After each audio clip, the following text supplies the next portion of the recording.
Thank you, members. Please be seated.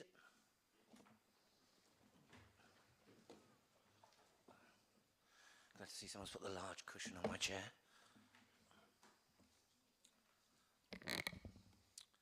So, welcome to today's extraordinary council meeting, which is being held in the council chamber of Portsmouth Guildhall. Before the usual prayer, can I ask members to join me in 1 minute's silence in respect to Councillor Vernon Jackson's late husband and Deputy Lord Mayor's consort, John Jarvis, who sadly passed away last Wednesday. Members, please.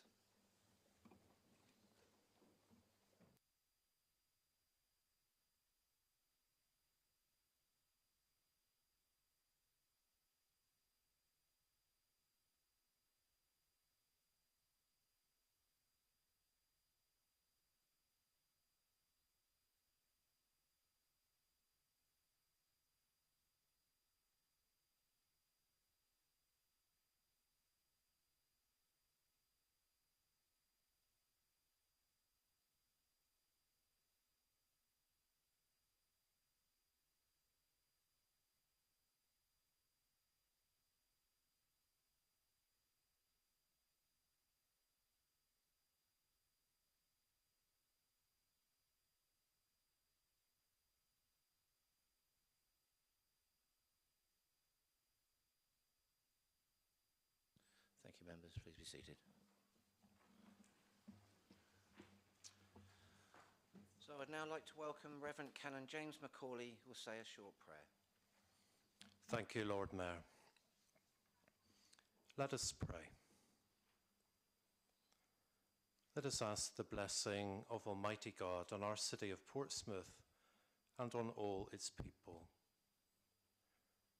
We pray for our councillors, Lord Mayor and Deputy Lord Mayor, and all who support them, that they may be endowed with the gifts of grace, wisdom and understanding, and may always seek the common good in all that they do on behalf of those who have elected them.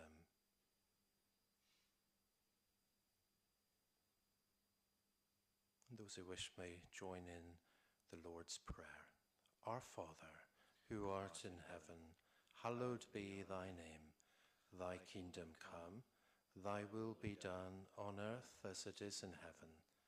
Give us this day our daily bread, and forgive us our trespasses, as we forgive those who trespass against us.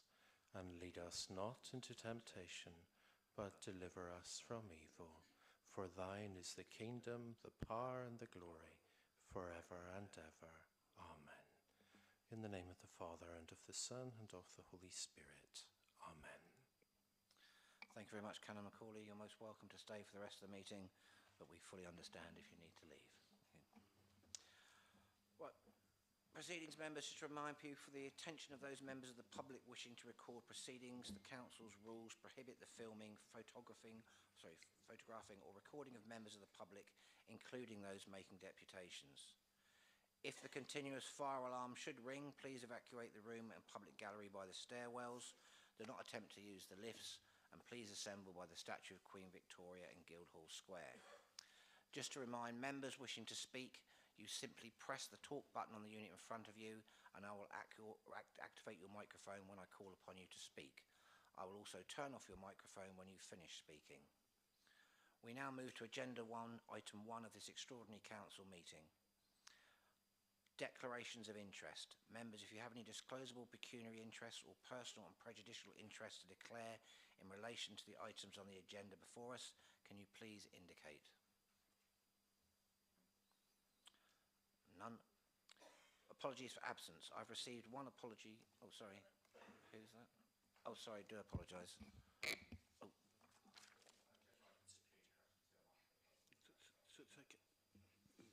Sorry.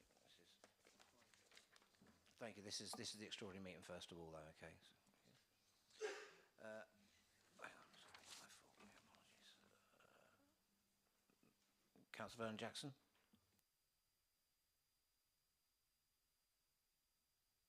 To well-known words, I hadn't intended to speak, but I'd just like to record my thanks to colleagues for their kindness and generosity and thoughts of John. Thank you.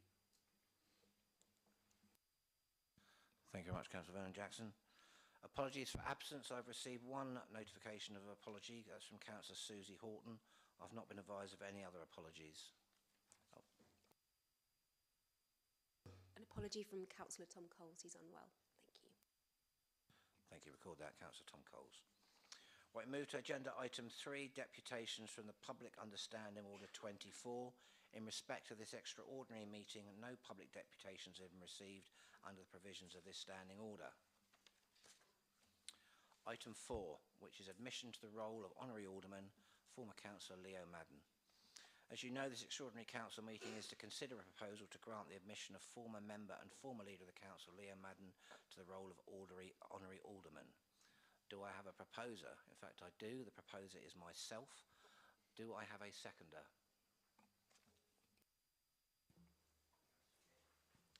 Happy to second, Lord Mayor. Thank you very much, Councillor Pitt. Thank you, members. I'll now put the motion to the vote, which will need to be approved by no less than two-thirds of the members present and voting. So all those in favour, please show.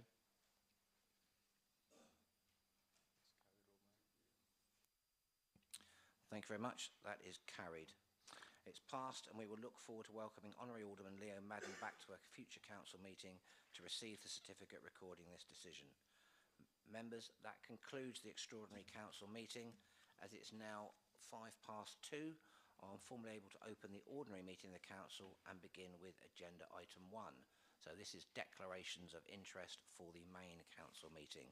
If you have any disclosable pecuniary interests or personal and prejudicial interests to declare in relation to the items on the agenda before us, can you please indicate? Okay, we have many. First of all, Councillor Jeffrey. Agenda item 15, question 2. I believe I might have a personal interest, so I'll declare a personal interest. Thank you, Councillor Jeffrey. Councillor Vernon Jackson. Thank you, Lord Mayor. In relation to item 13, Portico, I have been in the past a council-appointed director of this company. I am no longer. So I think this is a personal interest and not a prejudicial one. Is that correct? Thank you. Thank you, Councillor Vernon Jackson. Councillor Brian Madgwick. An old age pensioner, I'm afraid. So the pension one. I know I don't look it. Thank you, Councillor Madgwick. Councillor Hugh Mason. I too was in receipt of the winter fuel allowance, but alas, no more. So I have a non-pecuniary but definitely prejudicial interest. Sorry, Councillor North. I have a personal and prejudicial interest to item 13. Thank you very much. Councillor Strudwick. Oh, I need to leave at 4 so for an LGA course, so if I get written answers to my questions, that would be great. Thank you, Councillor Strudwick. I've been notified, but that's duly noted, and they will get written replies. Councillor Dent. I'm also of that age that used to get the winter fuel payment. Duly noted. Councillor Heaney. Yes, Lord Mayor, I have to declare that I too was in receipt of the winter fuel allowance, but had a letter from the DWP telling me that I wasn't unless I had certain benefits, which I do not have. And that was me thinking you were a spring chicken, Graham. Councillor Vernon Jackson. Following on from those, I am not yet in receipt of the winter fuel allowance and probably never will be. But John, my husband, was, and I think therefore I have to declare an interest because it's about both yourself and your partner's interests. So the same in terms of the winter fuel allowance, personal but non-prejudicial. And finally, Councillor Oliver. I'll be leaving at 6:45 to put my little one to bed. I'm sure we'll be finished by then. I hope so. He said optimistically. And Councillor Smythe. Lord Mayor, hard though it may be to believe, we are in receipt in my household of 2 winter fuel allowances, and I am therefore in the same category as everybody else. Although, yeah, thank you. Thank you very much. Councillor Sanders, you declare an interest in the winter fuel allowance? No, okay. Not just yet then, okay, thank you. Agenda item 2, minutes of the council meeting held on the 16th of July 2024. It's proposed by Councillor Steve Pitt and seconded by Councillor George Madgwick that the minutes of the council meeting held on the 16th of July 2024 and previously circulated be confirmed as a correct record. Are the minutes agreed? Thank you, members. Item 3, apologies for absence. Again, we have apologies for lateness from Councillor Susie Horton and apologies for absence for Councillor Tom Cole for illness. Agenda item 4, communications. I have no communications at this stage, so we move on to agenda item 5, which is deputations from the public understanding order 24. And if I can pass over to the city solicitor once he's finished speaking to the finance officer. Peter. Apologies. My Lord Mayor, there are 6 deputations of the meeting, details of which have been circulated on the green sheets. Can I ask James Gunston to make your deputation in objection to item 13, Portico Shipping Limited Review? You have up to 6 minutes in which to deliver your deputation. The bell will sound when you have 1 minute to go and again at the end of your time. Thank you.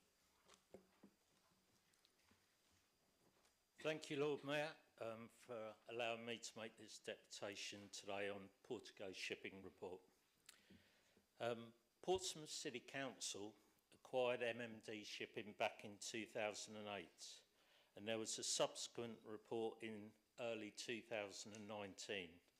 At the time, I spoke to and wrote a letter to my local MP, Stephen Morgan, advising him against giving financial support to MMD Shipping that was subsequently rebranded as Portico Shipping. I did so on the basis that if one applied Pascal's theory of probability, is that after 11 years of losses and rising debt, you'd have to be rather stupid to ignore the probability of continued failure and losses. But in 2019, my advice to the local MP fell on tin ears. Fast forward to 2024, and my astute prediction turned out to be absolutely correct. Portico Shipping has failed to achieve sustainable profitability and has accrued huge debts. Every January, I go to Companies House, look online, and for the financial year ending 31st March 23, debt owed by Portico Shipping to the City Council was an eye-watering £15.9 million. I repeat that, £15.9 million. I guess since March 23, that figure has probably increased. I've looked through the reports, and if you strip away the verbiage, you look at the facts and the figures. In the report, buried in the text, is reference to it needing future investment of £38 million. The fundings come from hard-pressed taxpayers. Moreover, the potential sunlit uplands and profits are not anticipated in 2025, nor 26, nor 27, nor 28, nor 29, nor 2030. We have to wait until the financial year 2031-32. I'd also remind councillors that in the last financial year, Portico was bailed out by taxpayers to the tune of £5 million. My big beef with the report is it says all viable alternative uses for the site have been evaluated, but it seems to have patently neglected we're in the 21st century. My view is that we should use the 23-acre site for a technology hub, an information technology hub. There's significant and growing demand for commercial space for companies specialising in artificial intelligence, robotics, cybersecurity, software services, fintech, drone technology, gaming design, and most importantly, data centres. These would provide significantly well-paid jobs and would provide an annual income of of rent in excess of the £2 million paid by Portico Shipping. Lord Mayor, if I was an elected politician, I'd probably conclude my speech by saying something along the lines of this. Before us today, we have another sunlit uplands report constructed through rose-tinted lenses, an Alice in Wonderland report that is too narrow in scope, it lacks imagination, it lacks financial rigour, and from the perspective of Portsmouth taxpayers, it certainly does not provide best value for money. Nor does it address the failure of Portico Shipping to repay its huge, near £16 million debt. The City Council made a mistake purchasing MMT in 2008, and a more egregious mistake in 2019 approving yet more millions of council taxpayers' money. So if we apply Pascal's theory of probability, we now have 16 consecutive years of debt accumulation. So we can deduce and predict into the future the same systemic failure. I would strongly suggest that the report today be withdrawn. I think instead there should be an all-party group set up to discuss the creation of a 21st century technology hub on the 23-acre site. The Golden Valley development in Cheltenham would be a good model.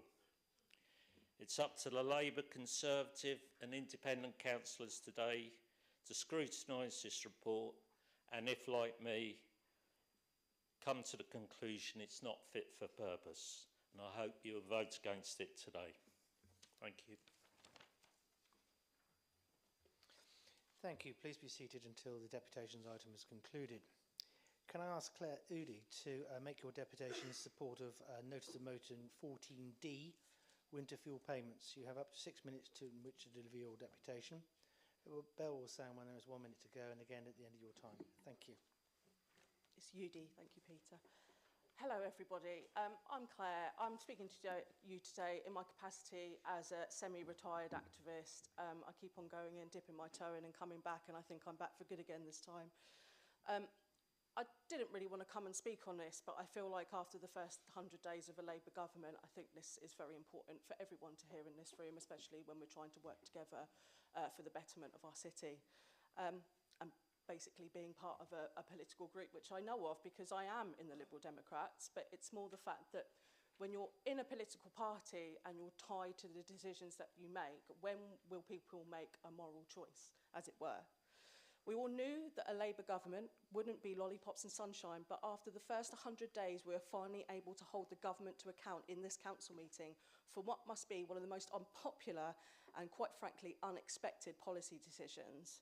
I feel personally for the Labour group here. I know that they're just as disappointed and upset with their party's actions, but more than likely might have to sit on their hands today. This is because, like in being a political party, especially when they're paying your bills, it's part of their livelihood. They're given power by this party, and they're sat here today having been elected with the help of that party. It's enabled them, and it's almost akin, and I've said this before, like being in an abusive relationship because they have that much power over you.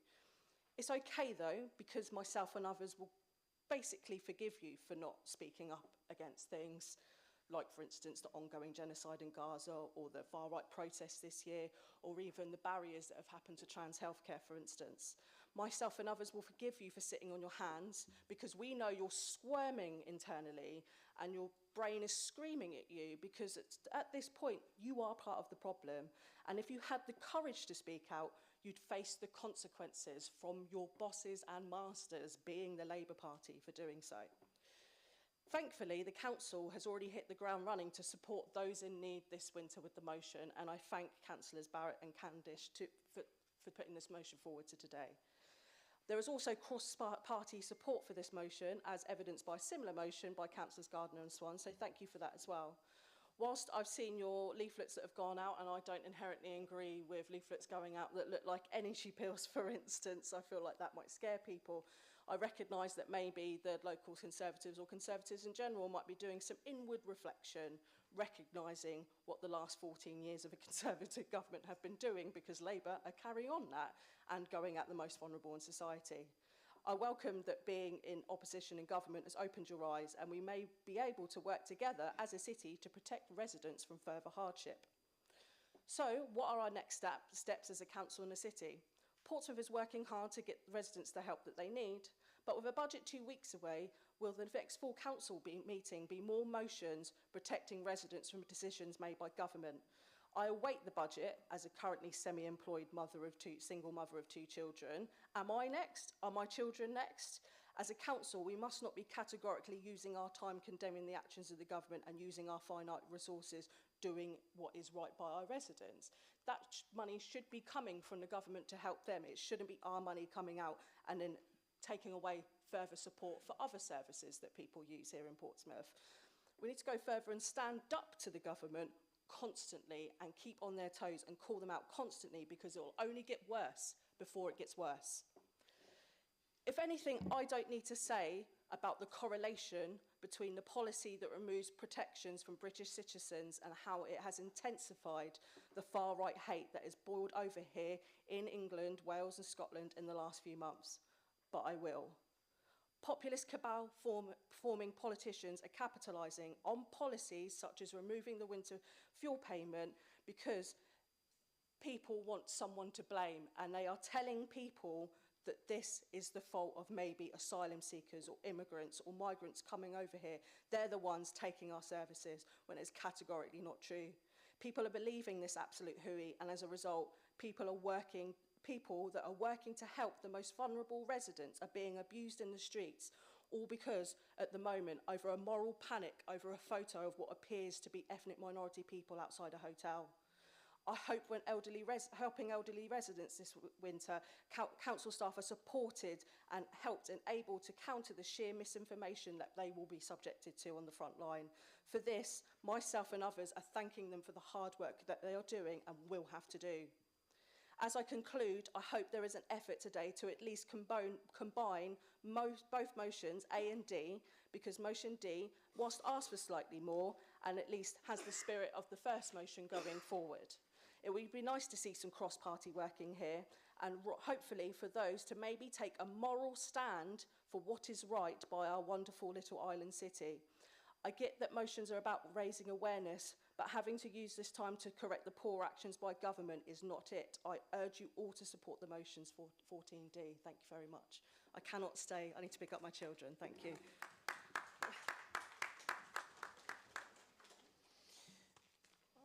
Thank you. Please be seated until your deputation item has been concluded. Can I ask Karen Drayton to make your deputation in support of notice of motion 14G, Connors Toy Libraries? You have up to 6 minutes in which to deliver your deputation. The bell will sound when there's 1 minute to go, and again at the end of your time. Thank you. Thank you for allowing me to come and speak to you all today. Slightly nervous, but we'll get through this. I kind of want to give you a bit of my personal history of Connors Toy Library. Back in 1999, I became the manager at Roco Health and Fitness, which is now Pompey, up in Cotner Road.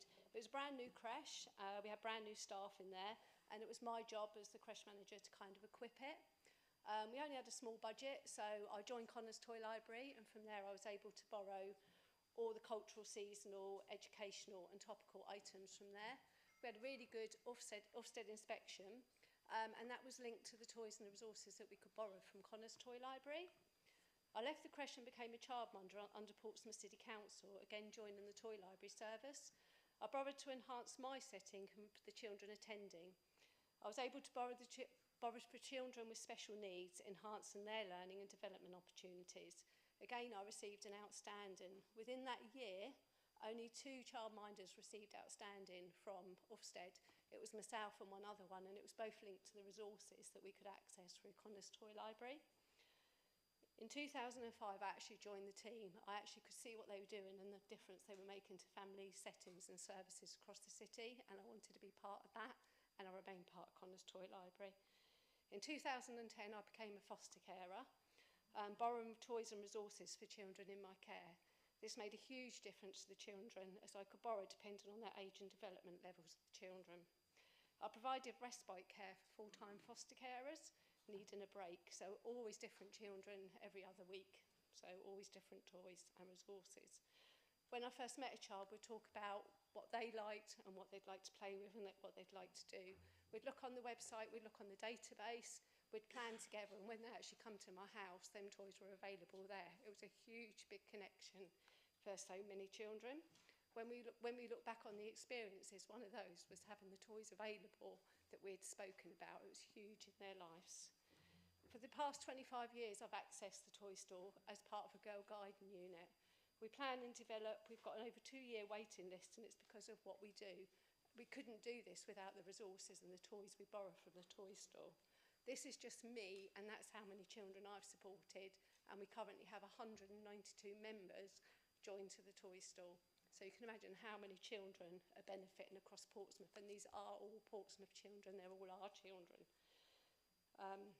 We loan out to parents, carers, foster carers, grandparents, great-grandparents, nursery schools, after-school clubs, play schemes, enableability, parent and network portage, and lots more. That's 192 people and organisations providing toys and resources to at least one child, some up to 400 children across all the play schemes. Our toy store is open to absolutely everyone. We aim to ensure all children have access to good quality educational, sensory and therapeutic and fun items, whether it's with their homes or in settings they are attending. Last month alone, we had 91 members come down and borrow toys and resources from our toy store. Other service providers access our toys and resources to deliver their groups and sessions across the city. If there is no large bank of resources for everyone to use, each one of these services will have to source funding for their own stock. Some of these services are contracted by Portsmouth City Council, and they've spoken to us about having to ask for more funding to obtain their own stock, which seems madness when we already have it available. We asked about multi-agency work and what we do. We provide all the toys to Enableability so they can deliver all their play schemes across the city. They have children with very specific development needs, and they plan to borrow the toys to meet the needs of the children. We support Parenting Network as they deliver the school readiness programme, the Young Mums group, and the session they deliver in the city of Sanctuary. Portage refer their families to us. They rely on our bank of toys to deliver to their SEND families to use within their own homes. The Snowdrop Trust comes in to provide respite for children that are terminally ill, again with all our toys and resources we provide. And the Family Church provides stay and play weekly sessions for families. Community Kettle are providing an integrational session for those living in the local community. Again, that will be with all our resources that are available. The hostels borrow toys and resources for families in temporary accommodation, and schools borrow toys and resources to meet the needs of individual children that have special needs, alongside borrowing for their breakfast and after-school clubs. We have families that are homeschooling children borrowing toys and resources to use within their home settings. We hear of more families taking this option as more and more people are looking towards homeschooling with the regulations coming down on the local government. I've got lots more, but obviously I'll finish. Is that time to finish? Yes. Pardon? You've got I've got a minute less. So really what we're asking for you is, without the toy store available, that it's going to have an impact on so many settings, services and everything across the city. Thank you.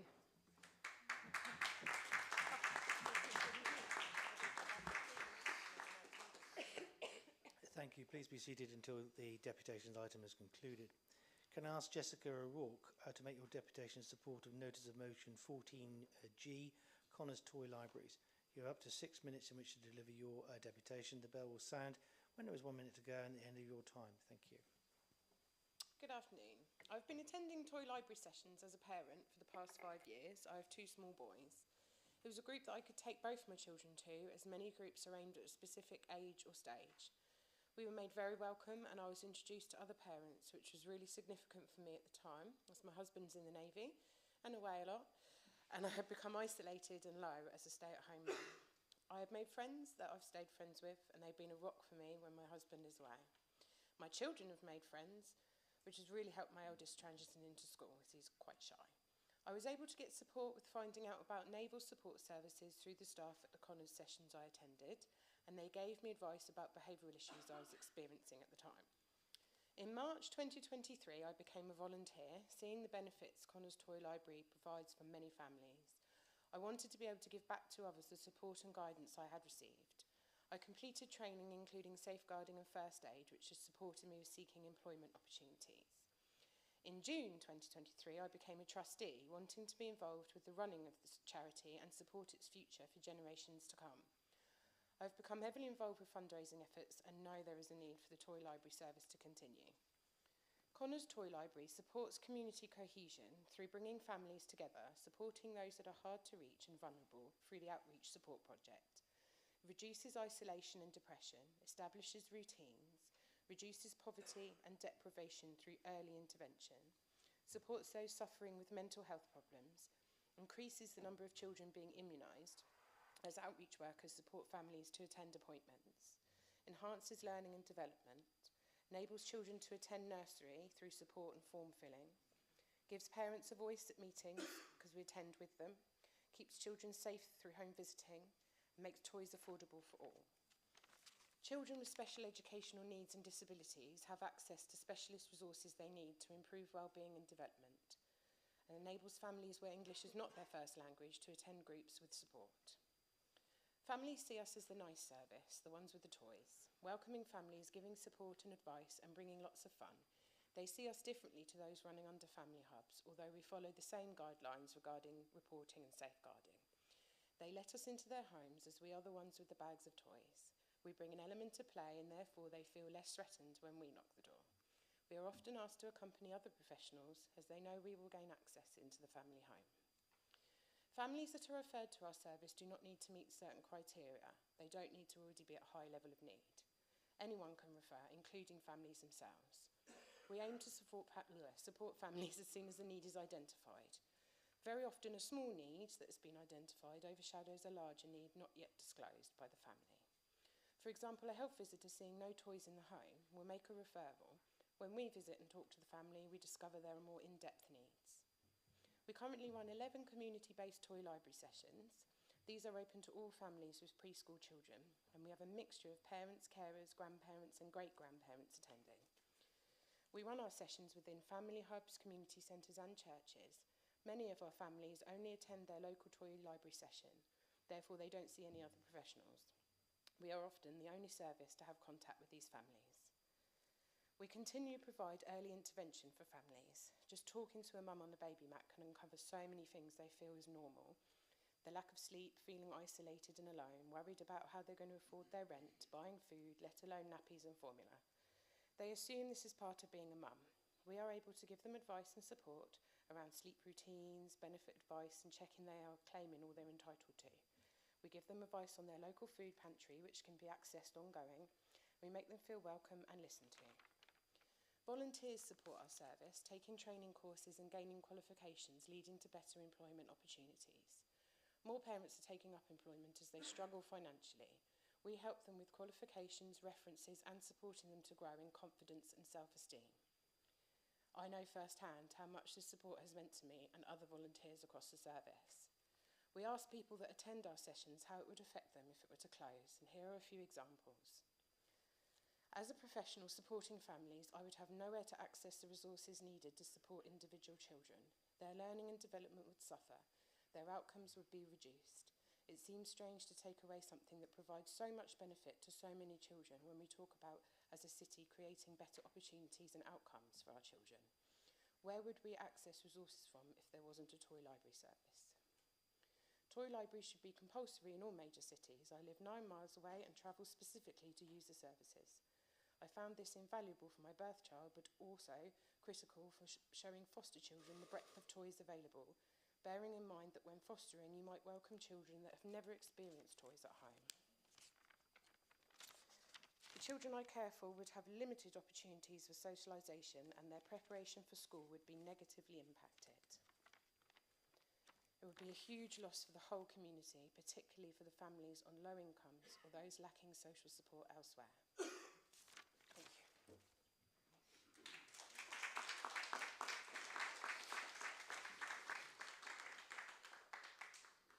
Can I ask Honorary Alderman Robert New to make your deputation in support of Notice of Motion 14A, changes to the winter fuel allowance and protecting pensioners from fuel poverty.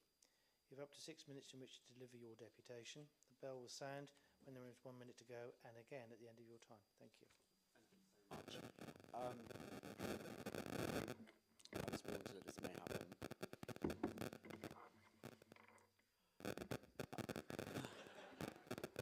I may have to. There has. There you go. Is it okay to start the clock again? Members, it's good to be back as always, to be amongst you all, and just I would just like to quickly take the opportunity before I get into my deputation proper, just to also convey my personal sincerest thoughts to you, Gerald, and to your family as well. You did what many gay men would dream of in terms of the life that you've built. Not many people will get to achieve the things that you've done, and I think that you should take great pride in that. Members, to my deputation today, I would just like to say, so I know I talk about this often, and I think it was probably the best training ground to come into this chamber. Both myself and Councillor Hannah Hockaday used to work for an energy company locally, a big employer, and they were probably the most active supporter of the vulnerable and people of pensionable age during the early 2000s, before the Conservative government created benefits such as the winter fuel payment. And I think I can say, and I think this might raise a smile, people don't phone in to those places to say thank you for my bill. And it's during these times when people are facing winter fuel poverty, hardship, that people really do start to worry. And the price of electricity and gas is astronomical for the varying reasons, political and domestic. And there will be many people going forward who are fatigued by varying states of governments, bad political decisions, across the board. And I think former Councillor Udy is right. There's always room for reflection and improvement. But I do also think that empathy plays a huge role. And one thing that I would just correct former Councillor Udy on is this council has a bloody good record of working together when it comes to it, when it comes down to the wire. People across this chamber come together and do what's best by the people that elect them. And I was proud to be a part of that. And I can see today, I think that that's going to happen as well. And I think that you should actually, quite rightly, be able to go forward with some pride in terms of that. I mean, I'm just going to look at the figures here. In Portsmouth North, we've got 14,080 people that are going to lose the winter fuel payment. Their MP, their new MP, didn't even bother to show up. It's alleged she went off on some jolly to Gibraltar, I understand. So she didn't even make a defence for them, but she didn't even vote against it either when she had the option. I think it's bloody disgraceful. And I tell you what, the sooner the Labour Party kills the little socialist green-eyed monster that lives on their shoulder, the better. And then Stephen Morgan, he did turn up, but he voted in favour of the policy of his party. That's going to affect 10,799 pensioners and vulnerable people in Portsmouth South. So that's a total of 24,789 people across this city. And I'd just like to place some praise on Councillor Pitt and his administration here, because I know that you care. We worked together during the pandemic. It was really hard. Sorry, I'm struggling not to swear here. You'd expect nothing less, right? You worked so hard with us, etc. We saw the power of good. We've seen it before on so many things. When it counts, we come together. And I'm pleased to see that you're doing the same for 2,000 people. And I know that that's going to be a hard job for the officers and the administration, because singling out 2,000 people via the means testing methods is going to be difficult, because there's still going to be over 22,000 pensioners who are going to be affected. And I can't even, and I'm saying this as a man, that earns a fairly, or was until, became unemployed, was earning a fairly good salary. And yet I'm going, oh shit, my winter fuel bill is bloody huge, But there's a bigger, wider impact as well of the winter fuel allowance, and it's this. So going back to where we worked in an energy company, they did provide things like the winter fuel payments, that was called like the Careline allowance, etc., which helped the most vulnerable via means testing for similar amounts of money, but it was provided in such a stringent way that actually what a lot of people who are of a pensionable age and who are vulnerable suffer from is liquidity. So people will say, oh, they're asset rich, they own a house. Well, so what if it's falling down about you and it's got broken windows or rafters, whatever, it's a problem. And when you can't afford to fix your property or to live to a good standard, that is a problem for you. And most people of that generation are very stoic as well. They would rather put on an extra jumper than put an extra bar on the fire, although I don't think we have many of those left either. But the principle is the same. They are worried, and that's often what leads to loneliness, hypothermia. I mean, we used to joke here, certainly when I was a member, say, actually one of the best things about the full council meeting going on for such a long time is actually that people could come and enjoy the free heating in here. And I would urge all members of the public suffering to come and do so. But on a serious note, we saw firsthand how people suffered. They would literally tell you exactly how bad their lives were, they were calling the Samaritan something because they just didn't know where to turn to. So when the winter fuel payment was provided and people could spend it as they will, and yes, I do appreciate some people will use it for other things, there's an economic trickle down there into their family system which pays back across the family unit. And I think that this is one of the most spiteful, horrible, ill-thought-out, rushed decisions by this new Labour government. And I do extend my sympathies to only some of them, I might add, of our colleagues in the Labour Party. This will be a really horrible day for them, I'm sure. However, they do have 2 MPs here, and they should be held to account for what they're doing. So I don't have anything more to add other than to say thank you again, and thanks for coming together.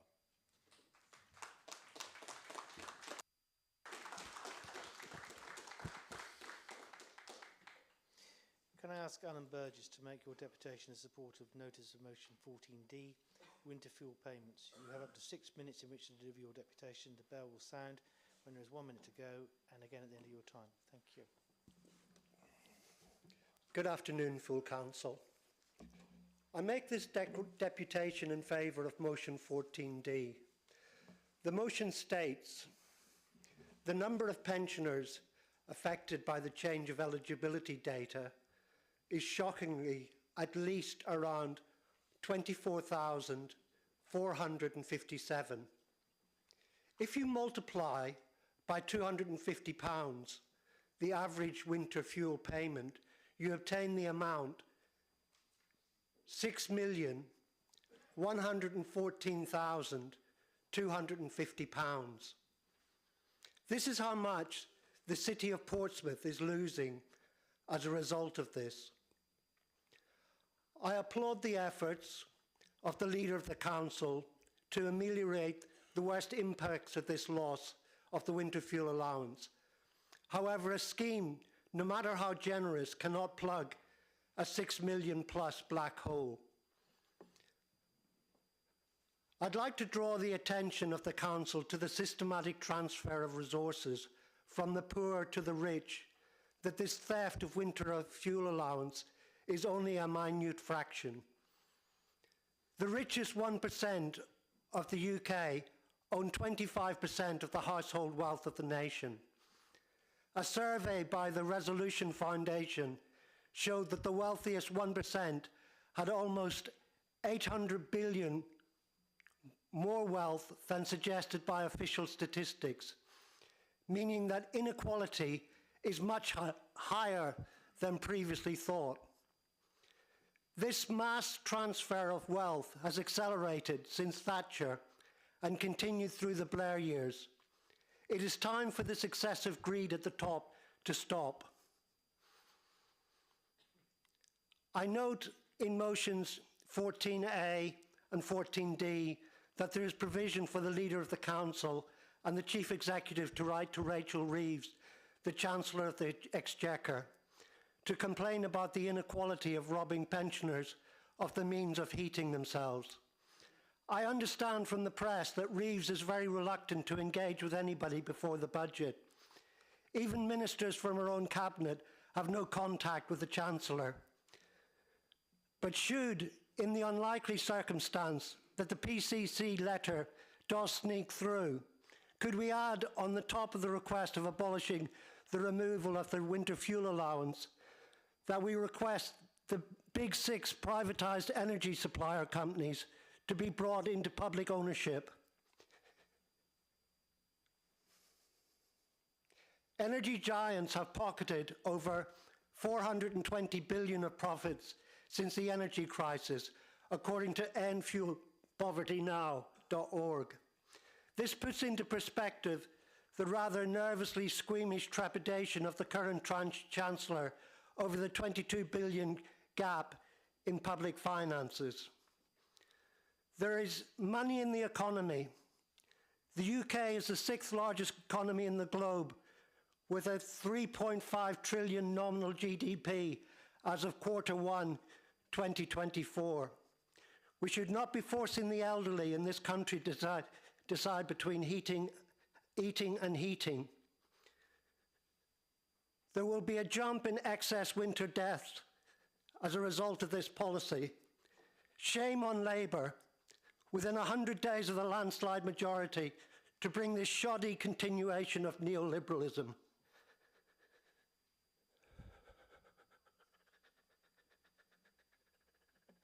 Public ownership now for all utilities, including water, mail and rail. Please join the national demonstration for clean water on the 3rd of November. Book your seat on the coach. pduc.uk/bus. Thank you for listening.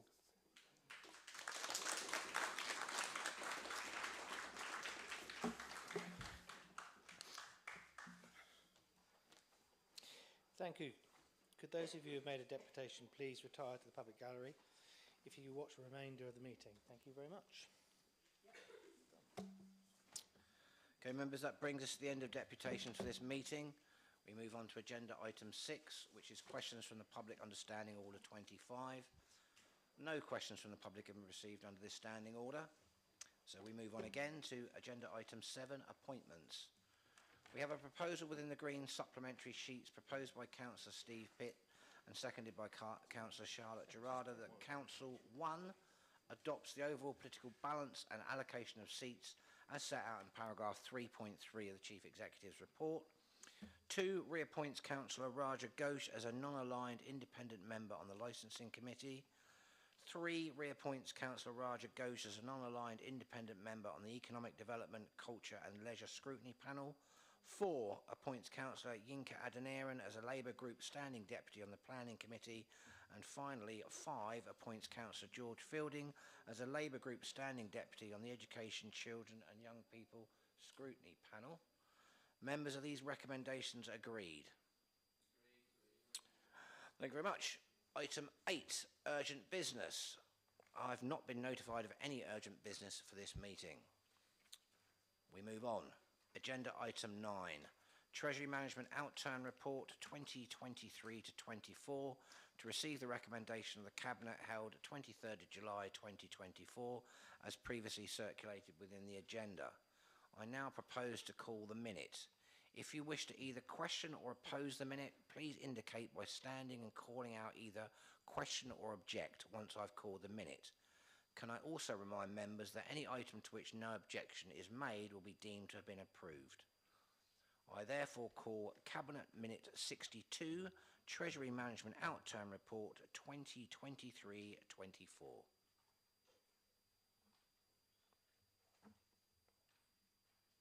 Right, as the minute is neither questioned or objected to, the recommendations have been approved, and we move forward to the next item of business, which is item 10.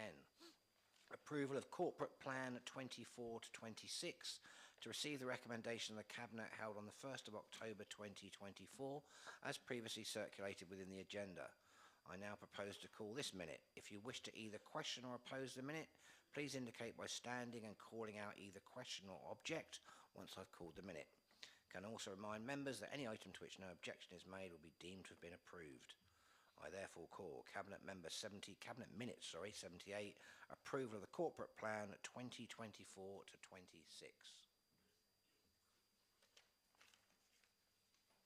Okey-doke, as the minute is neither questioned or objected to, the recommendations have been approved, and we'll move forward to the next item of business. Somehow I don't think it's going to go that smoothly all the way through. Right, we are now, sorry, can't remember, 78. Sorry, where am I now? Sorry, bear with me a second, my pages seem to be out of order. Page 11, okay, yeah, cool, thank you. Right, item 11, which is review of polling districts and polling places to receive the recommendation of the Governance and Audit and Standards Committee held on the 2nd of October 2024, as previously circulated within the agenda. I now propose to call the minute. If you wish to either question or oppose the minute, please indicate by standing and calling out either question or object once I've called the minute. Can I also remind members that any item to which no objection is made will be deemed to have been approved? We've had 2 of those, we're going to make it 3. I call Governance and Audit and Standards Committee 35, review of polling districts and polling places. Okay, as the minute is neither questioned or objected to, the recommendations have been approved, and we move forward to the next item of business, which is item 12, exclusion of the press and public. Members, the appendices to agenda item 13, Portico Shipping Limited review, contain exempt information as defined in Part 1 of Schedule 12A to the Local Government Act 1972. I'm sure you're all familiar with that. Members, should the minute be objected to and we debate the matter, I propose that we consider the non-exempt report in open session and only move into exempt session if members wish to discuss the detail contained with the exempt appendices. Is Council happy with that approach? Thank you. So, we find ourselves now on item 13, Portico Shipping Limited review, to receive the recommendation of the Cabinet held on the 1st of October 2024, as previously circulated within the agenda. I now propose to call the minute. If you wish to either question or oppose the minute, please indicate by standing and calling out either question or object once I've called the minute. Can I also remind members that any item to which no objection has been made will be deemed to have been approved. I call Cabinet Member Minute 74, Portico Shipping Limited review. Well, thank you very much. As the minute is neither questioned or objected to, the recommendations have been approved, and we'll move to the next item of business, which are notices of motion. Now, we have 7 notices of motion before us today. As you're aware, all notices of motion of the agenda will be automatically dealt with at this meeting if duly proposed and seconded. Is motion A, changes to the winter fuel allowance and protecting pensioners from fuel poverty, proposed by Councillor Spencer Gardner and seconded by Councillor Benedict Swan? Ben? Yes? Yeah, very good, okay. So I now call upon the proposer, Councillor Spencer Gardner, to present and speak to his motion. Thank you, Lord Mayor. Whilst it's a shame the subject is a sorry one, it's an honour to be making my maiden speech in this chamber on behalf of pensioners in my ward of Drayton and Farlington who are facing the heartbreaking prospect of a cold home this winter. Statistically, my ward has one of the highest proportions of older people in the city, so this issue resonates particularly strongly. The number of pensioners due to be impacted, not just in our Portsmouth community, but across the nation, are quite stark. Age UK has calculated around 2.5 million pensioners who need the winter fuel allowance to stay warm this winter will now not receive it. That's those entitled to pension credit who for various reasons do not claim it, and pensioners on a low income who just miss out on the pension credit threshold, such as one lady in my ward who misses out by just a few pounds. Around 25,000 pensioners here in Portsmouth will lose their allowance. That's money being snatched away from those who have spent their whole lives contributing to this great country and building our city. Many of those being impacted in Portsmouth are former servicemen and women who have fought for this country. There are numerous pensioners affected who are the widows of those who made the ultimate sacrifice for our country, losing their lives during the war, with the government now casting them aside to the prospect of having to turn their heating off this winter. The take-up rate for pension credit is around 60% nationally. This is an especially nasty measure as it worst impacts those pensioners who, although entitled to pension credit, don't claim it. We know many in this generation don't take up the benefit due to the well-intentioned but misconceived reason of being too proud to make a claim. A generation who have grown up with the ethos of self-reliance that were taught to dig in and do their part and not claim from the state. The government, knowing that more than 1 million pensioners are entitled to pension credit but don't claim it, pushed on regardless. For these reasons, bringing this motion to full council is only one strand of the various work being undertaken across the north of the city by local Conservative Party members aimed at ameliorating the impact of these cruel cuts. Training with Age UK to assist us help older people make pension credit claims, knocking on doors of our known older residents to complete welfare checks and assist them complete claims, and a series of specialist winter fuel counsellor surgeries to assist those most in need. And I know members across all parties, and indeed those of none, are taking similar action to support their residents, once again demonstrating the power of local government to help those on the ground in their communities. After waiting 14 years to return to power, just 25 days after winning the election, the Labour government decided their priority was to rush through a measure which attacked some of the most vulnerable in our city. This motion will add to the voices of residents across Portsmouth, calling out to Rachel Reeves and Keir Starmer to admit they got this wrong and U-turn on these damaging cuts to the thousands of pensioners in this city. I therefore urge members to support this motion.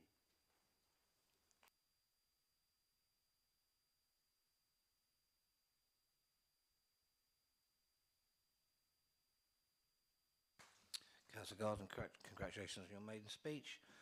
Can I ask, are there any amendments to this motion? I've received one, so I know there is. Anyone else?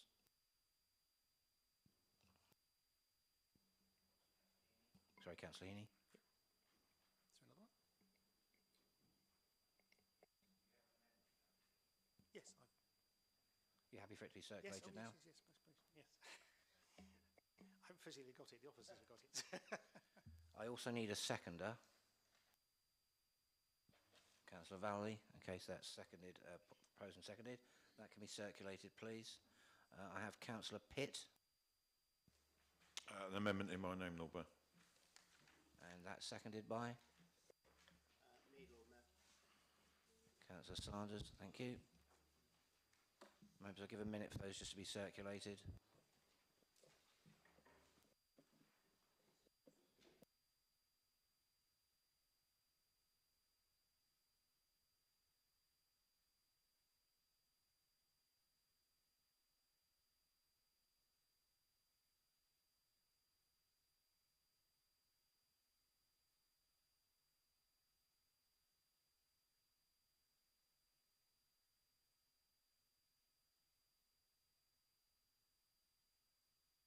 Okay, I think most people have got a copy, or if you haven't, you're about to get one.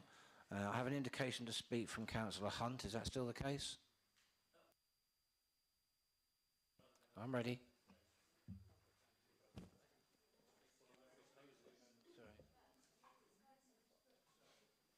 My apologies. Apologies. First amendment I have then is from Councillor Heaney, seconded by Councillor Vallely. Second amendment is from Councillor Pitt, seconded by Councillor Sanders. So Councillor Heaney, you first of all. Councillor Hunt, you can speak after that.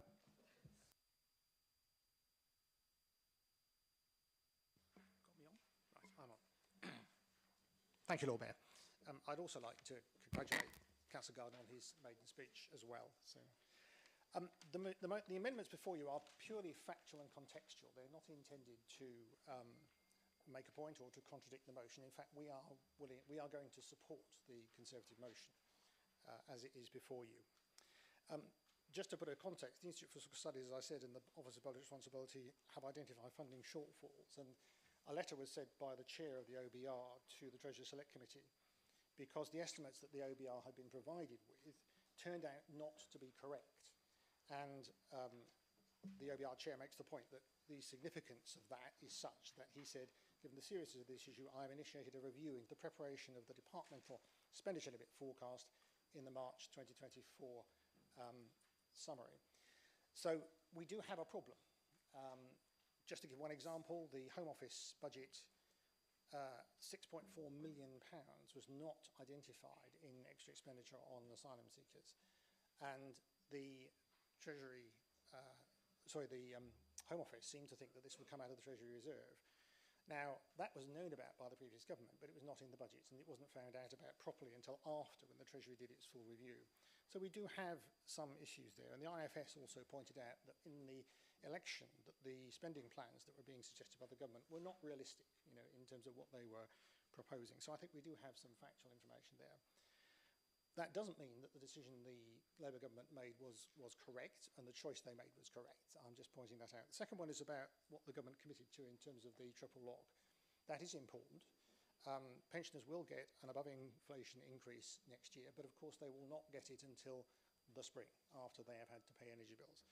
But it's still an important fact that is important to remember. Just to say something about pensioners, I had declared my interest at the beginning.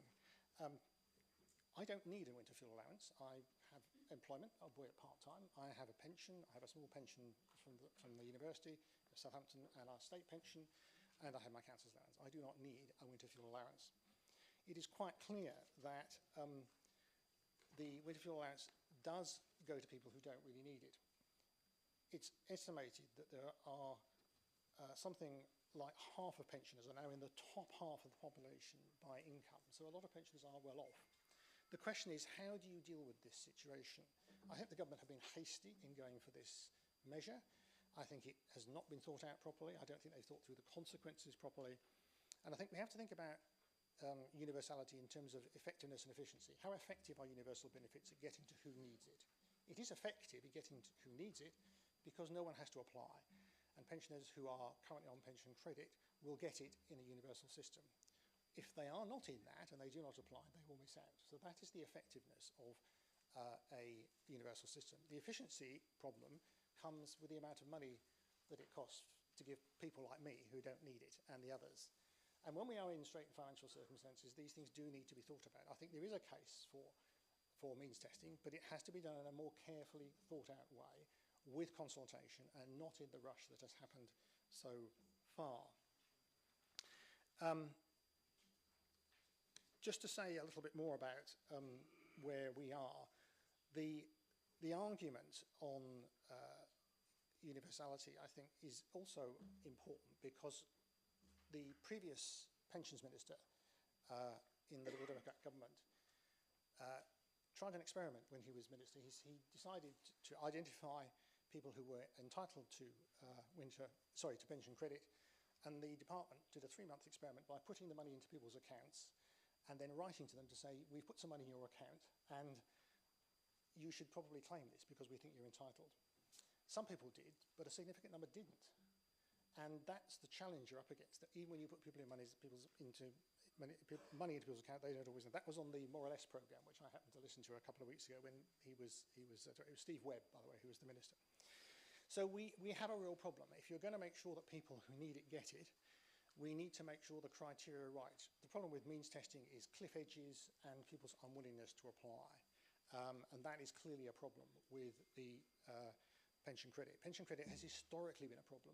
It is not just recently that we've had an issue relating to people not claiming. It's been a long-standing historical problem. And unless you can solve that, I think you need to think carefully about what measures are put in place. So we will be supporting the motion, critical of the government. I think I would urge a word of caution from some people who may be tempted to be rather sanctimonious about the issue of this, because we have to remember that actually other parties have done things which they would probably not wish to have done. The Liberal Democrats have brought in tuition fees, despite the fact they campaigned against it.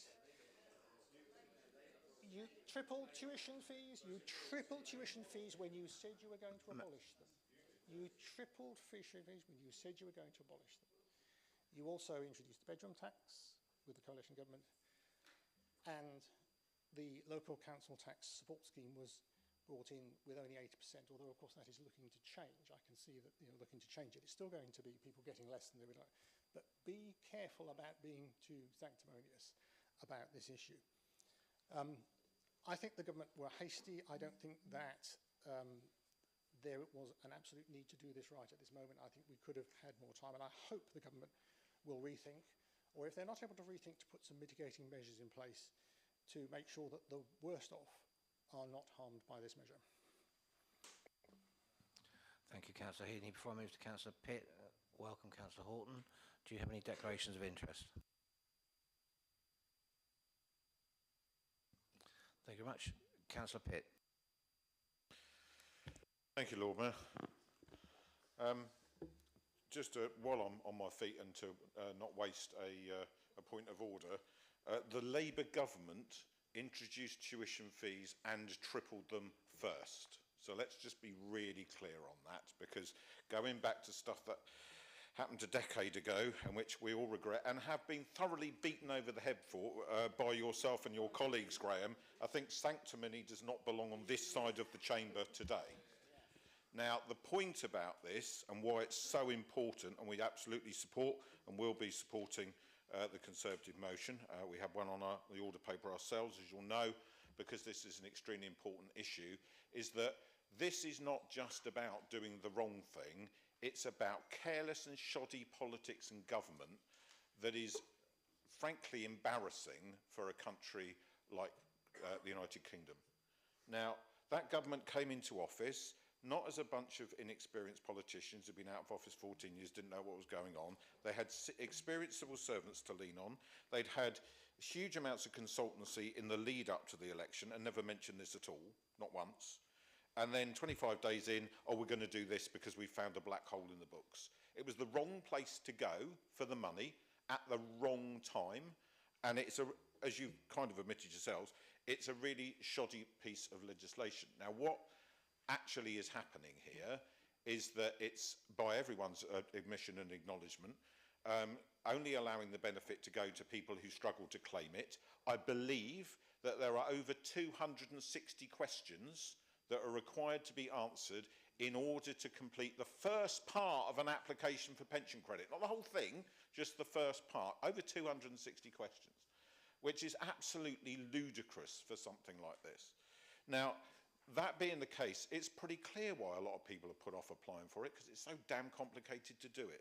So what we're proposing is two things. One, to support what the Conservative group have put in here, which is encouraging that uptake of pension credit, and we will do so with a coordinated and thorough work plan to reach as many people as we can, working with our voluntary sector partners as well to make sure we get the most sign up we possibly can to pension credit. Something the government said they're okay with, which actually undermines the amount of savings they're going to make anyway. But the other part of it is to try and look at people who are most likely to be just outside and on the cliff edge. And if you look at who we're targeting, people on housing benefit who are not getting pension credit, and people who are on local council tax support but are not getting pension credit. As Alan Burgess quite rightly said earlier on, this is not something to crow about. We're not riding in here today saying, oh, look, we've solved it all, aren't we amazing? It's actually really a massive regret that this is all we can do, but this is money that we had badged for local welfare support, and we are able to use it to try and do something the government should have done, which is to give pensioners time. If you're going to take money away from somebody, and perhaps this would be something they should look at before they do their budget, when you do a budget, you should plan it properly and leave plenty of notice to know what you're doing. We haven't given that opportunity to pensioners through the government's decision here. They've been expected, just as they're getting ready for the winter, and several of the last few days have been pretty cold, to take that money away very suddenly, allowing them no opportunity whatsoever to adjust their budget. What we're trying to do is capture a couple of thousand of those people and to support those who can apply for pension credit, to buy them more time to adjust their budgets for next year. Not that they've got loads of disposable income in lots of cases, but at least it gives them an opportunity to make decisions that affect them themselves rather than having it immediately forced upon them. So that's what the bit of council policy is about that we have introduced via this amendment. I do hope it can be subsumed. I'm slightly less enthusiastic about the other one for obvious reasons, but it is what it is, and that's up to the proposer, Councillor Gardner, who spoke so well on his maiden speech, to decide.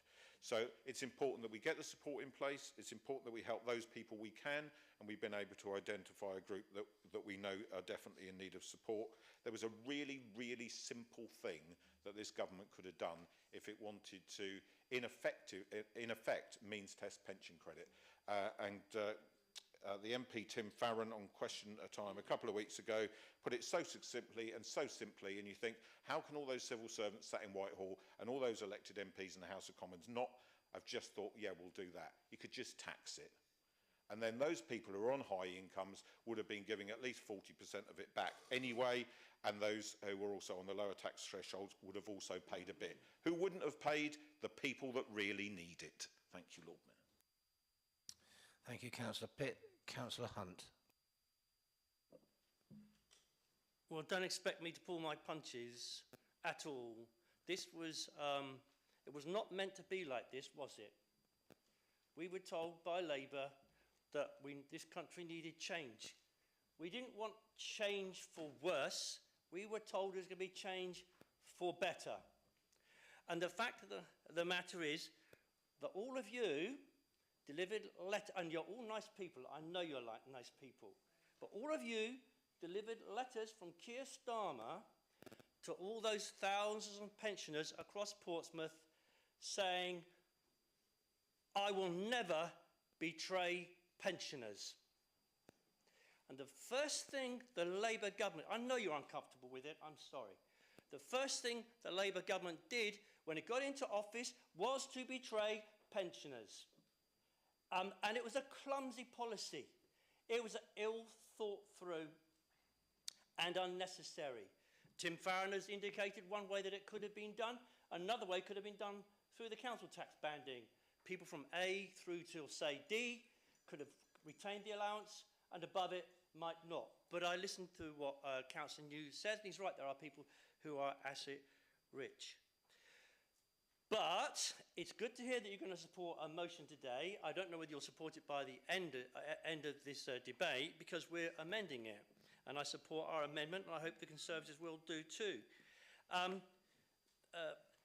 What is ever so interesting is the Labour leader of the group here said on the 24th of August that she defended the decision to limit winter fuel allowance, saying we need to build a prosperous country for the 2020s and 2030s and beyond.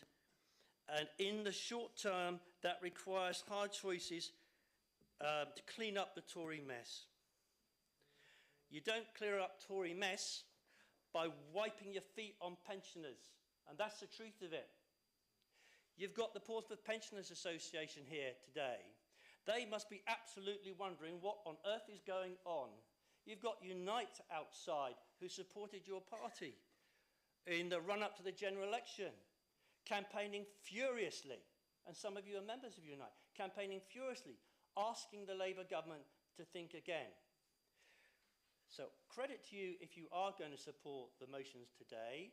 I think you find yourselves in a very uncomfortable situation.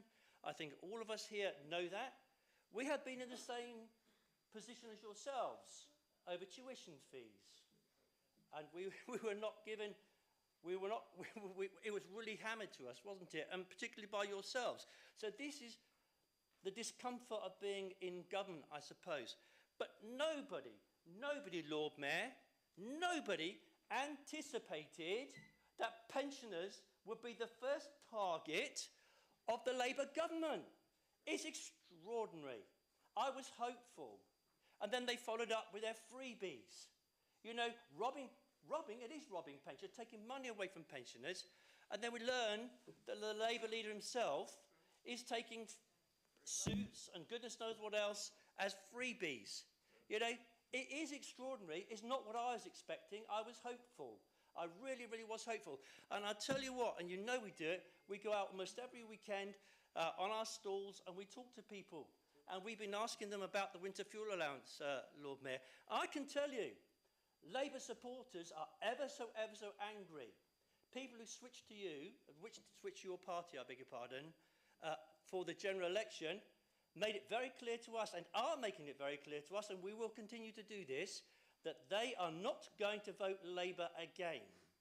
It took us a long time to recover from what we did, but it's going to take you just as long to recover. And how you recover from it, I don't know. But Lord Mayor, I just want to say this is really poor. It's funny because when we're in Southsea, the trend was 2-1. You know, they were crossed with Labour's cut.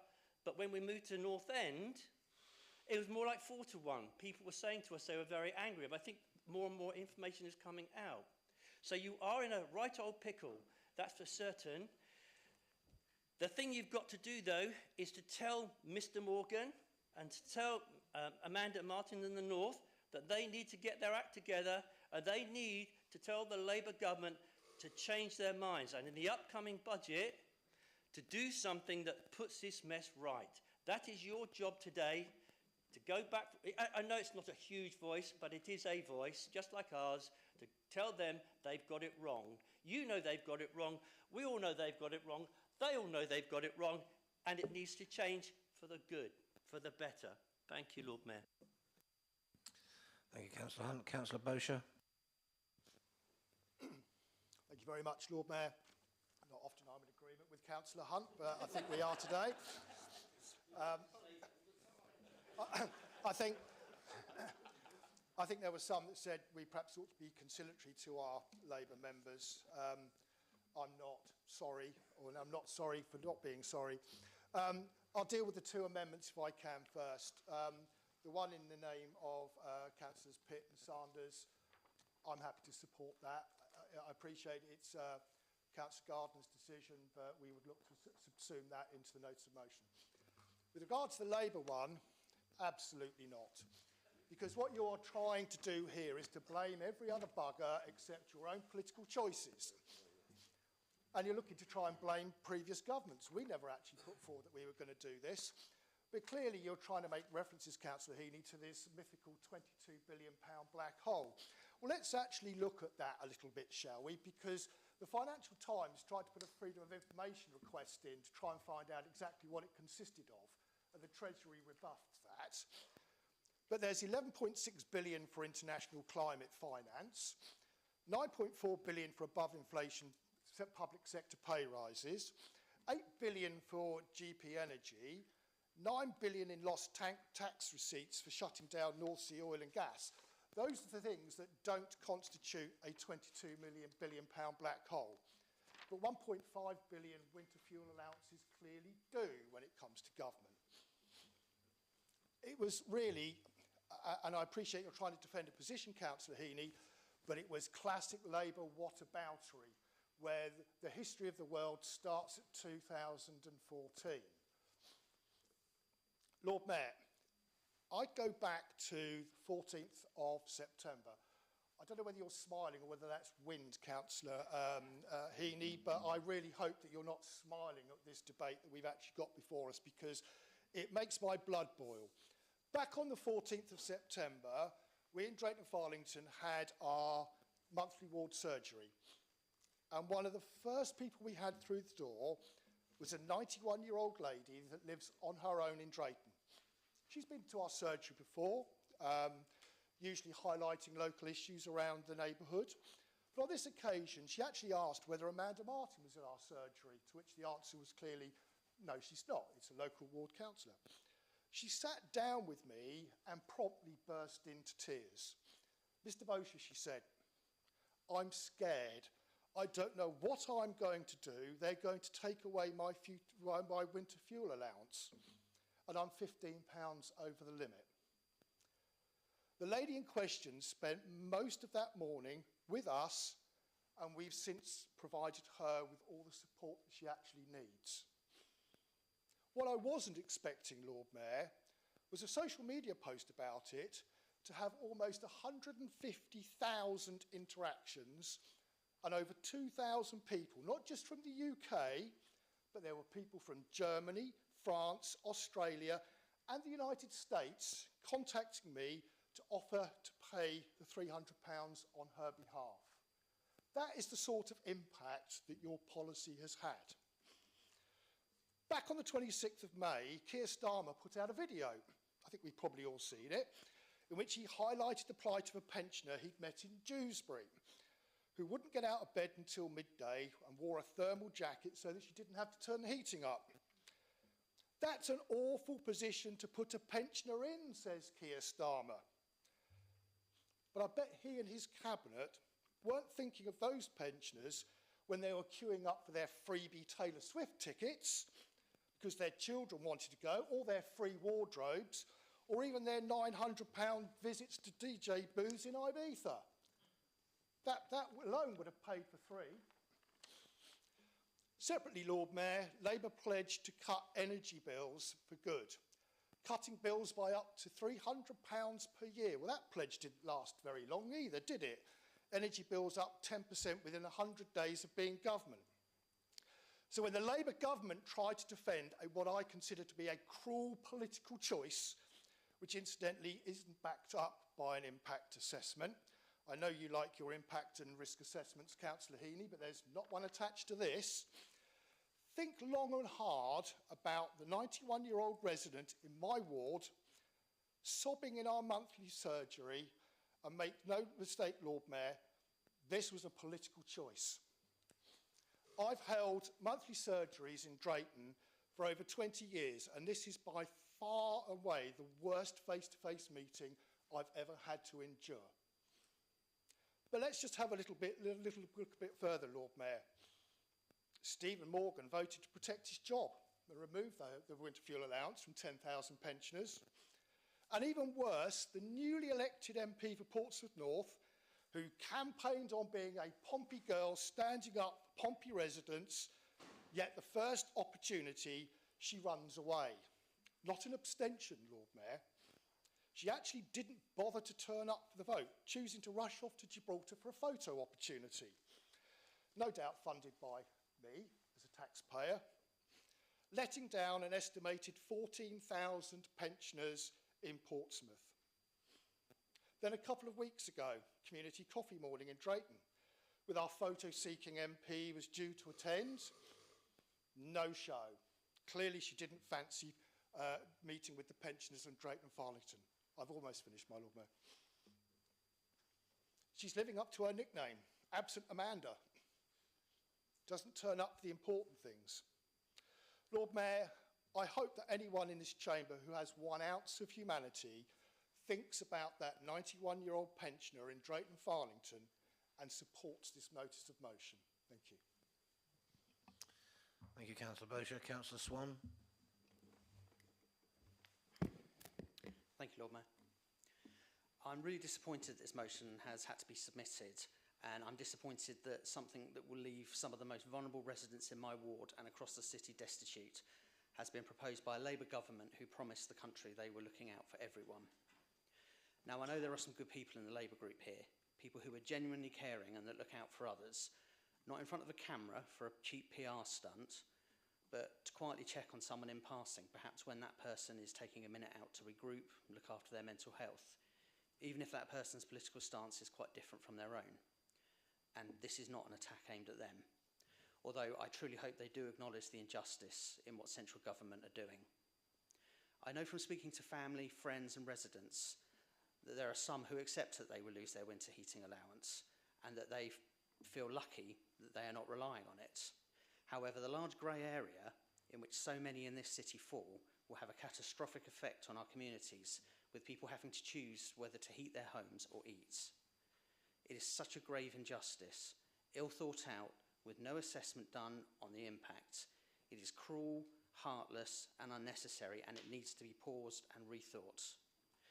I've always believed that anyone elected to represent the people at any level has a solemn and undeniable duty to put the protection and safety of those they represent before all else, and I will call out government of any colour if I feel that that's being abused.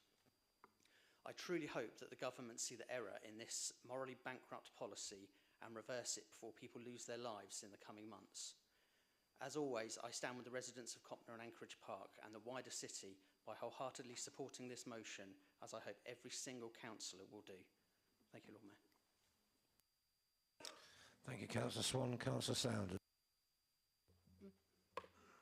Sorry, Councillor Sanders. Thank you very much, my Lord Mayor.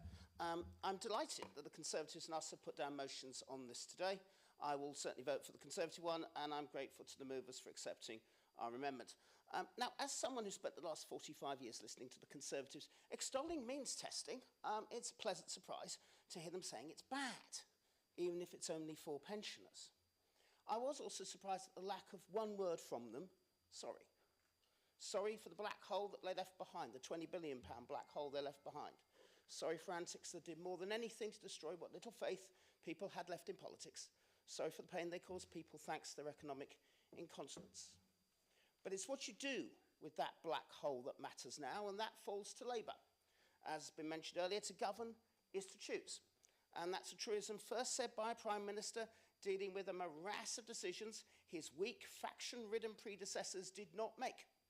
Not Britain in the 2020s, by the way, France in the 1950s. But if you are to govern, to borrow a phrase from Indiana Jones, choose wisely. And you do not choose wisely by punishing poor pensioners, as Labour has done. Indeed, this policy shows all the hallmarks of the sort of incompetence the last lot managed. It's as if, when looking at that chaos, Labour said, hold those glasses that nice rich man gave me. The biggest surprise about this black hole that caused this madness is that Labour thinks it's a surprise. It's a surprise that is reflected in their amendment, and at a point where I have to say I disagree with Councillor Bosch in otherwise an excellent speech from him. The IFS said during the election that the black hole, that black hole, was the biggest problem the next government faced. Now, Labour and the Conservatives, unlike my party, are not completely honest about it existing. Claire Rudy mentioned mistrust earlier, and here mistrust was sowed because they did not choose wisely before the votes were cast. The next poor choice was not to think human. Have the empathy Rob New mentioned earlier and understand the mentality both Councillor Gardner and Bosher have mentioned. Like Councillor Bosher, I talk with pensioners in my ward a lot. We also, like Councillor Gardner and Councillor Bosher, have a lot of them. And they said, look, we get that millionaires and our friends in Spain don't need this. But why is Labour going after people who do? Going after that sort of 91-year-old pensioner Councillor Bensher mentioned a few minutes ago. Instead, Labour decides to limit this allowance only to people who get pension credit. And as the leader has outlined, that's a benefit with shockingly low uptake. And now Labour is trying to get more people to sign up for it. If they succeed, which we hope they do, then the extra spending will outweigh the saving. So under Labour, let me get this right, under Labour, poor pensioners are being punished to fill a black hole by doing something that will only make the hole bigger. Now, I know this is a change to Labour Party, but I do ask, change to what? And that matters because the next few years is about transition. Transition to a future fit for our children and grandchildren to live in. A transition away from political incontinence and the siren voices of the far right, and crucially here, moving from the cost of living crisis to a country where people are warm, safe, and do not rely on food banks. And that leads to our amendment, because while Labour seems to have forgotten basic human, this Liberal Democrat Council will help. And we're doing this not through taking money away from others in need, as other councils are doing, but because we put money aside for a rainy day. We did expect that day to be when first the Tories and now Labour ended the Household Support Fund. Thankfully, they haven't. So instead, that day is now. That day is helping about 2,000 of the most vulnerable people in our city. Not everybody. We wish we could, but we can't. But we can do this because we chose wisely. Prudence with a purpose, as someone once said. And by mentioning our plans in this motion, as the leader has said, we can tell pensioners worried that we know we cannot help everyone, but we will help those with the slenderest shoulders. One of the reasons why I don't like the Labour amendment is that it talks about, well, the triple lock is coming. And the triple lock is coming next April. I heard from Councillor Heaney about sanctimoniousness and the failures of the last government. May I remind him the triple lock on pensions is a Liberal Democrat manifesto commitment that we implemented in government, and I'm delighted that your government is continuing with it. And we want to make sure that we know we can't help everyone, but we will help those with the slenderest shoulders. Now, actually, we want this government to succeed. The Prime Minister is right. Government isn't a clown show. It should be about public service. Labour has been preparing for power since February, yet too often decisions like this look as if they emerge from the back of an envelope, the last lot left behind. And that is not a wise choice. So we will be supporting this motion, and I hope the government chooses well and scraps this insane, cruel policy. Thank you, my Lord Mayor. Thank you, Councillor Sanders. Councillor Barrett. Thank you, my Lord Mayor. Firstly, I want to thank all the deputies who came in today, and I appreciate them taking the time to come in because I've spoken to a few of them about their concerns over the last few weeks as well.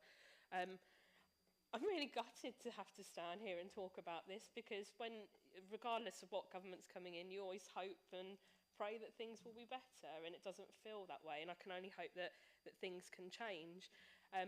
But I just wanted to put a bit of humanity into some of the stuff that I deal with, like Councillor Bosher having people come into his surgeries.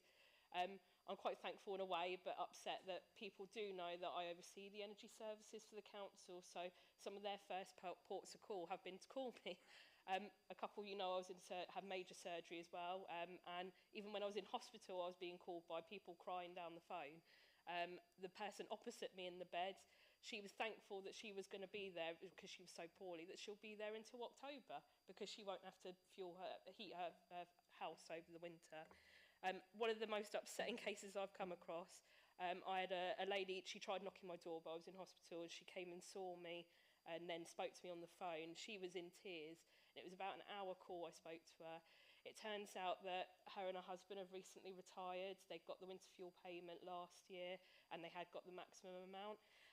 But unfortunately, her husband unexpectedly passed away. They had no savings. She can't pay for a funeral. She didn't know how. She had to go and get a loan to pay for the funeral.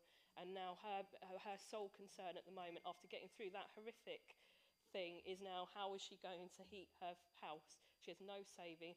And because of her husband, she's just, I think it was something like £2.50 over the threshold. And now she's got to worry about this. And that was devastating.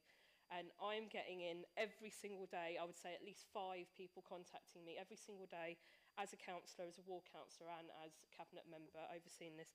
I've started a new job, and I do work for an MP elsewhere in Hampshire, and I can tell you for sure that the casework I am working on, a significant amount of time that is not going away, in fact it is more and more of it is coming in, is the winter fuel payment stuff. People were petrified and scared, and I know some people in the press and across the country have said, oh, it's all silly scaremongering. These people are scared. They're wondering how they're going to heat their houses, how they're going to pay for things, especially when the price fuel cap, the energy fuel cap, has gone up by 10% in October. The bills are going up, but nothing else is going up. So I understand why they are really scared. I've also I've had contact with a couple of food pantries across the city. And one thing I didn't even think about is, you know, we acknowledge that some people, you know, they don't need their fuel payment. What I didn't even think about was a lot of those people would go and maybe very quietly go hand over their fuel payment to places like charities or the food pantry. Some of the food pantries have said to me that they're really worried that without that little bit of extra help that people have kindly passed over, which, you know, I know that's not what the winter fuel payment's for, but if you don't need it and you're given it, you know, that's what they've used it for. Now they're worried that there's going to be a dip in that coming forward. So it has this effect spreading out to many people, not just those that, you know, are really suffering. I do want to take the time as well to thank my team at the council, the Switched On team. They've worked really hard, and they've worked alongside Steve and Darren, and they fall under Darren partially as well, to make sure that we can, it's like Steve has said and like the deputies have said, it's nothing to cheer about, but while we can, we will always try and help those in need. And if we can help 2,000 extra people who are just above the threshold, like the people who are sometimes 29p, a couple quid over, they really need our help, so we will always do that. I'm pleased that there's been support across the council as well for what we're doing, so thank you.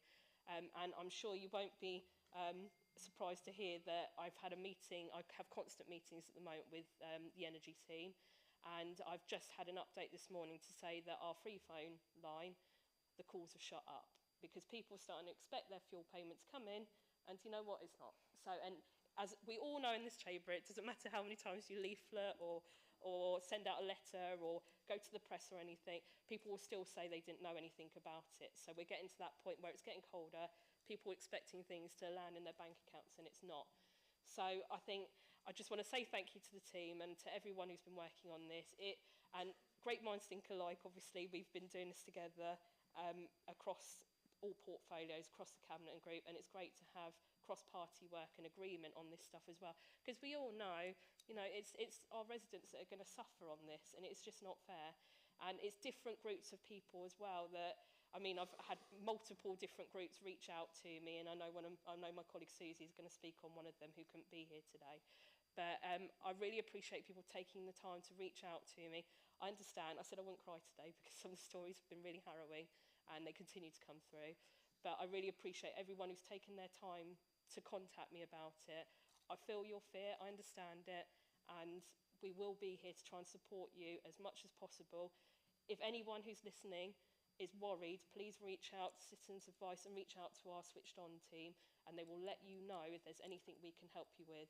But if you think you're entitled to pension credit, please, please, please have a look and see and apply. It is a difficult form to go through, but we will always help you where we can. So thank you. Thank you, Councillor Barrett. Councillor Vernon Jackson. Thank you, my Lord Mayor. I don't in any way want to be party political about this, because I think we're all on the same page that this is something that we don't think should have happened and will cause significant harm to a group of people. I think we need to be realistic that there are some people who can afford to lose the winter fuel allowance. We had it, and we can do without it in our household. But there are an awful lot of people who are being hit by this, who can't afford to lose this, who will have real problems and who will face real significant issues over this winter. But what I wanted to do was to say thank you. To say thank you to Steve as leader of the council and the other people working on this for not just sitting back and accepting what had happened, but trying to do something about it. And that's the sort of council we are. That we can't do everything, but we've tried to look for the people who are the most vulnerable, who are being hit, to try to make sure that they are protected. And I think that's something we as a council should be incredibly proud of doing. That we're doing something that nobody else is doing around the country, that we're leading the field. I hope others will follow, but we're trying to make sure that those people who are going to be hit really, really badly by this are protected through what we can do. Everybody knows councils don't have much money, but we're doing this. We are an ambitious council, a council that leads, and not just on this, but on lots of other things. We're the first to be buying back 600 council houses that have been sold off under right to buy, and they've been bought back so local families can have somewhere to live at a rent they can afford, and it saves the council money. We're in the education area, we're leading on inclusion and trying to make sure that kids are not pushed out of schools, mainstream schools. We're trying to make sure that those children continue to be educated. With Portico Shipping, we've had a deputation, but if you look under the figures, this provides value for money for the City Council, and we were the first council in the country to go out and do something like this. So we're an ambitious council, not just sitting back and letting things happen to the residents of this city, but making sure that we do something different. We've protected the youth service and the play service in this city, when in Hampshire it's been abolished. So I think we should all, across all parties, be incredibly proud that we have led the field on this and in other things to protect residents from cuts, to make sure that residents get decent services, and that, I think, is something we should all be incredibly proud of. This is a really bad decision by this government, and we can't change that. But what we can do is what we are doing is trying to make sure we protect the most vulnerable, and I think it's an incredible thing to have done, and my thanks to Steve as leader of the council for leading this. Thank you, Councillor Corkery. Thank you, Lord Mayor. Council, I'm sure I wasn't the only person across Portsmouth, if not across the country, who, after the general election result, was filled with hope that there was going to be a change in direction, not just of government, but of our country. After 14 years of Conservative power, sometimes propped up by their friends, the Lib Dems, that has to be said, or maybe not now friends, I don't know. We've found ourselves in a situation where there needs to be a radical change in this country, because we've got all sorts of problems that need dealing with, whether it's housing crisis, social care crisis, education crisis. In fact, I don't think there's one area of public policy that you can't put crisis after and it be a meaningful concept and people know what you're talking about and know, actually, I know someone who tried to use that service and it was in crisis. The services just weren't there, the funding wasn't there, and the properly trained, respected staff wasn't there. So we do need a change, and I'm still hopeful that that change will be coming, but unfortunately I don't think it's been a good start, and I think that has been really kind of personified by this policy that didn't need to be implemented, but has been nevertheless. We're told it's because of an apparently unknown £22 billion black hole that no one knew about before the election. I don't know, maybe it's just the kind of media coverage that I follow, but in the lead up to that election, lots of the people I was watching were saying, well, what about this £20 billion that were in these reports? What are you going to do about it? But it wasn't discussed. People knew it was there, but I guess it wasn't politically convenient to talk about it at that time. Now, all of a sudden, it's become apparent. And who's going to pay the price for it? Well, in the first instance, it's going to be pensioners. Some of those pensioners, yes, probably can afford it. Maybe some of the pensioners in Drayton and Farlington, I dare say, can afford it. But also, lots won't. That's the problem with how it's been implemented in practice, with this kind of cliff edge approach, which means that even people on low incomes, even people with a very small private pension, will no longer receive it and will be potentially hundreds of pounds a year worse off. So, I mean, this could have been foreseen. It wasn't in the manifesto, so why is it being implemented? I mean, I have one theory, which is probably one of many, but my theory is that while there is, of course, lots and lots of good people in the Labour Party, I think people join the Labour Party and get involved because they believe in a better world and, like I did, want to help change things from the inside and all the rest of it. But the reality is that in today's Labour Party, there is also a relatively small cabal of some of the worst kind of Machiavellian characters that are right at the heart of power. They've been pulling the strings within the party when in opposition, as some of us found out to our cost. And now I fear that those same people are right at the heart of the top table where decisions are being made in government. I believe this is all part of an incredibly sinister and misguided political strategy to further heap the blame on the Tories of people's hardship. Now, I think that responsibility should be put on them, but not by inflicting further hardship on people now when that is incredibly avoidable. And instead, they should be offering an alternative vision of a better and more equal society. It may have all seemed ingenious political strategy sat round the decision-making table in Westminster when it was decided, but it's now been exposed as just bad politics by some of these seemingly untouchable senior advisors. It was always going to be bad policy from the outset, but as I said, it could have been avoided and implemented in a much further way by looking at the thresholds, looking at how it's going to be implemented over time, rather than all of a sudden saying to anyone with a tiny amount of small private pension or other income, you're no longer getting it. Now, I might be one of the younger members of the council, but even I have a long memory. And sad as it may be to admit, one of my specialist subjects is the history of UK government welfare benefit policy. So let's do a quick recap of some of that history since the last change of government prior to the general election earlier this year. The benefit cap, 2013. The bedroom tax, also 2013. The universal credit rollout, 2013 onwards, when allowances within universal credit were significantly less generous for lots of claimants than they were under the previous tax credit system. The freeze on working age benefits, 2016 to 2020. Cuts to disability benefits as part of the changeover from disability living allowance to personal dependence payments, 2013. The two-child limit, 2017. Cuts to housing benefit for young people, 2017. Local housing allowance cuts, 2011, 2012, and 2016 to 2020. So while I will support the motions today, and I really hope that those in government do start listening to better advice and choosing better policy, I'll also remind the Chamber that not everyone has quite such short memories, and to be honest, it risks looking like cynical political opportunism not to speak out when it's your own party cutting benefits for those on low incomes, but then shout from the rooftops when it's another party responsible. Thank you very much. Councillor Horton. Thank you, Lord Mayor.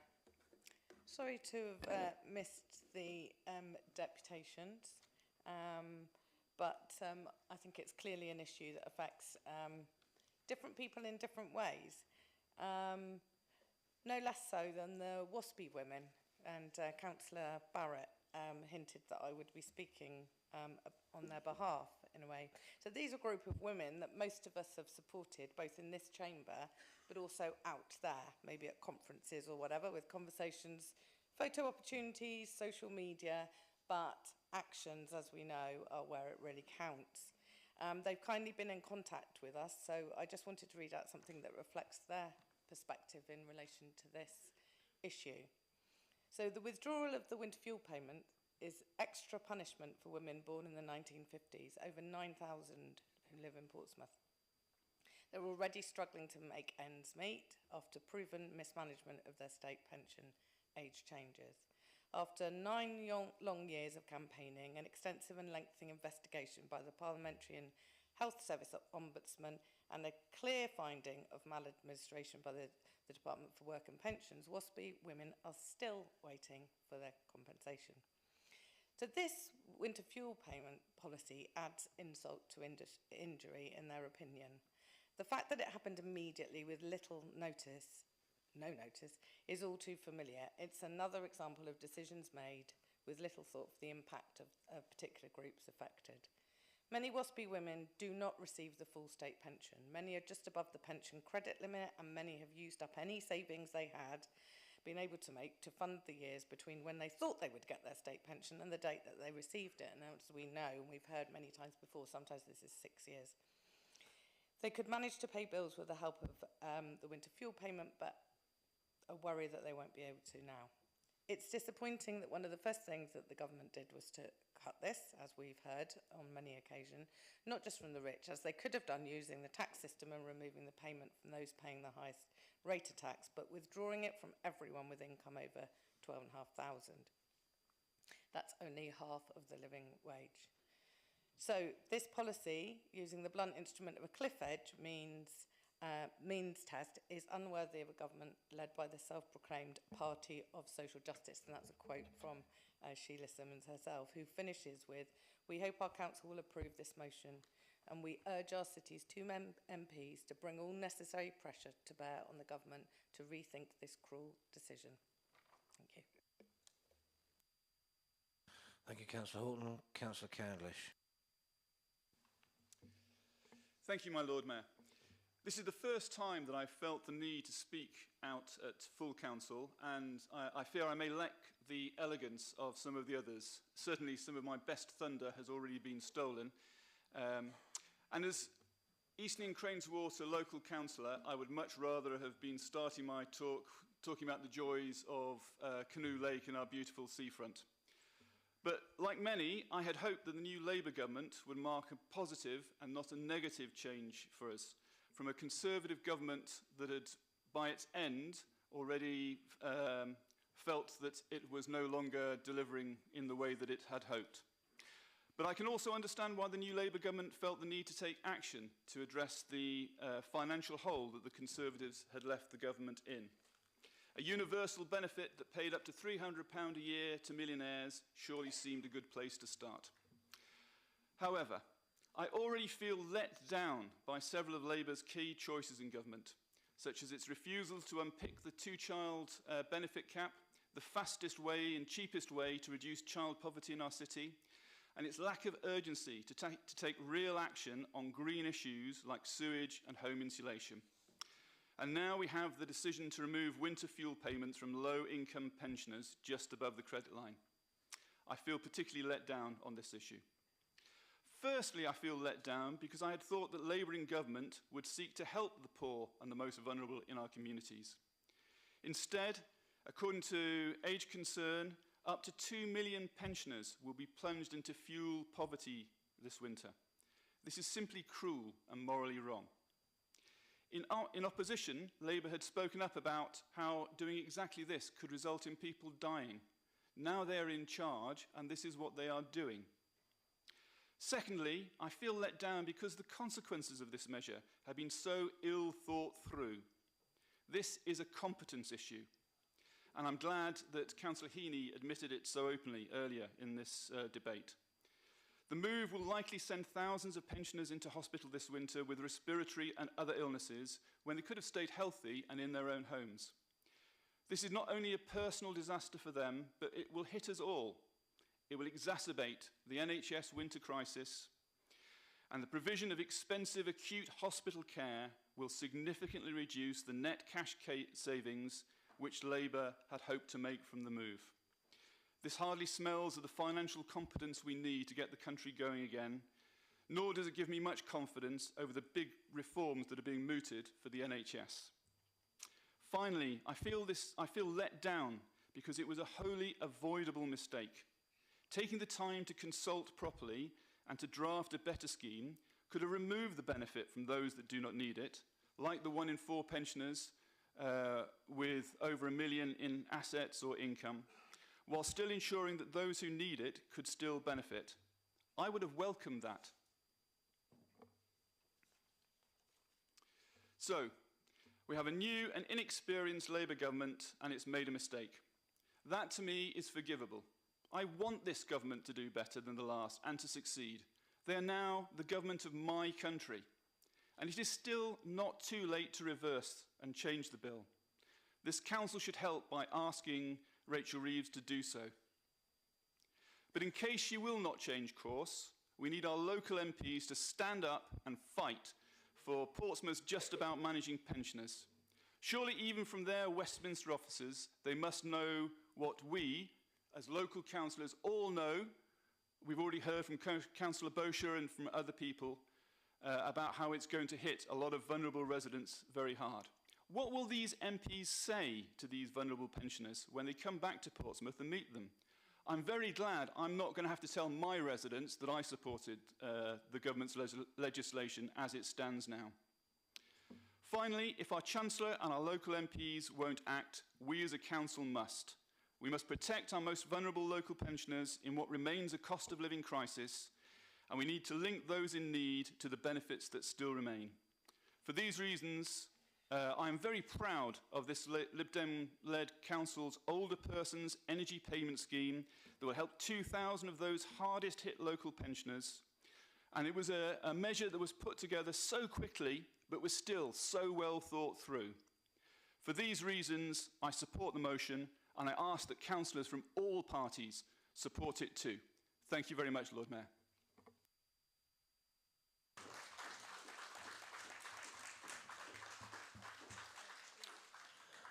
Councillor Whittington.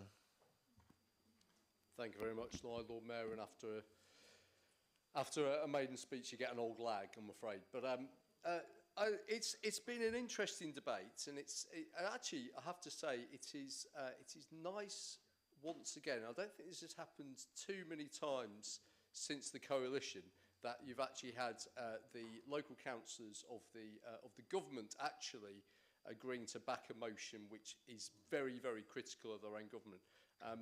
The Conservatives used to do it in a kind of grudging way occasionally, but not very often, whereas us Lib Dems in coalition, for those of us who were around at the time, actually did it on a regular basis, and quite right too, when they got things wrong. And of course, Labour has got things wrong with this decision. And I'm going to take a slightly different approach. And we've already heard from Councillor Corkery about his love of welfare policy, etc., which of course I have a great interest in as well, not least because I was part of the Department for Work and Pensions for 12.5 years, during which of course I served as a civil servant under the Labour government, the last Labour government, and also the first 4 years of the coalition government. And one thing I must take a slight issue with Councillor Corkery's history lesson there was that it didn't quite go back far enough. And if we went back a little bit further, we might actually not be quite so surprised by Labour's incompetence on this issue. Because we only have to go back to employment support allowance. Now, this is a benefit which still exists now for a few people who aren't quite on universal credit because they haven't quite moved over to it. But this was a benefit that came in the late noughties, and was of such fantastic implementation that it left some people without payments for 9 months after making a claim. 9 months. Because this was a Labour government that changed ministers all the time, that didn't know how to implement things, and indeed left people in abject poverty for well over half a year. And this wasn't 9 months was not outstanding in terms of it. There wasn't many. It was many people with 6 months plus. So it didn't surprise me that Labour made a mistake, because they have a history of that when they last in government. All governments make mistakes, of course. But what it was it was so unthinking. And actually, again, having worked in the Department for Work and Pensions, you understand about administration costs. Now, the thing about universal benefits is that your administration costs are very low because everyone gets it. Your eligibility is you're over a certain age, you get a payment. Or you hit a criteria and then you get paid it, whatever it is. Now, making it a means-tested benefit means that it makes it a lot more administratively expensive. And of course, we've also had the really quite bizarre thing of, if you claim pension credit, you can also get this winter fuel allowance. Well, okay, so why don't you just encourage more people to pension credit anyway, which is something that every government has failed on over the last, since pension credit came in, because it really is not enough. And this is another thing about a means-tested allowance. You have to do a very complicated form to claim it. But also, if more people are going to claim pension credit, that bill's going to go up, and any saving you're going to make from winter fuel allowance, making it means-tested, which of course is more expensive to administer as well, you're going to lose that. So all in all, this will probably save the Treasury absolutely nothing. So why the pain? Why the pain of going through this? It's simply because you have, I believe you have a Prime Minister and a Chancellor of the Exchequer, and also the former Chief of Staff to the Prime Minister, who are technocrats who, quite frankly, do not get politics, and they don't get people out in the country. And that's the most concerning thing for me, because I would hope that Labour, having come in on a wave of change, that was their slogan, would actually come in with a bit more humility and a bit more understanding of what the needs of the people are who have put them in office. So far, that hasn't happened. What I hear from Keir Starmer doesn't fill me with great confidence. It comes across as technocratic, arrogant, I would say. And if this is a staple of things to come, it's really concerning.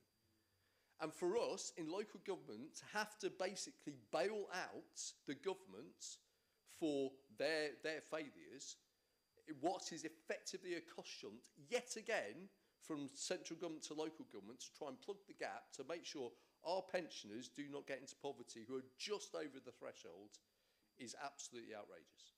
So I support the motion. I absolutely support the Liberal Democrat amendment.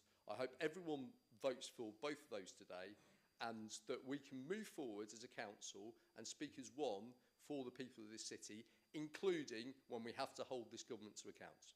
Thank you very much, my Lord Mayor. Thank you, Councillor Whittington. I don't want to tempt fate, but the last speaker indicated is Councillor Brent, and then we'll go to Councillor Gardner if I get no late speakers. Councillor Brent. Thank you, Lord Mayor. I really won't make it too long. I just wanted to have a couple of words. After hearing the Conservative Party being the nasty party for a number of years, it's clear to see in a matter of weeks who the nasty party is now.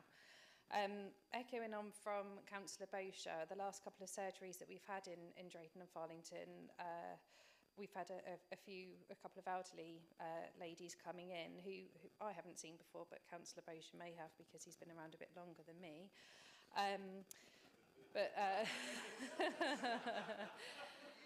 And there were a few sort of digs from the post that was on social media from Councillor Bosher. The lady that was really upset, and it was really upsetting to see her so upset in the surgery in August.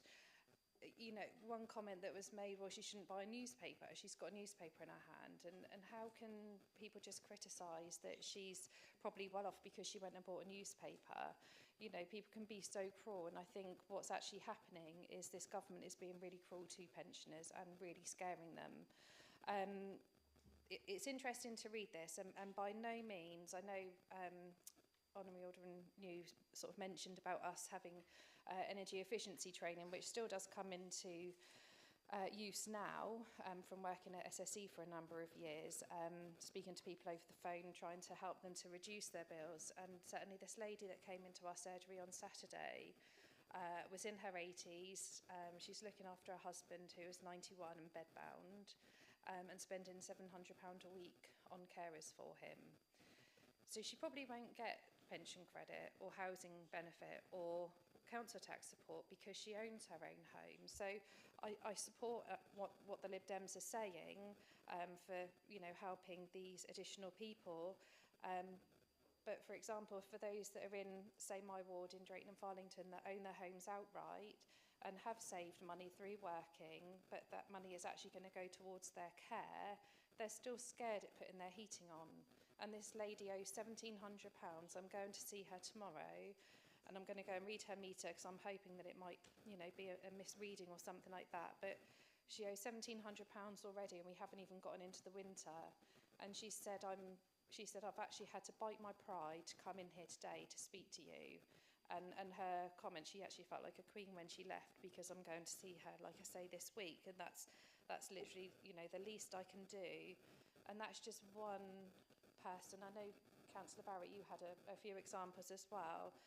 But I don't think even with this that she would be entitled to it because she won't get housing benefit because she owns her home. So she probably doesn't get council tax support.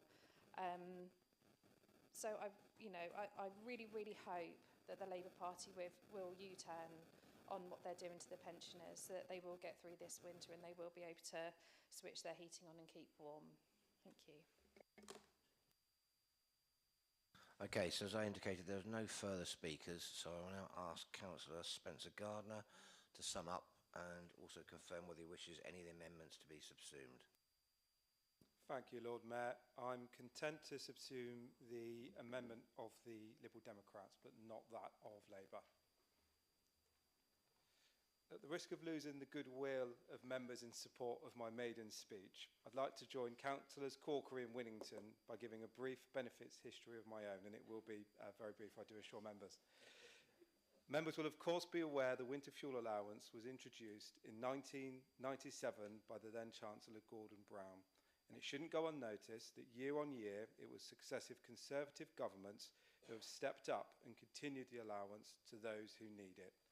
This has been without question, without asking older people to jump through the hoops of having to fill in a form with 260 questions with short notice, just as winter is approaching. Regardless of the political barbs backwards and forwards in respect of how we got here, the fact is we are here. It's been heartening to hear from members about how they have been assisting residents in their wards. I'm therefore grateful to Councillor Barrett's contribution in encouraging those entitled to support, whether that's by claiming pension credit or via the Council's own welcome scheme, to secure that support. That is the most important message from the debate today. Through you, Lord Mayor, if I may break with convention and directly address anybody listening who is entitled to claim pension credit but isn't doing so. You have contributed to this city and you have earned that allowance. Nobody will think any less of you. There is no pride at sitting at home in the cold this winter. Claim what you are rightly entitled to and stay warm. I know everyone in this room will agree with that sentiment, and for that reason alone, we ought to support this motion. We've heard today about the mistakes of previous governments. No party of government is immune from making mistakes. Of course, my own, and indeed the Liberal Democrats during their own brief brush with power during the coalition government. None of us come to this with clean hands. This is an opportunity to stand together as a council and send a united message on behalf of some of the most vulnerable in our city. I hope that all members are able to support this motion. Thank you, Councillor Gardner. Councillor Pitt. Call for a recorded vote, Lord Mayor. Okay, we've had a call for recorded vote. Can I ask all those? Everyone wants one. Hang on, we've got. This is your recorded vote. We'll have just to clarify to members. From what I understand from Councillor Gardner, we have subsumed the amendment from Councillor Pitt and Councillor Sanders. So there will be a vote taken on the unassumed amendment, which comes from Councillor Heaney and Councillor Vallely. But we have now a request for a recorded vote. So all those members wishing to support a recorded vote, please remain standing. That's clearly enough. So we will have a recorded vote. We now move to the first of the recorded. Oh, sorry. Second. Councillor Hunt, you've also indicated you wanted to speak. What was that about? Okay, all right, thank you. Did I have somebody else that wanted to speak? No. Okay. So I'll pass over to you, James. Thank you, my Lord Mayor. So, just for avoidance of doubt, we are undertaking a recorded vote now on the Labour amendment. I shall ask those in favour of the Labour amendment to please stand and then take your seat once I've said your name.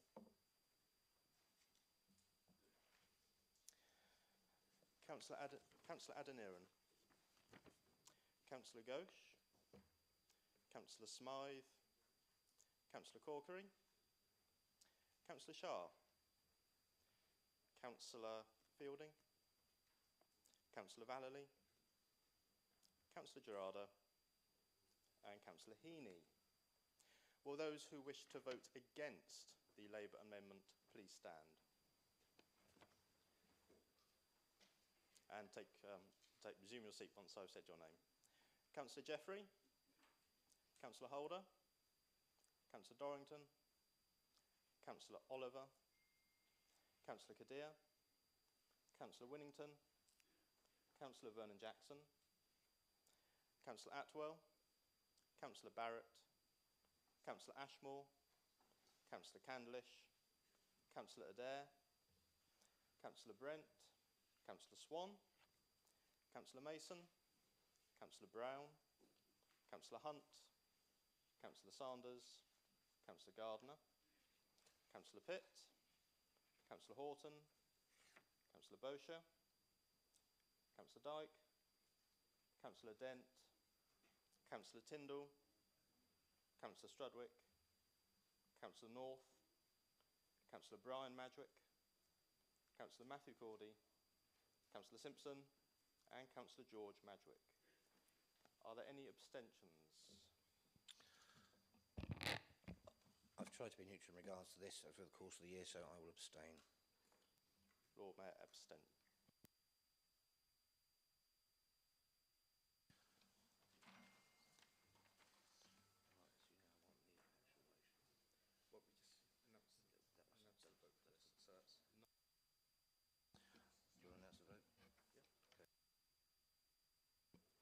The results of the vote are 9 in favour, 31 against and 1 abstention.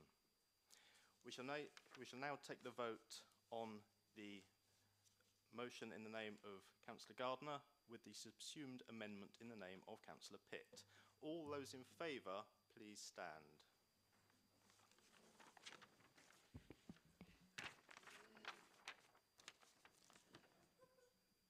As a recorded vote, I will ask you to resume your seat once I've said your name.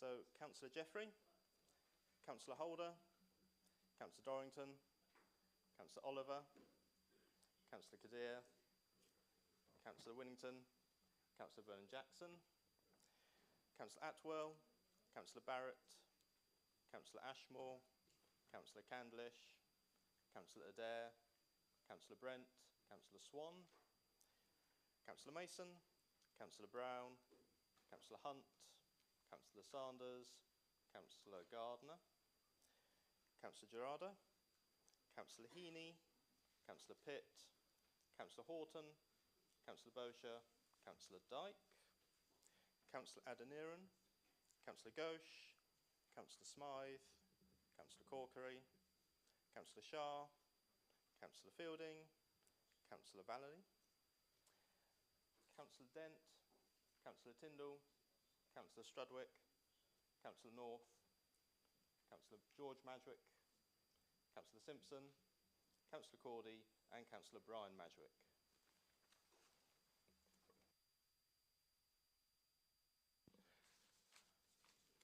I shall ask if there are any against, although I don't believe that counts. Any abstentions? Lord Mayor. I'm trying to be fair on everything, so I'll abstain on every vote if I need to be. Right, we move on. Thank you, members, for that. We move on. Oh, sorry. Oh, God, sorry. I'm having a good day. Sorry, apologies, people. The results of the vote are 44 and 1 abstention. Right, I think I'm right in moving on now. Right, motion B. Support for the elderly and vulnerable residents in Portsmouth. Can I go over to Councillor Tyndall? You're proposing, and I have Councillor Madgwick to confirm as seconder. Is that correct? Thank you. Can I then call upon Councillor Tyndall to present and speak to the motion? Thank you, Lord Mayor. Good afternoon, Ferroley councillors and members of the Portsmouth community. I stand here today for my maiden speech as a matter of that directly impacts the health and well-being of those and most of our vulnerable citizens. As council members, we are entrusted with the responsibility of making decisions that safeguard public health and to advocate for our community and my ward of Copner, and today is no exception for that. Recently, the guidance around the RSV vaccination has been updated to allow the adults between 75 and 79 years old to be in receipt of the RSV vaccine.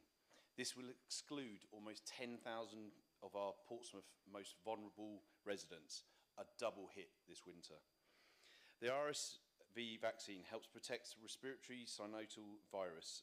The RSV is a contagious respiratory illness which is known to have more severe effects in those to have multiple comorbidities and risk of disease presenting with life-threatening symptoms increasing with age. NHS England recognises that the burden of the RSV is significant, contributing to a high demand on GP appointments and utilisation of hospital services. Estimated number of GP appointments due to the RSV are at the 175,000, and between 5,000 and 7,000 deaths are to be attributed to the RSV per year in the UK. The risk of hospitalisation after contracting the RSV increases with age and is a major concern when we are talking about restricting this vaccine to only those under the age of 80. Many advanced countries around the world vaccinate all members of the public over the age of 75 with no upper age limit. In the US, they recommend the vaccine is provided to most people over the age of 60 and then becomes vital for those over the age of 75 and onwards. The justification of the NHS guidance to cut off the provision of the vaccine at 79 is based on the latest evidence of the vaccine being effective in the over 80s. The study of 35,000 suggested good success for the participants over 80, but the sample of those over 80s was so low at 5.6 that there was no conclusive evidence that could justify providing it over 79. As the NHS moves into its period of winter pressures, it would be prudent to consider all possibilities and options, not to increase further pressure on the local healthcare systems, if at all possible. The recent merger of the Community Trust has had significant effect on our workforce numbers and recruitment into community teams that are vital in preventing admissions and facilitating discharges out of and in our acute hospitals. Knowing our city's primary and secondary care services are hugely increased in pressure as we move into these months, why have we not considered the option of funding the vaccinations for RSV in our older populations, as we do with flu and COVID? Pressure on the Portsmouth GPs, hospital inpatients, community and care services is widely known and often publicised as being overstretched. And alongside this, we have to consider the impact of a reduction in the fuel allowance, as we've already discussed, for our older and vulnerable community, as we present healthcare risk brought to us, again increasing prevalence of the COVID and of course our seasonal flu. The RSV, COVID and flu all have the ability to easily transmit and cause outbreak in our communities, as well as care settings, which would likely tip our fragile health system into a critical incident, as is there less and less provision to cope with the increasing demands in our dense island population. In conclusion, as multiple studies cannot evidence this with certainty that those over 80 should not be vaccinated, and having outlined the serious risks of collapse under huge pressures to our local healthcare provisions, I request that Council action the following. The Cabinet Member for the Community and Wellbeing, Health and Care writes to the Government Secretary of State for Health and Social Care to express our Council's concerns about excluding people over the age of 80 and ask the Government to review the policy as soon as possible.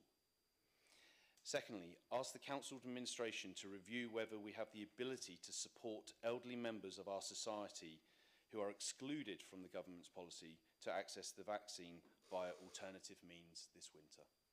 Thank you very much.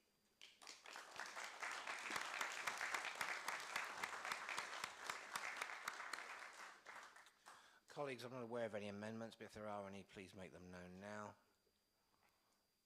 Nope, in which case we move to debate. Anyone wish? No, I have no indication of any speakers at the moment. I do now. Councillor Winnington. Thank you, my Lord Mayor, and thank you, Lee, for your maiden speech. And it's a good topic for a maiden speech. And I have to say, before the motion came onto the paper, I didn't know anything about this vaccine at all, and it was a very interesting sort of having a chat with public health colleagues about it. It's quite a tricky one, this, because this is one of those situations where we are entirely beholden to government decision.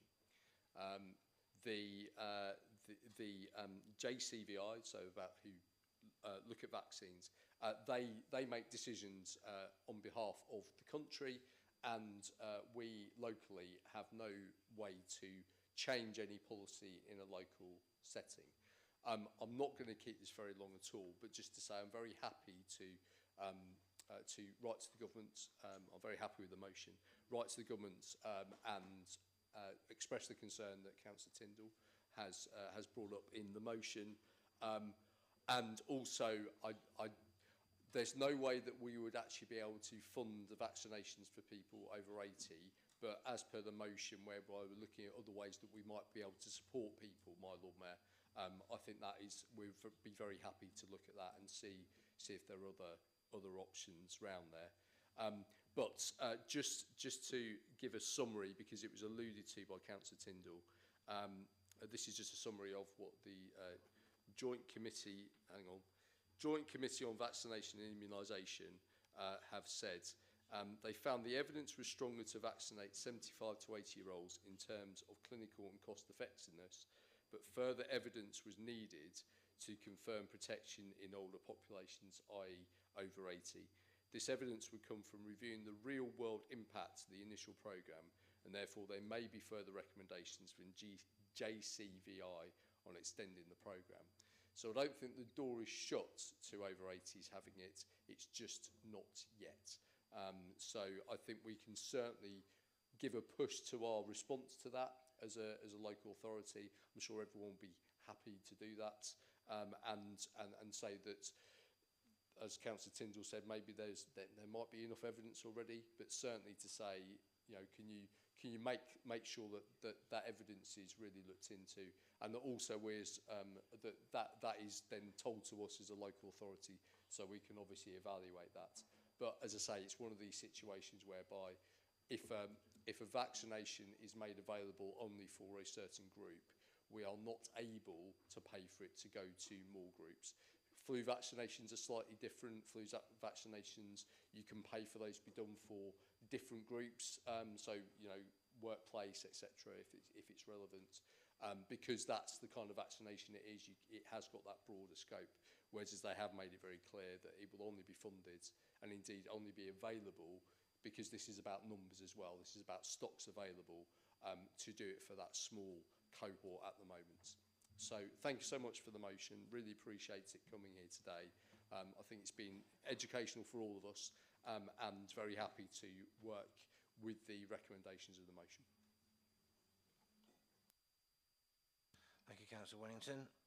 There have been no amendments. There are no... Okay, Councillor Mason. Just briefly, my Lord Mayor, I suppose I want to declare an interest, because both of the speakers have stressed the needs of people over the age of 80 for this. I am over 80. I do not think this is a prejudicial matter, and so I shall vote on it. It could have surprised me, Hugh. Okay. Right, there are now no other indicated speakers. So, Councillor Tyndall, can I ask you to sum up, please? I'll keep it very short.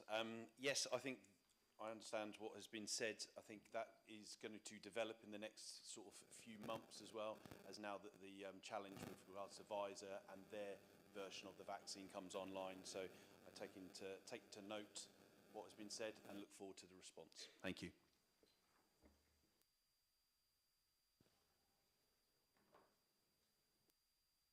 Right, thank you, Councillor Tyndall. Right, members, can I ask all those in favour, please show. Thank you. Any against? Doesn't look like there are. No, that is unanimous. Okay, thank you. Move on to motion C, dental contracts, proposed by Councillor Matt Winnington and seconded by Councillor Richard Adair. Councillor Winnington, can you speak to your motion, please? Thank you.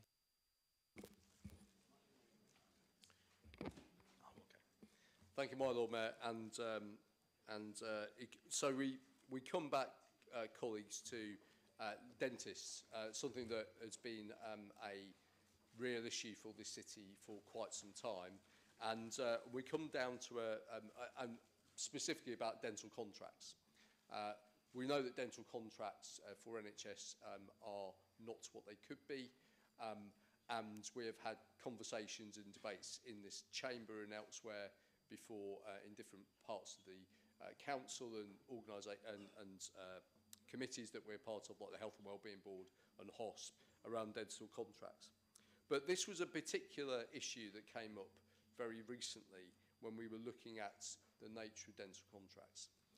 As a situation whereby someone holds an NHS contract for dentists, and that contract was not only abandoned, but literally abandoned overnight with no notice to anyone, not the local authority, who work with the local NHS to sort of recommend places and facilitate about potential locations, not the NHS themselves, and indeed not the people who use that dental practice, whether they were NHS patients or private.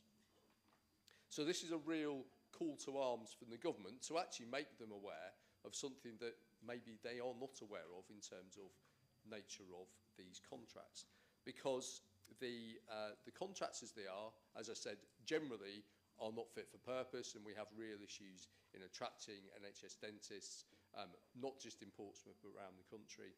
But this is a real issue whereby someone, so if you hold your NHS contracts, you can effectively leave it to the last minute to let anyone know that you are no longer able to deliver those, to the extent of telling the body that granted the contract on the day that the dental surgery was locked, by the receivers.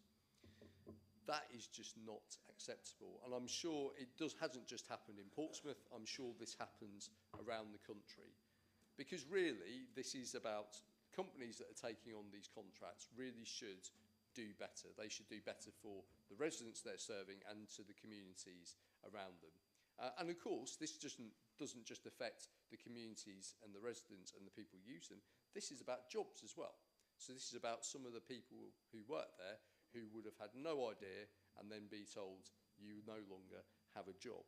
So this is really just a heads up for the governments, who, of course, and of course civil servants who I know have been working on reviewing dental contracts over some years, and I hope that the new government will move on better dental contracts overall, which will help us to have more NHS dental provision in Portsmouth and elsewhere. But this is really just a situation of putting an onus on the people who have NHS contracts to actually be honest about if they are having issues. Because if they are having issues, or whatever it might be, if there's going to be a reason why they are not going to be able to deliver those dental contracts, if they speak to the NHS who grants them the contracts, they can help them. They can look to say it might be a case of maybe some of those contracts could go to a different provider. It might be they need to return those contracts and then give the NHS an opportunity, which of course is now done at Hampshire and Isle of Wight level, gives them an opportunity to go out and source something else, or indeed in extremis can hand those back, and then those units of dental activity can be redistributed to elsewhere in the system. So yeah, so that's really the basis of this motion. It's just really going back to government and saying, are you aware that this is a situation? We've had a real-time situation where 2 of our practices have closed overnight with no notice whatsoever. It's left people in the lurch, not just the people who use that, the local community, and indeed the people who work at these practices. And of course, it's meant scrabbling around very, very quickly within the NHS to try and reallocate these units of dental activity, which if we hadn't have done that, then we would lose those and we wouldn't have those locally. So I hope everyone can support this motion today, my Lord Mayor. Thank you, Councillor Winnington. Again, I'm not aware of any amendments, but I'll ask. Nope, there aren't. So, Councillor Adair, I have you down next. Lord Mayor, I consider myself a Pompey boy, although there's not so much emphasis on the boy bit these days. I grew up in Portsmouth. I was born in this city, grew up here. My dad worked in the dockyard. I went to school locally, if I already said that. And one thing I did have when I grew up was a National Health Service dentist. My dentist was Mr. Hanby, who might be known to some people in this chamber. Mr. Hanby had a practice at the end of Milton Road, very close to the old prison. My mother was very, very pedantic about myself, my brother's teeth, and we were regularly taken along to see Mr. Hanby once every 6 months. So he used to sit in his chair, open my mouth, he'd dig around, and he'd give a filling or two if necessary. I would leave, and then 6 months' time, I'd go back and see him again. At that time, there was no concept of anything other than NHS dentistry. At that time, I didn't know anybody who had private dentistry. And now, I don't know anybody who has NHS dentistry. Lord Mayor, I can be very careful in the next sentence. Myself and Councillor Hunt are master erectors. By that I mean that we regularly take our big yellow Lib Dem gazebo all around the city. In fact, if you'd have been out on Saturday in North End, you would have seen us outside of Lidl's. And if you'd have driven past, you could have given us a wave. Apart from Lidl's, we've also been all over the city. We've been to Cosham High Street, we've been down to the Bridge Centre at Fratton, the Rock Gardens, and we've also been to the university campus. Because we are so accessible, whenever we open our gazebo, people flock to us. They come to us and engage with us on a number of issues. Some you could call the old suspects, antisocial behaviour, dog fouling, riding on the pavement, etc., etc. But one of the things which is being mentioned by them as an area of great concern is the lack of NHS dentistry in this city. Quite a few people have come to us and said, how lucky they are at this time to have an NHS dentist. But they are all very, very aware that in the next few years, the vast majority of NHS dentists are going to be retiring. That provides them with a real dilemma and three choices. They either scramble round and try to find another NHS dentist, which might mean they go way outside the city, and I wish them luck, or they could possibly have no dentistry at all, or they could try to go private. As we know, Lord Mayor, this is not a rich city, and for a lot of people, private dentistry is not an option. I particularly remember the case a few weeks ago when we were outside of Lidl's again. A lady approached us, a young lady. She approached the table where we were sat up, and she was holding her jaw. She explained that she'd recently moved to Portsmouth. I don't know where from, but she'd recently come to the city, and she had a cracked tooth which was giving her pain. She was obviously concerned that without treatment the pain would get worse. She said that she tried to get on the NHS dentist list of several dentists in the area, but none were willing to take her on. In desperation, she went to a private dentist, and he said yes, he was willing to take her on. In 6 weeks' time, so she'd have to put up the pain for 6 weeks, he would take her on, but he wanted £700 up front so that she could come along in 6 weeks' time, possibly. And I think you'd all agree that is a totally unsatisfactory state of affairs. There's also another element to this, which is very easy to overlook, but it concerns overall oral health. I'm lucky, I have a private dentist, and every second or third visit to my dentist, he checks for oral cancer and other oral problems. I get to lift my tongue, he checks the roof of my mouth, goes round the gum line, and if he finds anything, I will get referred. But we have to accept that for an awful lot of people in the city who do not have private dentists or any dentistry at all, if they had a cancer in their mouth, it is very likely going to be not spotted at the early stages, and it will only become apparent when it is a real problem, and we all know that with cancers, early detection gives a much better outcome in the long run. So that's really what I want to say. The other thing, before I close, is that we hear frequently that this country, Great Britain, is the 6th or 7th richest country in the world. Lord Mayor, if that is the case, why do I read reports in the papers of people pulling their teeth out with pliers? Thank you.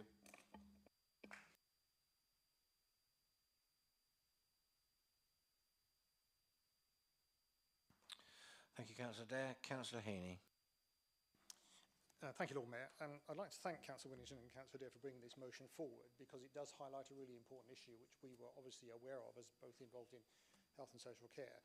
The fact that the private practice can close down literally overnight without any notice is a real problem, and we know what that did to people. It frightened them, concerned them, what was going to happen, and so on. And the fact there were NHS contracts as well meant who was going to take those up, and it was quite difficult, at least in the early stages, to see how that was happening. Because I think I'm correct in understanding it that the provider initially who was taking it on wasn't going to take on NHS contract, but then agreed to do so. It's a really odd situation, because when GP practices close down because of retirement, there is a process by which you can make sure that patients who are registered with that particular practice get transferred to other practices on agreement. And it is really rather bizarre that we have nothing for dentists, given that dentistry is such an important element. Councillor Dare has already alluded to the other health issues that can be picked up with good dentistry. So I do think it's important that this motion is forwarded on to the government, and I do think the idea of having a notice period is right. I mean, clearly if a company is in financial difficulty, there is a risk of business confidentiality. But I don't think that should be a problem, because the NHS is well used to dealing with this, and they would respect the confidentiality of the company if they came to them early enough to say, we are having financial difficulty, we think we might not be able to survive, and they would monitor that and then try to provide assistance or whatever. But it would at least give an opportunity for the NHS to plan for what could happen to those contracts if that just wasn't able to continue.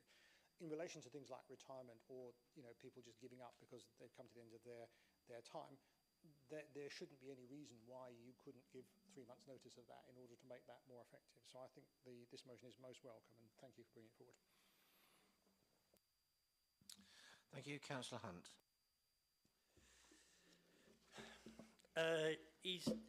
This is such a big issue.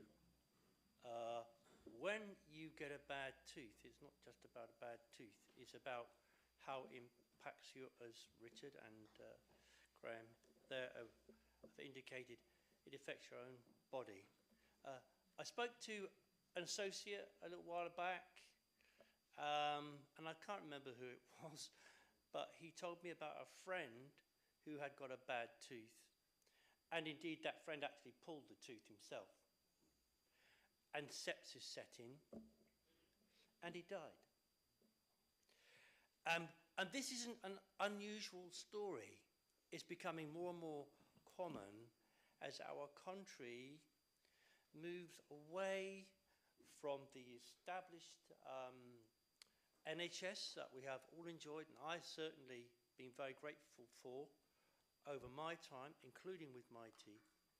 And if you, my friends here know that I have to go for regular checkups and so on, because of accidents that have happened within my job and so on that affected my teeth. And once one tooth goes wrong, or you grind it down or something, the whole synergy within your mouth changes, and impacts happen more and more and more. And it's very expensive. I don't know, I'm sure some of you might have had a root filling, but a root filling is about £1,000. And the crown to go on top of it is £250 or thereabouts. And the reason I say this is that we all here have areas in our city, Councillor Idorin and Corkery, of people who are in poverty. There's absolutely no way that people who are on the breadline can go get their teeth seen to. They can't do it on the NHS because no one's doing it anymore. So they have to go private, and they can't afford to do it, or they sort it out themselves. And that is the result. You can go online and you'll find these sorts of things all over the place. And it's moving towards that American style of healthcare, which we see some people, even in this chamber, who seem to support, moving towards the American healthcare system. I don't. It should be universal. We should all be looking after one another. But the reason I want to talk about this too, and the blame for the demise of NHS dentistry, I'm afraid does go back to our colleagues. It was Tony Blair's years when he changed he introduced dental reforms which didn't pay dentists nearly enough, I'm afraid, as a fact. He admitted subsequently that it was his fault. In the 3rd of May 2007, he said his government had failed on its promise to provide access for all, and as we move towards two-tier dentistry. And the professionals at that time in the Dentistry magazine said that it was Mr. Blair's ill-thought-out and rushed dental reforms which caused so many dentists to opt out of their contracts. What was happening is the dentists were just not being paid enough money. And the fact is, you've got to sympathise with the dentists, because we expect them to do more and more and more. The equipment that they buy is enormously expensive. X-ray machines, all sorts of cleaning stuff in your mouth. They have to hire nurses. All of this stuff is very, very expensive. So the NHS contracts that they get into just don't provide the amount of money necessary to deliver an NH service. And back then in 2007, we're heading towards a two-tier system.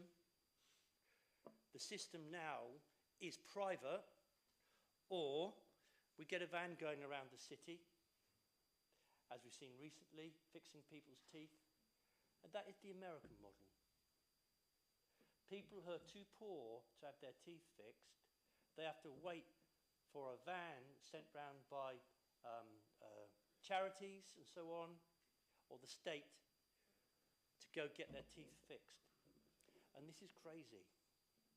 Because people who get sick through having bad teeth, getting cancers in their mouth, because as Councillor Adair says, they're not seen to, they're not detected, this down the line causes more money and more burden on the NHS, as people have to have even more expensive treatment.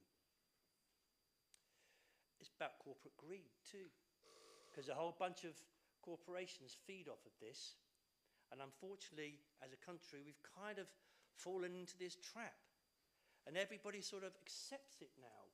They all wring their hands, and we don't think that there's anything that we can do about it, which is why we were glad when Labour came into government. We have to hope that they'll look at this issue too, and this small change might help a bit, but overall, we have to care about those people who are poor and the poorest in our city. We can't do it on our own. We can do what we can through the good offices of this council, but something has to change. That's what we were promised, and that's what needs to be delivered.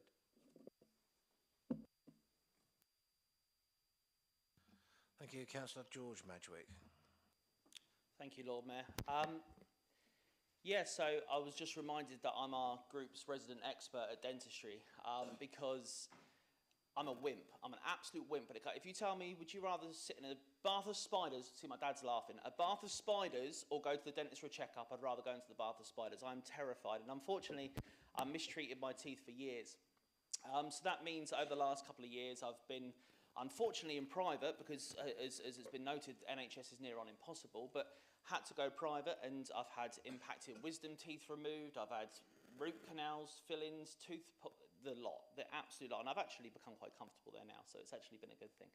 But I think, a lot has been mentioned about private, and it is very expensive. So, for example, a couple of weeks ago, I broke a tooth in half, which was already weak, called up the private dentist, and Councillor Hunt is correct. They quoted me almost £1,400 for a root canal treatment with a crown, or £200 to have it removed. So I had it removed, I had it taken out, because it's just a lot more affordable. £1,200 to have a root canal, which might fail anyway, is not a sensible financial risk. So I had it taken out. But I think what is also pertinent to remember is that with the pressures on the NHS dentistry, there has now become pressures on the private dentistry. So those of you that do use private in this room and are fortunate enough to be able to do that, you'll know that if you called up a private dentist 5 years ago, you'd have been able to get an appointment the next day or same day. That is now out the window, as Councillor Hunt is nodding. It's gone out the window entirely.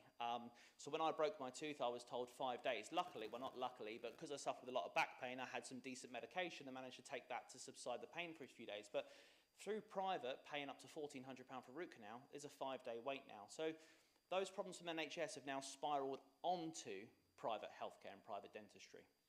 Furthermore, that's pushed up prices, pushed up, all the other areas as well. And equally, private dentistry is now also not being able to take on private patients. So, for example, my dentist, which is not in the city, I actually had to get a dentist outside the city, they no longer take on private patients because they can't do so, because they're being completely stretched as well. So there's been a knock-on effect. And to be fair, before this motion was brought forward, and I really appreciate it being brought forward, before it was brought forward, I had absolutely no idea that dentistry could just close, without giving any warning. I actually can't believe that's even a thing. I mean, healthcare is so vital to all of us. And imagine if you had like an impacted wisdom tooth and you've been in pain for weeks, and finally you got that dentist appointment tomorrow to be called to say, sorry, not only have you not got an appointment, you've no longer got a dentist. I couldn't even imagine how that is. So I do welcome this motion. There definitely does need to be support in this area, and there is a real burden. And I wish I had a crystal ball to tell you what the resolution was, but I don't. But all I know, we need to resolve it. Thank you, Lord Mayor. Thank you, Councillor Madgwick. There are no more indicated speakers, so Councillor Wallington, sum up, please. Thank you very much, my Lord Mayor, and thank you everyone for your contributions. I think dentistry is something that we all have so much interest in this city, more than we would hope we would need to have as well. So one of the things, so coming back to, and Councillor George Madgwick, who this is one of the things. I mean, I had no idea either that you would just that this actually happened. I thought that there would at least be some mechanism in place that this would, you would end up getting taken to court and all this kind of thing. I know with more general dental contracts, if you do that just as a general thing and close before you said you were going to, then that would be that is a case. But I think with this, there was no sanction whatsoever that anyone could do against this organisation for leaving this contract, effectively getting rid. And of course, the real kicker about this was the fact that for the over 100,000 UDAs, unit of dental. I'm trying to think now. I did it before. Anyway, the unit, the effectively like hours of dental service that we gained in the city through the work we'd done. That was part of that 100,000 that this company had, that we then lost. Which is a real kicker, because after we worked so hard to get that into the city, to then not be able to use it because they'd gone out. And Councillor Madgery is absolutely right. The people who are most impacted by this more than anyone were people in the middle of treatment. So literally, they were in the middle of treatment and their dentist disappeared. Or they had an appointment for treatment, and of course, again, their dentist just wasn't there anymore. So it wasn't about people who maybe were thinking about booking a checkup or anything. Literally, what the NHS had to do was scrabble around and literally find places for these people to go at no notice whatsoever. And those included people who were right in the middle of having a temporary filling before having an extraction or a root canal or something like that, or moving on to or having ongoing quite serious treatment. I'd like to bring in about Councillor Dare's point about oral health. And of course, we forget about this a lot of the time, that oral health is so key to general health. You can have things like abscesses in your mouth that can affect the rest of your body and the rest of your health. You can have all kinds of things that happen in your mouth which then have an impact on your health, on your physical, but also mental health as well. Because if you are putting up with things, huge amounts of pain for long periods of time, that can have massive impacts on your general well-being. And again, if this happens again, you're going to have people who are literally left in the lurch, having those situations around. So, thank you for everyone for supporting this. And just on the last thing, and this is something to go back to what Councillor Heaney was saying. We were at the Health and Wellbeing Board a few weeks ago, and it was actually stated, and this was news to literally everyone there, it was stated that no one has a dentist. No one has a dentist. You're not on a list, not like a GP. No one has a dentist. The dentist is contracted for you for one course of treatment, which is literally one appointment. At any point, they can just say, no, you don't have a role, you're not registered with them, they just keep you on a roll to do that. Absolutely extraordinary. And again, this is something I hope the government will look at going forwards when they look at dental contracts, and actually do it more in the way that GPs have. So you have a dentist when you're registered with them, they are actually your dentist, and they can't just turn around and say, no, we're not going to treat you next time, you'll have to go somewhere else. Or you have to pay us lots of money to stay on roll with us. So lots of issues to do. Thank you for your support here. I've talked to the Director of Public Health, who's very happy to do this, as that's our connection in with the NHS who take the lead on it locally, and I'll certainly report back. I'm sure she'll report back to all of us when we have an answer on that. Thank you very much, my Lord Mayor. Thank you, Councillor Winton. Right, members, we now move to the vote. Can I have all those in favour, please show. Any against? No, that's unanimous. Okay, thank you, members. Motion D, if you're not aware, as motion A was duly proposed, seconded and debated, motion D falls under Standing Order 32B(2) and therefore not be considered at this meeting. So we'll be moving on to motion E. However, before we move on to motion E, it's now 10 to 5. Would members like a sort of 10-minute break or so? Just 10? Yeah, okay. So 10-minute break then, members. Come back at 5 o'clock. Thank you.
Right, everybody, please be seated. Welcome back, those of you that are here. We are now on motion E, Baby Loss Awareness Week, proposed by Councillor Charlotte Gerrada, seconded by Councillor Yinka Adeniran. Councillor Gerrada, floor is yours. Thank you, my Lord Mayor. We've brought this motion to full council during Baby Loss Awareness Week because more needs to be done to support the 1 in 2 people affected by baby loss every year in the UK. I don't want to use my speech to reel off statistics about how widespread baby loss is because you have the notice of motion in front of you and it has all of that detail in there. I just wanted to use my speech to share my own experiences of this heartbreaking issue.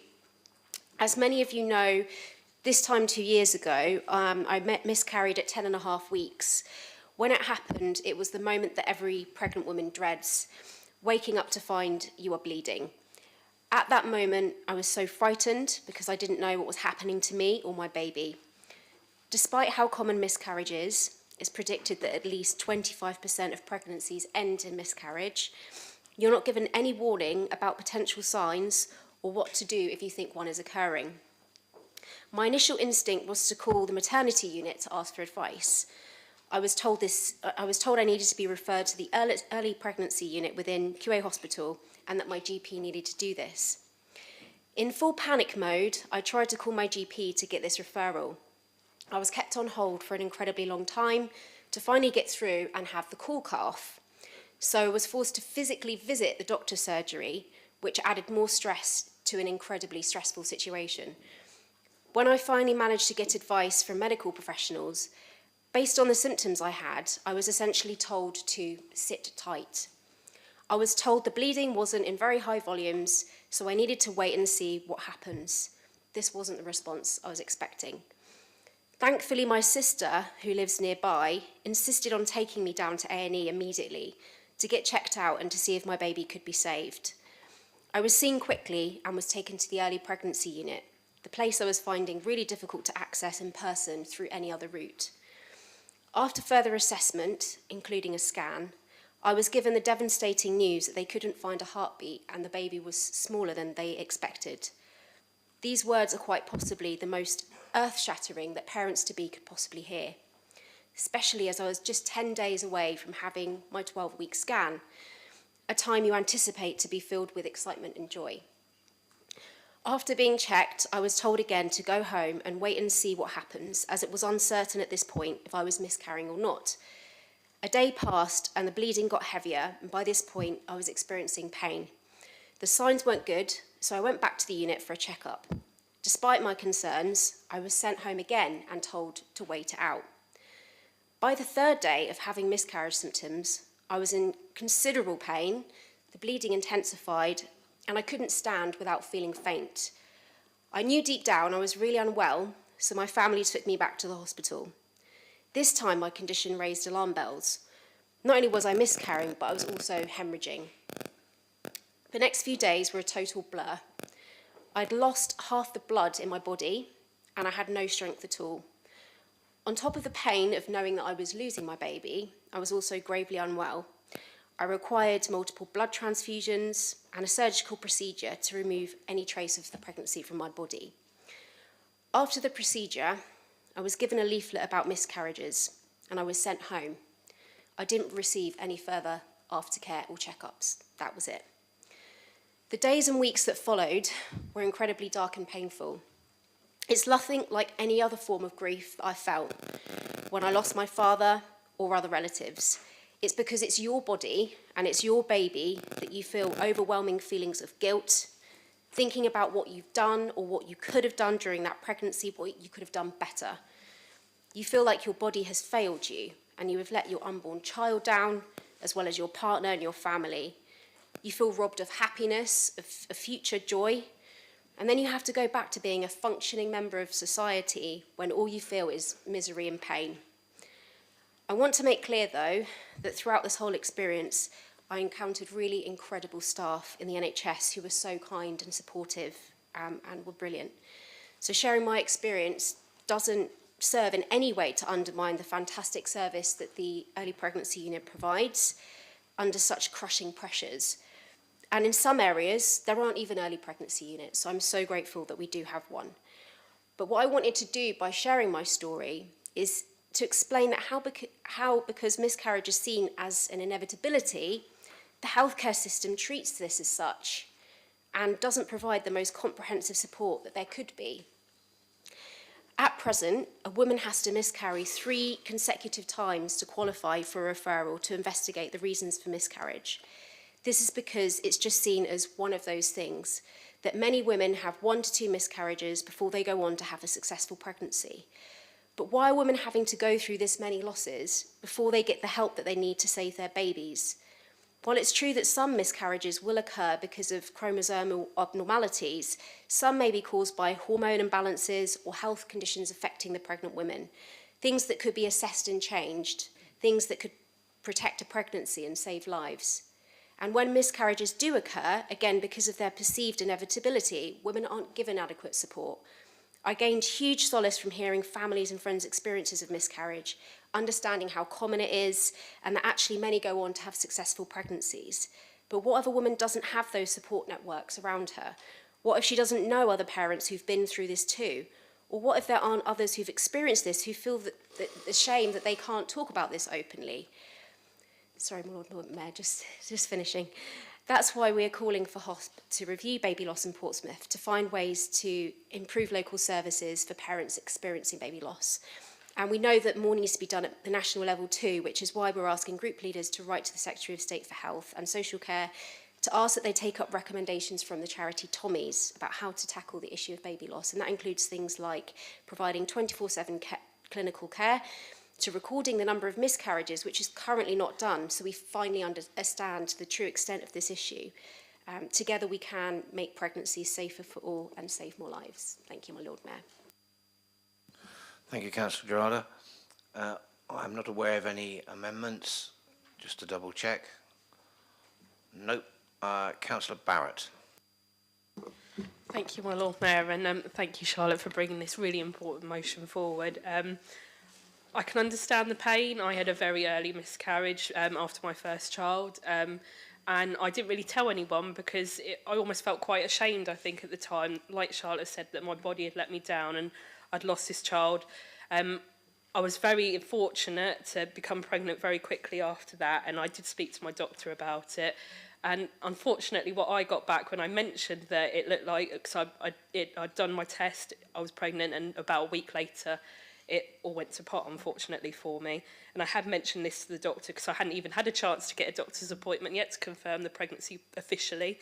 And all I got was, well, you're pregnant now, so it will be fine. So sometimes you do get those unfortunate bits, and that's why I didn't really speak to anyone about it. Only close family knew, because I thought, well, I should be happy. I'm pregnant again. Hopefully it will go through and it'll all be fine. And I've been very blessed. I've got 2 lovely little boys. Well, no, sorry, not little boys. My eldest does, my weirdly wonderful child does watch this sometimes. A strong, strapping, young teenage lad and a little boy as well. So I am incredibly lucky and incredibly blessed that I do have these 2 children. But that's not what everyone gets, and people do need the support to go forward. My husband found it incredibly difficult. He felt that there might be a lot of things available for women, but not so much for men who were also suffering the loss as well. So I think it's really important to acknowledge that. I just thought it was worth mentioning as well, through some of the work that I do. I know that SANS, who are an absolutely amazing charity, they support bereaved families who have lost babies. They're currently lobbying MPs again in Parliament to try and re-establish the APPG, which is an all-parliamentary party group, to develop policy that goes on to support families dealing with the grief and loss of a baby, but to also raise awareness of what more can be done by government, Parliament and any other agencies that might help those who are affected with this loss. From what I read, the overall aims of the group will be to develop policy going forward to support families with the grief and baby loss, but also to prevent it actually from happening in the first place, to make sure that these different measures are put in to try and, stop it in its place and deal with it when they can do. So yeah, the aims are there to raise awareness of what can be done by the government and these other agencies, and to reduce that risk of baby loss, because it is devastating. So that's all I wanted to say. Hopefully, if Parliament does decide to go ahead and it reforms, then there's the opportunity for MPs all across the country to come together and try and make sure that we increase, I think very importantly, increase the maternity workforce as well, make sure they've got the support in order to make these changes and identify when there are problems coming forward. But also to make sure that we deliver safer maternity care for parents going forward. So thank you for bringing this forward. It's quite difficult actually to speak about it, so full credit to you, Charlotte, and to anyone who suffered it. Know that you're not alone, and please do speak to people. Thank you, Councillor Barrett. Councillor Adeniran. Thank you, my Lord Mayor. Firstly, I would like to thank my colleague, Councillor Charlotte Gerarda, by proposing this motion. This motion addresses a deeply significant issue that impacts the lives of countless individuals and families in our community and throughout the UK, including myself. I vividly recall the emotional turmoil I experienced when I lost my first pregnancy in 1997. It was devastating, as I had to look forward to welcoming my first child and proving to my in-laws that I was capable of bearing children. While this may seem like a small issue here, but it carries considerable weight in my cultural background. Because by the time you are there, once you get married, in my culture, your in-law, their expectation on you is to have children as soon as possible. By the time you cannot conceive or you're unable to have children, there will be pressure from your family, from your in-law especially, and they might even ask your husband to go and impregnate another woman outside your marriage. Additionally, it is important to recognize the growing number of immigrants arriving in Portsmouth from Africa, making the African experience of baby loss a vital issue that deserves our attention. Baby loss is not merely a statistic, it represents real, heartbreaking experiences of grief, loss, and isolation, affecting 1 in 2 people in the UK each year. It is imperative that we bring attention to this painful reality and advocate for improved support and care for those affected. Firstly, the statistics surrounding baby loss in our country are stark. The figures from 2022 highlight that thousands of families faced the unthinkable. 2,680 stillbirths, up to 156,089 miscarriages, nearly 12,000 ectopic pregnancies, and 1,825 neonatal deaths. These numbers illustrate an urgent need for increased awareness and action. By recognizing Baby Loss Awareness Week, we take a crucial step in showing solidarity with those who have suffered these losses, validating their pain and fostering a community that seeks to support rather than isolate. The disparity in stillbirth rate among different ethnic groups is alarming.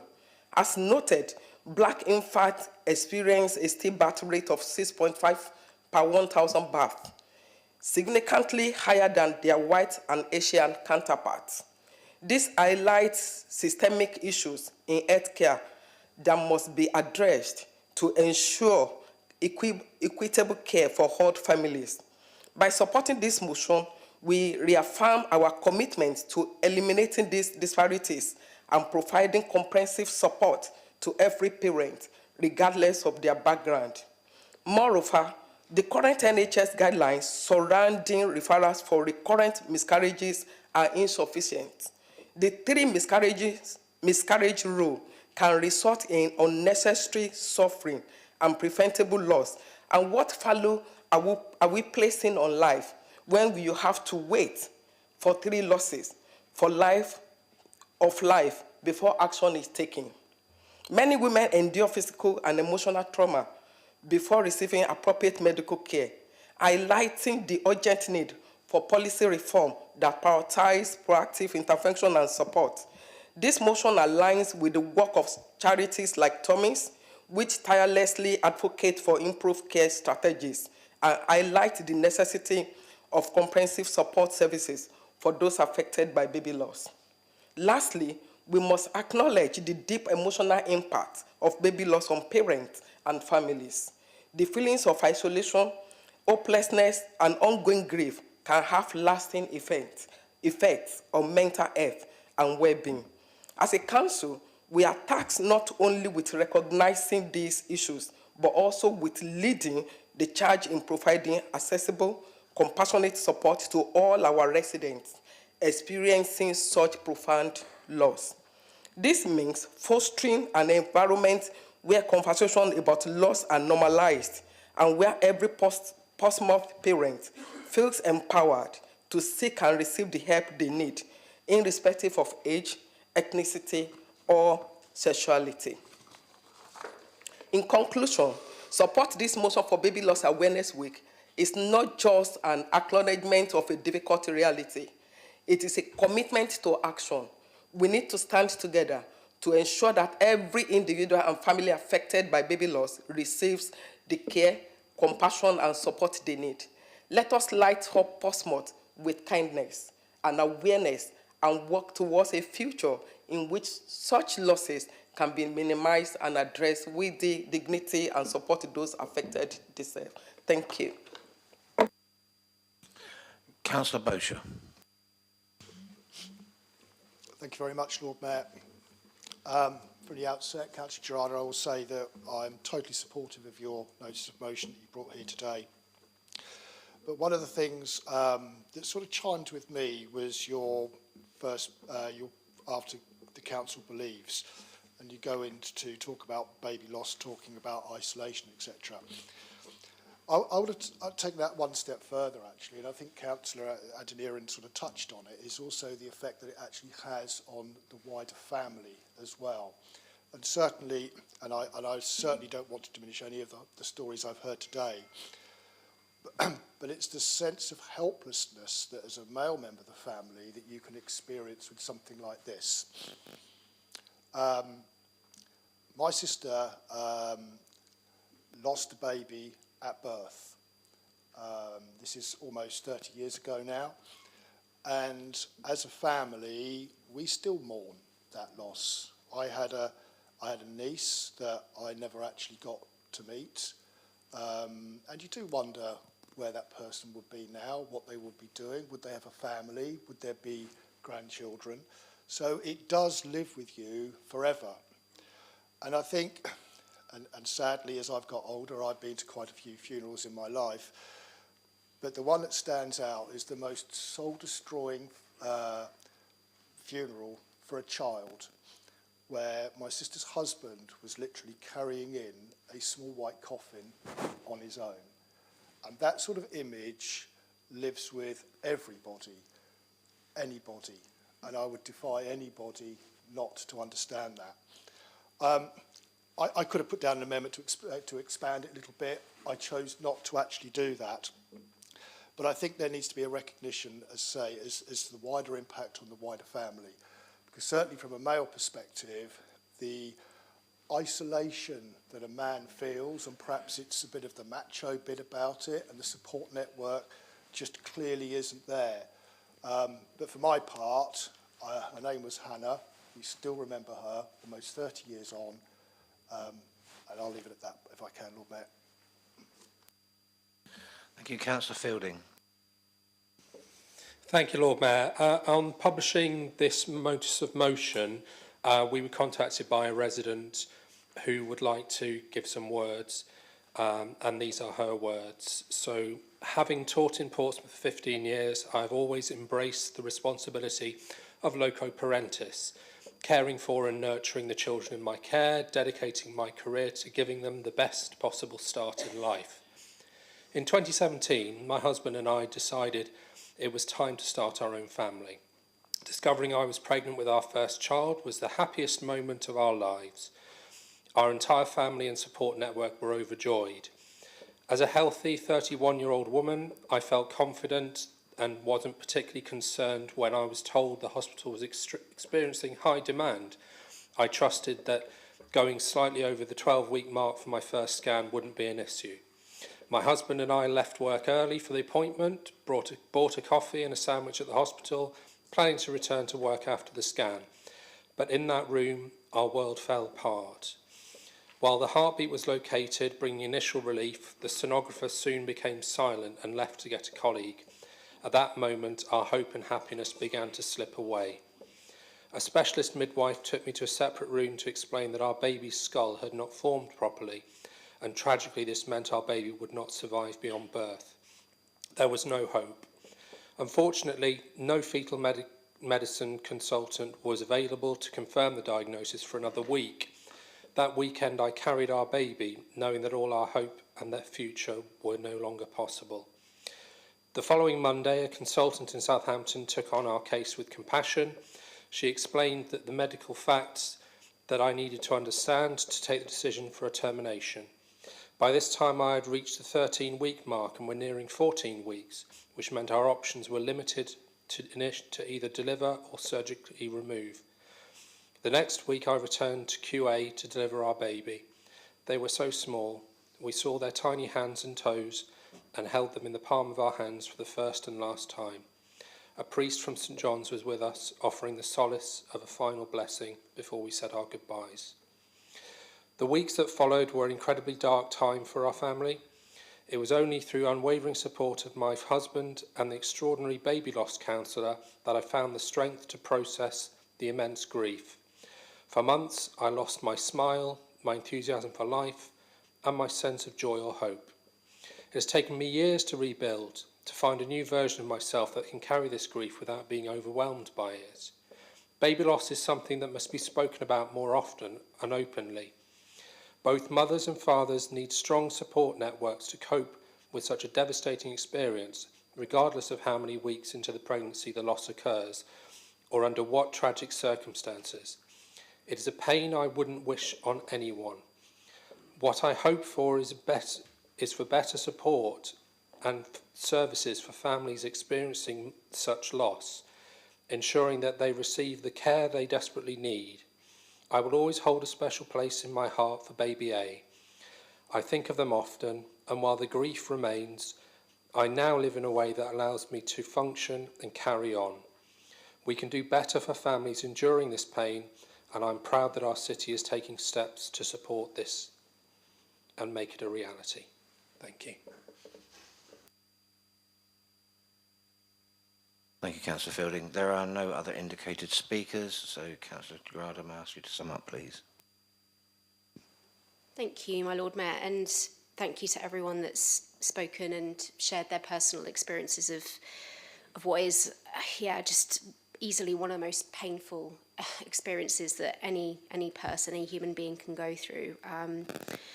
Thank you, Kimberly, for sharing your story, and I really appreciated you sharing your story when it happened to me, because it's a real amazing healing opportunity, hearing how widespread it is, and actually it's like this silent, horrendous experience that actually a lot of people go through, and you sort of gain strength is the wrong word, but solidarity, I guess, from hearing other people's experiences, and then when you see that they have healthy children themselves or healthy babies, that you hold out hope that you think that moment is going to happen for you. So thank you for sharing your experiences, Kimberly, and also Councillor Adeniran and also Councillor Bosher and Councillor Fielding on behalf of the resident. They're just all really painful stories to hear, and I think probably brought tears to a lot of people's eyes. They definitely brought tears to my eyes. What I want to pick up on is this aspect of inevitability, because it's just one of those things that happen, that it's common to have 1 to 2 miscarriages before you go on to have a successful pregnancy. That is basically drilled into the whole healthcare system. So it means that you're not able to access additional support, as we've said, until you've had 3 recurrent miscarriages.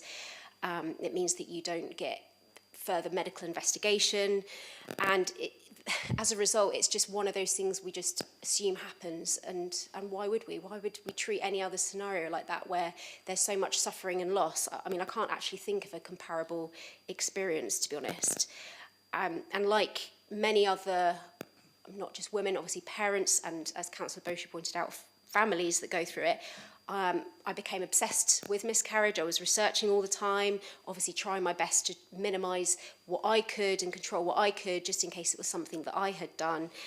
because in some instances it is, but in a lot of instances it's not. And I was, a real beacon of hope was Tommy's and the amazing work that they do, not just in terms of campaigning, but in groundbreaking research to actually try and minimise early pregnancy loss entirely, and all types of baby loss, sorry. And something interesting that I discovered was the trial of a progesterone treatment that was basically given to on a large scale study, and was found that for people who had experienced recurrent miscarriages, if they had the progesterone treatment, they had a 5% increased chance of having a successful pregnancy.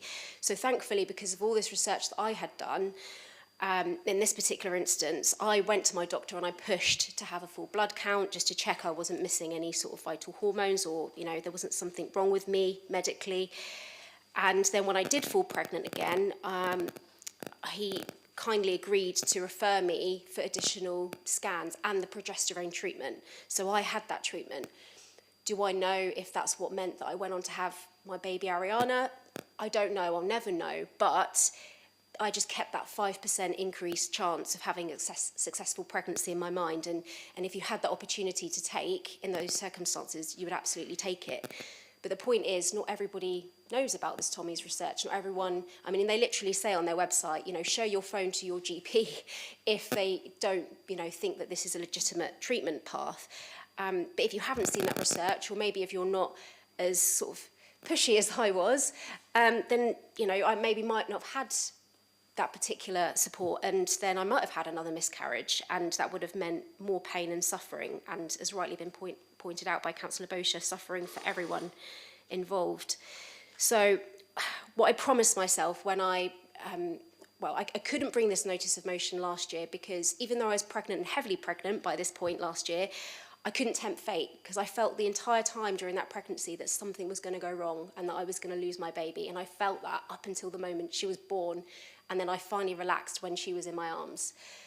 So I promised myself that when I was in a position to do this, that I would bring this here and to just see if there's more that we can do locally, and that absolutely there's more that needs to be done nationally. And I thank everyone for your support.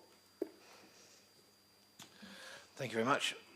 Members, we now move to the vote. See all those in favour, please show.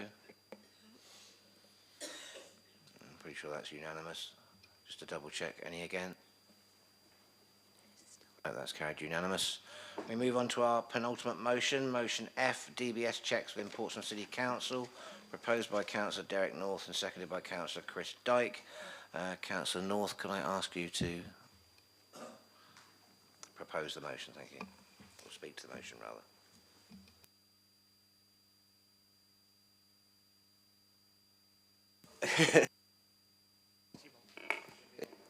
Off. Lord Mayor, members, thank you for listening to my maiden speech today. A month ago, a resident reached out to me to express concerns for welfare and support for her child. Our council had approved a personal budget for the personal assistant for her child due to a disability. The council agreed the budget and allocated it to the resident to help support. I was shocked to hear that the resident was approved for this over a year ago, and at the time of submitting my motion, the resident still hadn't been able to access the support that's been funded and approved. This is over 400 hours household support lost, which are rightly entitled to, and has had a detrimental effect on the family. The reason why is because to get the funding for this support, our council requires an internal DBS check to be processed for externally appointed care staff. Now usually this is an easy process and an efficient one, but due to delays beyond this council's control, there is a huge backlog in DBS results coming back. In this one particular instance, the resident has had secured a number of care staff, but due to waits up to 6 months, the care staff that was secured have moved on to work elsewhere, which means the process had to start again. The vital flaw in this system has failed to provide adequate care for a vulnerable disabled child that they are fully entitled to, and put additional pressure on the family. Upon researching, I discovered this is not an isolated incident, and this has happened across the city on multiple occasions. After speaking to officers, I then discovered that this isn't just affecting personal budgets for external carers, but it's also affecting multiple departments within our council ranging from children's services, foster carers and our own internal staff that require regular DBS updates. This has caused issues with requirements and employment within our council and affected residents externally. This, however, isn't the responsibility or the fault of our council. This is something that we have no control over. We rely on the Hampshire and Isle of Wight Police to process the applications, and it has been disclosed that they are having huge backlog issues across Hampshire fulfilling this process. With this in mind, we need to encourage the Hampshire and Isle of Wight Police Crime Commissioner to review the department and be proactive to reducing the delays in the processing of the DBS checks. I thank you all for listening to me today, and I hope you can support this motion.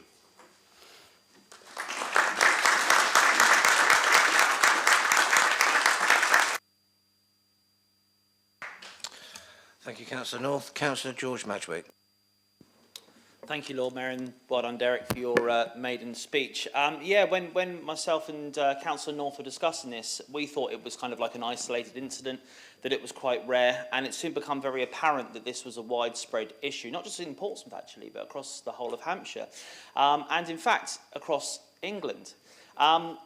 For those of you that aren't aware, there was a ruling in a court several years ago where basically updated DBS checks need to be done more regularly, which has put a massive backlog on the police departments to process these applications. And this is of no fault, really, of the police or no fault of this council. It's something that's happened from a ruling and something then the police force haven't been assigned an additional budget for.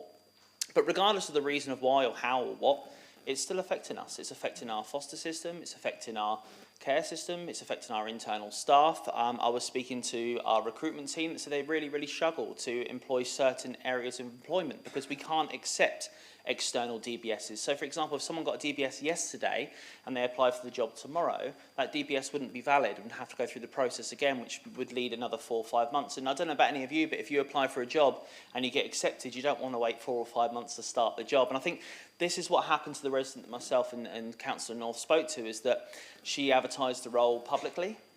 People come forward to accept the role. They were applied through the council for the DBS check, and then obviously 3 or 4 months later they still hadn't been accepted. So that person then went on to new employment and the whole process started over again. I will make it clear as well that Councillor Hornson's team supported this resident, and I believe now the situation is or has been resolved, which is really positive. And also on the back of this notice of motion as well, I was personally contacted by the Police and Crime Commissioner and the Deputy Police and Crime Commissioner, who was really responsive to this motion and really supportive, and they did say that they'll be happy to work with group leaders and councillors in this council to try and figure out a way of improving the service. I think we got a little bit of glimmer of hope this morning when speaking to an officer to find out there might have been a work around this system where in the past there was the ability to go to an alternative country, i.e. Scotland, to process it, but it turns out that scheme stopped in 2018, which means we really are in a little bit of a pickle now to figure out how to process these a lot faster. There is a problem, there is an issue, and I think everybody here is aware of it, and I think the police departments are aware of it. It's just how do we resolve it with the maintained budgets? There's no increase of budgets. So I do appreciate you bringing this motion forward, Councillor North, and I thank you for it, and hopefully we can get some movement. Thank you, Councillor Horton. Hi. Councillor Madgewitt's covered some of the points that I made, but actually I think there's merit in sort of reiterating that we're actually all on the same page about this. So thanks very much for bringing this motion to Council. I just think I might add a tiny bit more contextual information and detail some of the actions today, and also maybe make a suggestion about what we might add with our letter, which is what's requested in the notice of motion. So you're absolutely right. We are being impacted by systems and inefficiencies beyond our control. There's a long-term issue around timeliness of DBS checks, and I think it's also worth mentioning that There's a difference between DBS checks and enhanced DBS checks, and you won't be surprised to know, but particularly in children's social care, it's the enhanced DBS checks which are the ones that are very far behind in terms of the waiting list and how long it's taken. Within children's services, they're currently taking about 4 months, and because of that, we're now doing updates, checks on staff 6 months before that they're due to be renewed, in the hope that they don't expire, so to try and stop those gaps when they're happening. And most of them are taking, some of them are taking 6 months. However, there's a carer who I think is a different example to the one that you've put in your notice of motion that I've been working closely with, who actually put forward her DBS in July 23, and it was eventually returned in August 24, with a lot of follow-up from the council, but also, to her credit, a massive amount of research from her and pressure from her. She was relentless.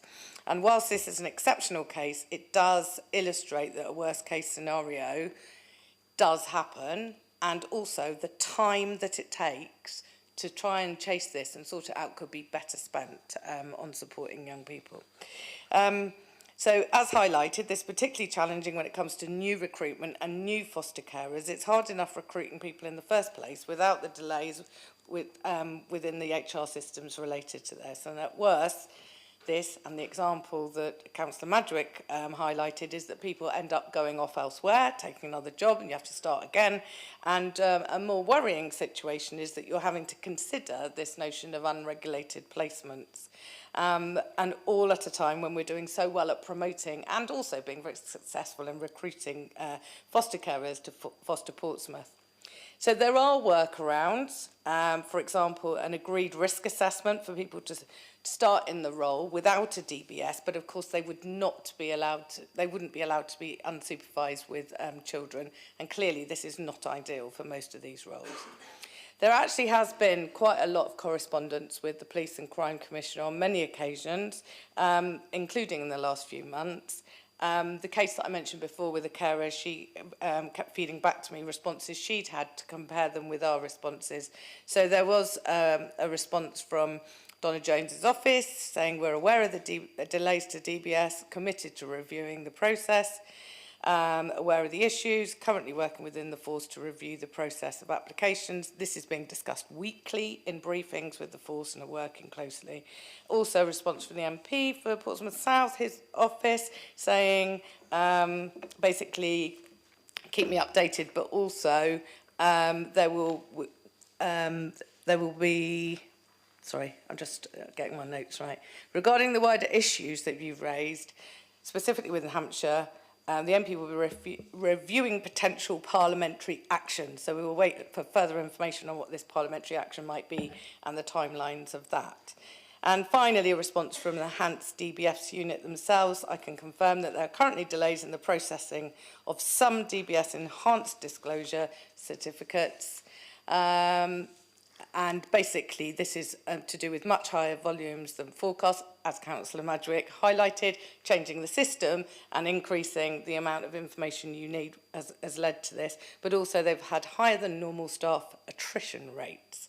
And so they're behind. So, one particular detail that we might think of highlighting at a systems level is this notion of non-portability, particularly in the area of foster carers, where if someone changes which foster agency they're with, even though they've got an enhanced DBS thing, if they come to Portsmouth, then we can't actually use that. It doesn't get transferred, so we have to start all over from day one. So, thank you so much for bringing this to this meeting.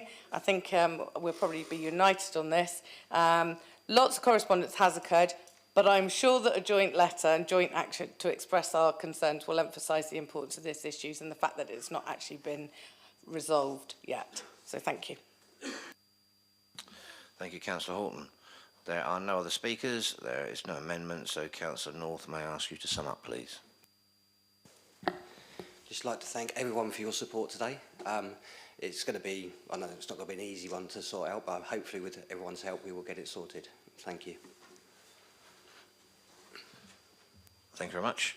Members, move to the vote. Can I ask all those in favour, please show. That's unanimous. Thank you very much. Moving on to our final notice of motion. Motion G, Connors Toy Libraries, proposed by Councillor Graham Heaney, seconded by Councillor Yinka Adeniran. Councillor Heaney. You want to speak now? Okay, right. Thank you, Lord Mayor. Councillor Adeniran brought to our attention as a Labour group that there were some issues about the future of the Connors Toy Libraries and their funding. And in consultation with her, and also in consultation with Karen Drayton, who came and gave a deputation earlier, I drafted this motion because I think it's important that we consider what's happening to this charity. Connors Toy Library is a local charity. I think that's quite important. It's a locally established charity, and we are losing some of our locally established charities because of the pressure on local volunteer organisations generally. And I did a bit of history, because I didn't know all of the history, and looked back and found it has actually been established through the Lord Mayor's Fund in 1973, which is a very long time ago. And to say that it's existed and continued to help people for that length of time is a real tribute and achievement when you think about it. The service has developed, as the motion says, and I think Karen gave a lot of background on what, in fact, it does. It does more than just provide toys. It provides social support. It provides advice for parents. It has a much wider remit than just providing toys, and I've set out some of it in the motion. I did ask Karen to make sure that I was getting a proper sort of sense of what she was doing and keeping it reasonably succinct, and I think I've tried to do that in the motion. And I think she also indicated, and I think the motion tries to establish this as well, that there are so many different linkages that this organisation has with other groups where it provides support in conjunction with other groups. Families, foster carers, nurseries, schools, preschools, childminders, all of these work with the organisation. They have had significant funding from the National Lottery in the past, as it says, but it looks like that situation may not be able to continue. And they are facing a difficult situation, and I think their future after March 25 is really uncertain. I know that Councillor Zimmerman has had some conversations with Councillor Pitt, and I know he has been trying to find ways to help, and this is not in any way attempted a criticism of the Council, because I think the Council is looking to try and help. But I think I wanted to put down, and we wanted to put down some acknowledgement, one, of the importance of the local charity, and also to try and suggest some, we try and pull out as many stops as we possibly can to help it to find funding. We recognise that the Council is not going to be able to step in as a funder of last resort and pay for its costs, because we have so many other pressures on our budgets. But it might be the case that if they are able to secure some funding, maybe relatively short term or longer term, that there may be a gap between when they can actually get it, because grant funding and applications can take quite a while, that we would at least consider, and I'm not saying do, but consider whether we are in a position to provide any interim or bridging funding to help them out while they go through that. The other activity, of course, is trying to encourage organisations that we have connections with, and we have many, many connections across the city, to contract and get services from them, they can earn money. I obviously don't know the detail about how you could do this, but I'm sure there's a lot of goodwill. And as has been said by both Councillor Benny Jackson and Councillor Pitt, this is a council that tries to can-do rather than just sort of, put... and I know there's a lot of expertise among our officers, who would want to do that. So I've really asked the council to, first of all, acknowledge the work that it's done, because I think it's important, that we recognise that local charities are an important resource because they are locally supported, locally funded and locally run, and that we try and find ways in which we can help them to survive. So thank you very much indeed. Thank you, Councillor Heaney. Now, I'm aware of one amendment which I've been passed in the name of Councillor Pitt and seconded by Councillor Winnington. I confirm that's the case from both of you. Thank you. Are there any other amendments? No. So, Councillor Pitt, can I ask you to speak to your amendment, please? Oh, they've not got... Sorry, I've got one. Apologies, we haven't got one yet. Okay. A minute then for it to go round. Sorry, I forget I get preferential treatment at the top here.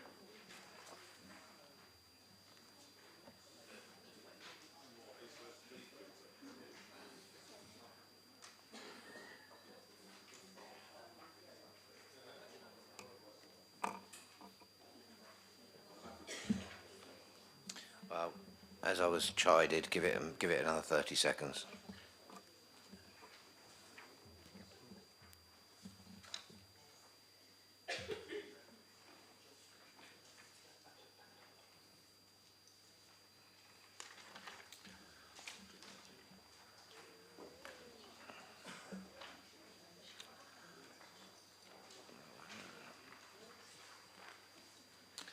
Okay, Councillor Pitt, I think most of them are given out now, so I should just start.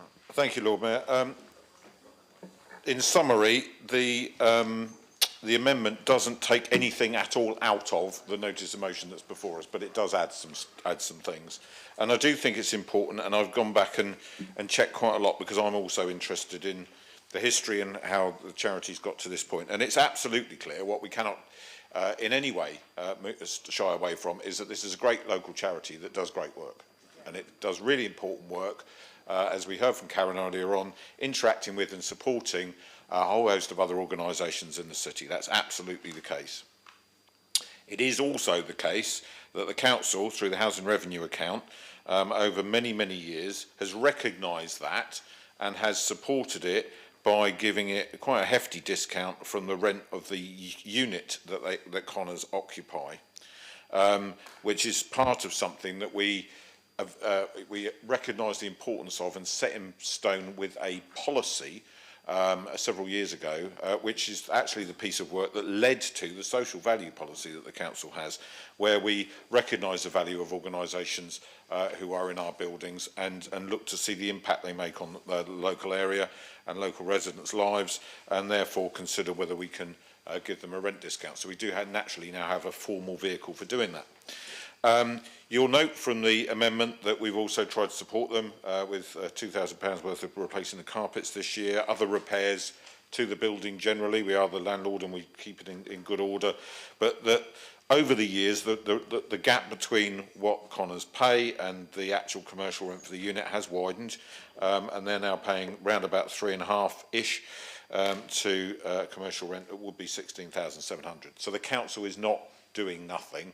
And I think that context is important. The council has supported Connors and recognised their importance for a very long time. So the other point is that, of course, we are under significant pressure, and Councillor Heaney recognised that. And at the moment, we know from everything the government's been saying that we're not going to get a 3-year settlement for local government this year. We'll get a 1-year settlement, and then next year we can expect a 3-year settlement. Please God, a 3-year settlement, that's what we need. But at the moment, with all the doom and gloom and the narrative from the government, there is absolutely no certainty at all that the end of this month is going to produce anything like the amount of money that's needed to properly relieve those pressures, not just on Portsmouth City Council, but all across the country. So we are in a very uncertain period, and we've got £3.6 million worth of budget pressures at the end of Q1. And whilst we have plans at the moment, and we have made allowances to mitigate a lot of that, if these pressures keep growing over the rest of the year, that's going to become more and more difficult. TA costs, children's and adults are, of course, the big ticket items. I also do think it's necessary that, as we so often have, that we do ask our MPs to support us. We've got a new government. We literally have the Minister for Early Years in Portsmouth. Should it not be that the voluntary sector, who I have been a champion of for a very, very long time, in fact, I'll be attending the Hive board meeting as usual tomorrow morning, should be looking at how the voluntary sector is funded and not just relying on the National Lottery to do it. When there are important organisations, bearing in mind that Connors is actually part of the solution because they are offering early help and intervention in Portsmouth, which is backing up the family hubs and the services of the local authority. Why shouldn't the government come up with a formula that would enable those voluntary sector organisations to help? They're better connected on the ground, they're experienced, they often can make a little go a very long way, and therefore it would be a brilliant investment if the government was to, for example, bring forward a voluntary sector fund to enable local authorities to be able to support voluntary sector organisations in our local authority areas that deliver just the sort of outstanding work that Connors do. And I do think we need to therefore ask them. And I also think there is a really important point here for members to understand if you're not around the funding environment. And because of my cultural and creative industries background and the fact that I sort of live this stuff all the time, I do deal with people who are bid writers and who go out and explore funding pretty much every week. Since COVID, things have changed, and they have changed very dramatically. Across the cultural sector, we are doing really, really well with the Arts Council right now because we're a priority place and because we put a small amount of money in to leverage further investment into the city through the UK Shared Prosperity Fund, which may or may not continue after March. So we're doing really well with that, but it's because we are a priority place. There are lots of trusts and foundations out there, not just for creative and cultural industries, but for a whole plethora of VCS organisations who've long been the go-to to get multi-year funding to deliver projects. Lots of them have actually ceased issuing funding right now. There's almost a moratorium from a lot of organisations, which is really worrying. A lot of them are taking stock, they're rowing back and deciding how they're going to proceed. There are issues around national lottery funding, which is what Connors have run into. So, in summary, what I'm going to, hopefully you can accept the amendment. I'm going to get an expert funder to sit down with them and go through what their current business model is and where the opportunities might be for them to apply for funding. We do need to unpack when they can reapply and what they can reapply for before we can make any consideration about whether we can apply bridge funding, because we don't know whether at the moment whether we're bridging anything. If they are caught in the abyss, unfortunately they're caught in the same abyss as a lot of other voluntary sector organisations, which really does bother me. And I do, which is why I think the twin track approach for government is important. So I hope we've been reasonable, and we certainly have every intention of trying to do whatever we reasonably can to assist. Thank you, Councillor Pitt. Very well put. Councillor Winnington. Thank you, my Lord Mayor, and thank you for bringing the motion today. It's always concerning when we have voluntary sector organisations who are in trouble. As obviously people know, I work in the sector and I work in Hampshire in supporting the sector. So it's a case of real concern when things like this happen. But as Councillor Pitt has just said, this is an ongoing situation that we find so many organisations in, and also it is often being caught on the end of years of funding cuts, and indeed local governments not being in a position they used to be in, which was very much a case of they could be ones who would be funding organisations on an ongoing basis, and it could then therefore enable, you could have a bit of money here and there to keep things going. Charities have to diversify now, and a lot of them are very small and haven't necessarily got the capability to do that on their own. Obviously, the Hive, as Councillor Pitt was saying, they're doing more and more work in this area, as are all the infrastructure organisations around the country, because this is something, yet again, which is really important, which is going on everywhere.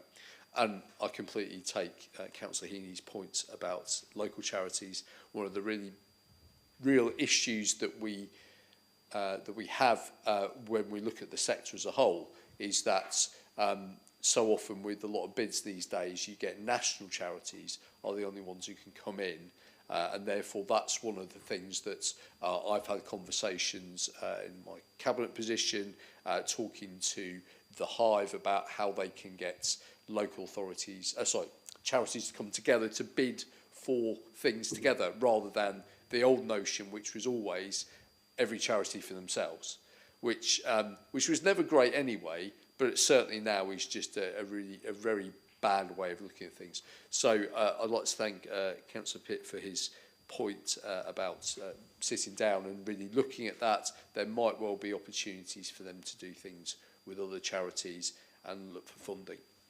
But the thing I really wanted to stress was the perversity, actually, about the way that lots of funding bodies do the bits. Because as Councillor Pitt has alluded to, and as we put in our amendment, the National Lottery and a lot of places like that, they only let you bid for funding for maybe 2 cycles. And then, and this is why they say, because to give someone else a turn. Well, it seems a bit of a strange thing that if you've got something that you've funded in the first place and then actually meeting all the requirements and you're doing all your reporting and you're coming back and saying, yeah, this is everything that's amazing, this is what this funding is here for, they then say, oh, but you can't bid for that money again. Now, local authorities, when we do bids, when we do contracting, we don't say to someone who's run a contract really well that we have, or a service, we don't say, no, sorry, you can't bid for our funding again. No, because you've had it twice. It doesn't seem any sense whatsoever. If you've got funding available, you should be able to bid for it as many times as you can. If you're meeting the requirements and the funding body says, actually, you can deliver this in a really good way, then that's there. Because we're in this position now where so many charities, so the voluntary community social enterprise sector, so many of them are running, they know this funding's ending because they know they can't bid for it again, but at the same time they still want to run this service. And they've got the knowledge within the service about it, they've got all these other expertise, and then you're giving that money to someone else because you're saying they can't bid for it. Oh, but they can bid for it the next time, they just have to have a gap. But that might be 3 or 4 years. By that stage, a charity might not be able to go anymore. So it's the perversity of National Lottery and other funding bodies that don't allow you to really carry on and get funded for things on an ongoing basis. So I think that's why it is important to lobby our local MPs, and obviously, as Councillor Pitt has mentioned, we do have an MP who's in a unique position to influence this.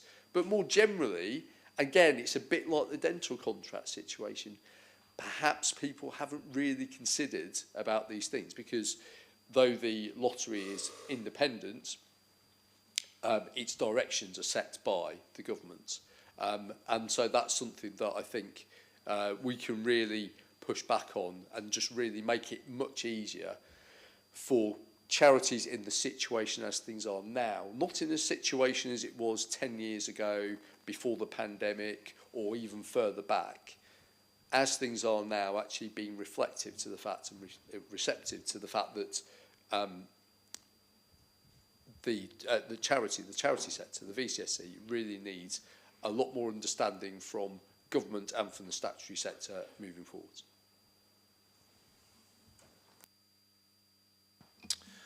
Councillor Gerarda. Thank you, my Lord Mayor. I want to share just my experience of Connors Toy Library, using it with my baby daughter Ariana, but also I promised a resident that I would read out their story about using the service because they were unable to make it here today. So I'll read that out first. I've been going to Connors Toy Library for just under 20 years, firstly with my own children and then later as a childminder. I started going to playgroups to begin with, and then once I became a childminder, I got myself a membership and started borrowing toys for my setting.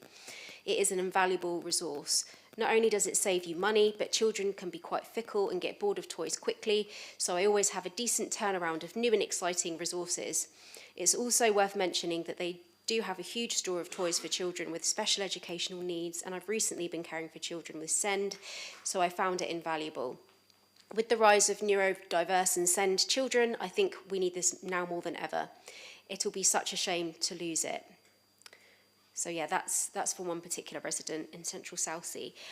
From my experience of using the service, I've been to a stay and play session before. It's amazing to go to a really affordable session. There's a lot of really expensive sessions that you can experience as a parent, who's just had a baby, and it all adds up, especially when you're on statutory maternity leave. The grand total of £172 a week. It's not easy to live on, so it's a really affordable session to go to where, in terms of the deputation that we heard as well, you hear from a broad range of people, you get to meet a mix of people, and you get to experience all these different kinds of toys for every single age of baby and child, which is absolutely amazing.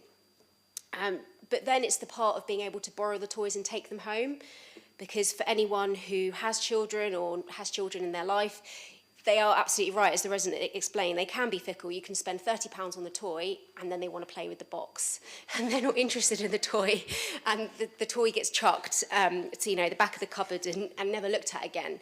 But that's a lot of money for the parent or family member to keep going out and spending that kind of money, and then the kid doesn't even like it, and then you're stuck with this, you know, damn thing, and then you have to give it away to charity or whatever, and it's just, it's really, really wasteful. And there's a kind of environmental element to this as well, where we're saying, actually, you just borrow the toy and, you know, you return it, and then you get to take a new one. And obviously a baby or a child doesn't know what new means. They don't know whether it's come off a supermarket shelf or whether it's come from, you know, a library that you're borrowing it from. But to be able to do that and create a new learning experience and a new play environment for your child or the child that you've got in your life is an amazing opportunity. And it has, it saves money and it has great environmental benefits as well. I think also what was really interesting was hearing from Karen about the wider sort of social and economic and health benefits, actually, of what the charity do, because it's not just about these stay and play groups, it's not just about lending out toys, it's about going into people's homes and building up trust and rapport and being able to access very hard to reach families and probably very vulnerable families that are facing, you know, many layers of challenges. Particularly as has been referenced in terms of SEND needs, and we know that obviously that's a whole other big kettle of fish that is completely being under-resourced and supported, as we've heard many times before in this council chamber. So to be able to go into people's homes and provide that kind of, you know, tailored support for families, and then to help other professionals come in to provide even more wraparound support to the families that need it most in our city is just incredible. And I've been blown away learning more and more about the impact of Connors Toy Library that they've had in our city and for families. So, just obviously huge gratitude to Councillor Steve Pitt for the support that's been provided already to the charity. We understand that there has been, you know, support provided, and as Councillor Heaney said, bringing this notice of motion was in no way about us being, you know, being perceived as being ungrateful for the support that's there. And also we know that there has been ongoing support as well, because there was a meeting that we had over the summer which was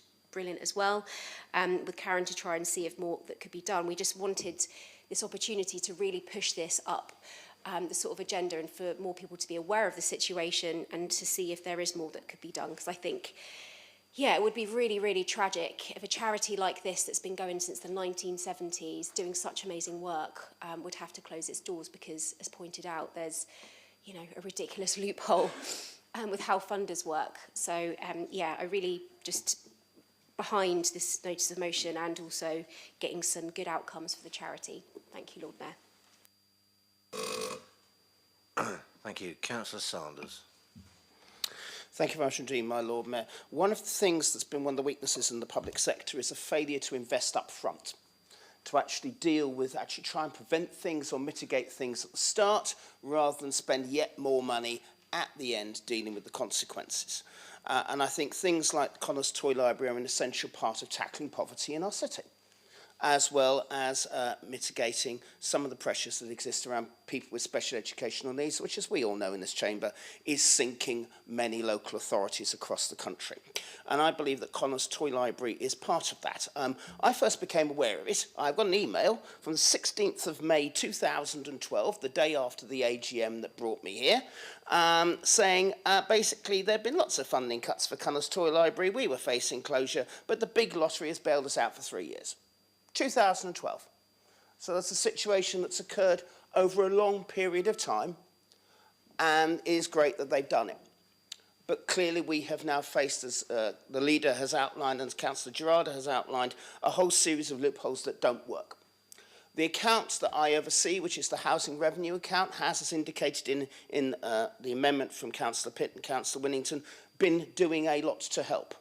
That £170,000 in subsidy is from the housing revenue account. We continue to require raiding reserves continually, but when I'm asked about whether we actually stop this, I have a two-letter answer, which is no, because they do such great work. And so I think I would like to offer a couple of suggestions, if I may, to our Labour colleagues who may be in more of a position to change things than the rest of us as far as this is concerned. I think the first is you've set up a Tackling Poverty Working Group. I think that's incredibly helpful, absolutely essential. And I think one of the things I would hope it would take forwards would be the idea of how the third sector can assist in tackling poverty in a creative way. You have chosen, I think rightly, to have a minister for the best start in life. And I think that's really good.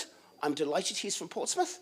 And I hope that we can work together to try and find ways that we can influence that group so that organisations like this and other similar groups across the country can also play an active part, and we can remove the loopholes to growth that Councillors Pitt and Winnington have outlined. I think the second thing is obviously, given the SEND crisis, again, the role of third sector bodies in this, I am hoping, will come out of the October 30 budget, and that we can actually provide that level of certainty that exists. We accept that there may not be the multi-year settlement we all want in terms of budgets on October 30, but I think both that budget and the spring spending review give us a good chance to not just give this council stability, but to give Connors Toy Library and everyone else in the voluntary sector in this city stability. Because again, one of the things I've picked up from our Labour colleagues nationally is finally a recognition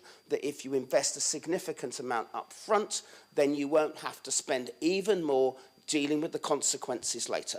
I hope that they're true to their words on that in the election and beforehand, and I hope that we can work together to deliver that for our city and this incredibly important facility. I don't want to be the only one who's subsidising it.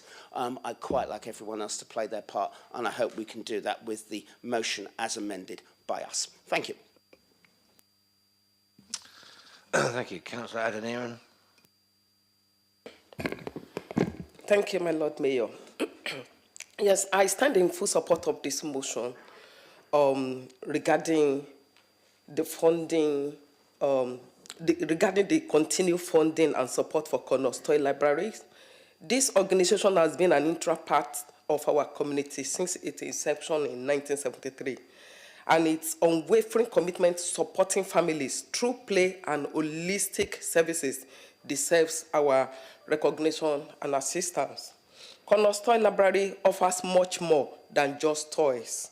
It serves as a vital resource for families, providing them with opportunities for social connection, mutual support, and essential access to a variety of services, including health, housing, and education.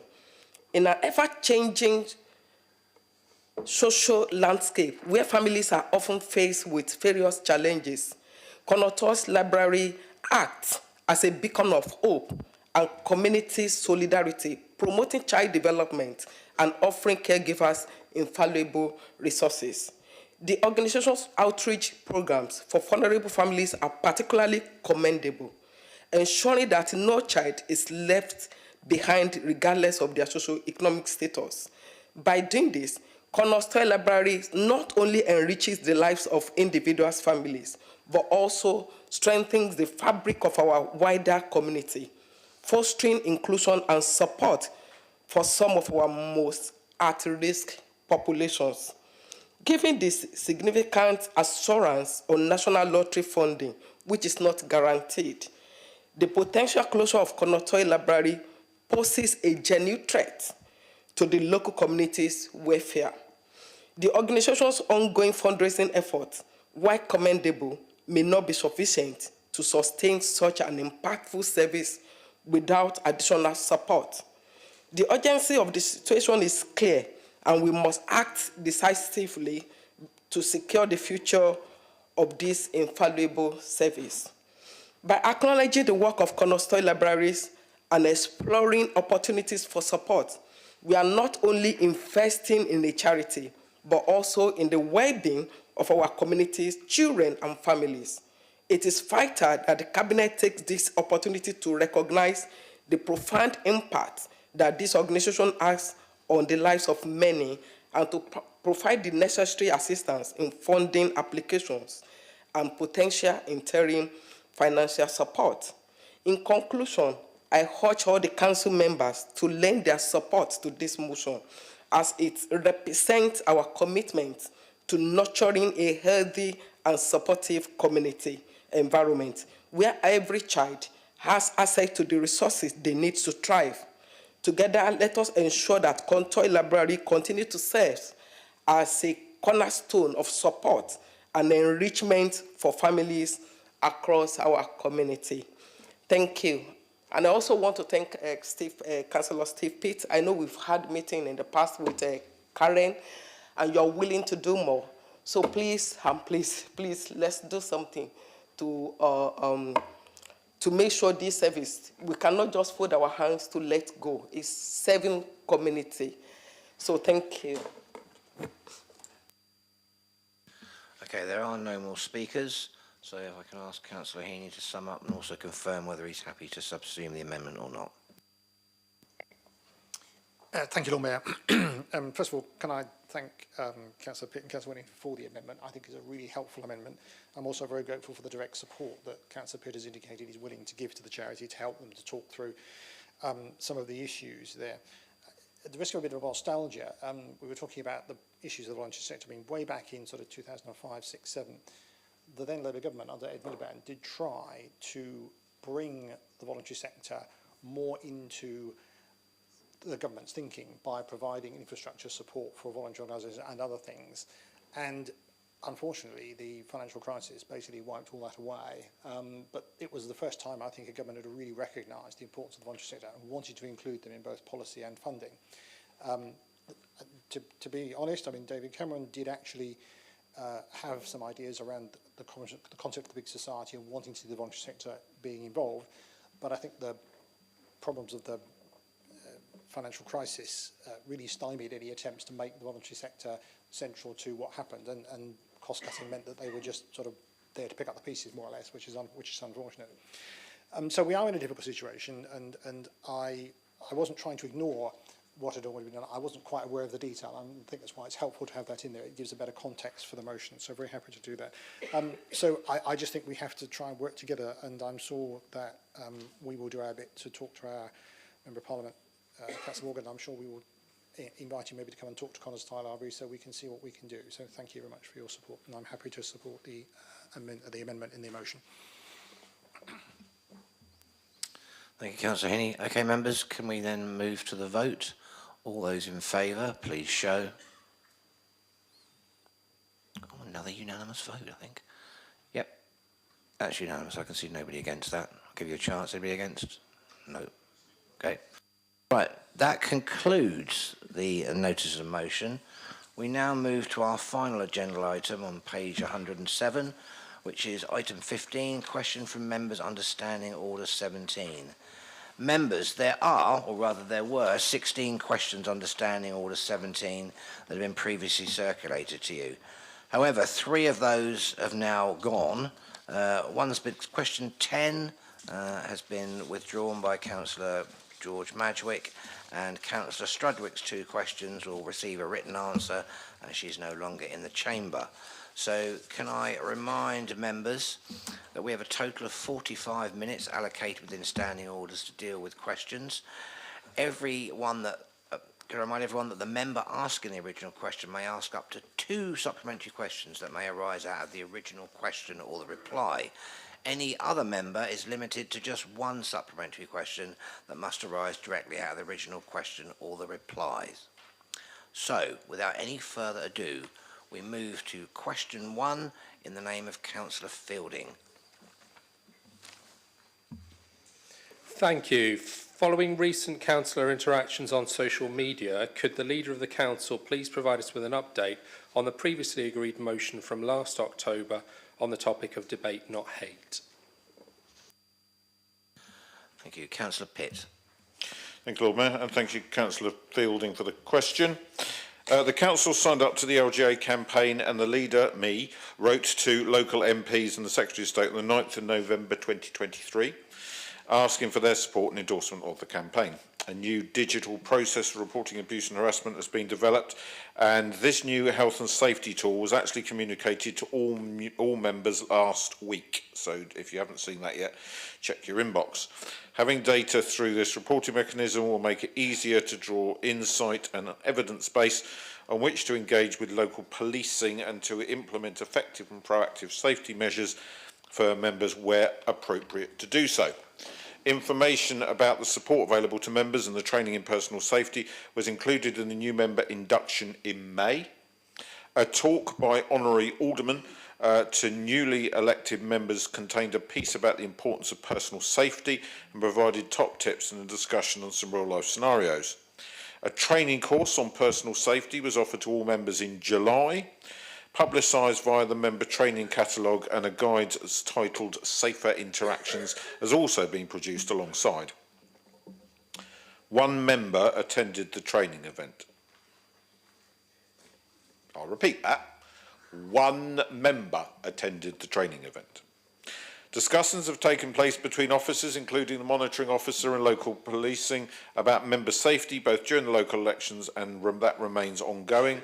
There was also heightened security and briefings for candidates and agents on safety security in advance of and during the general election.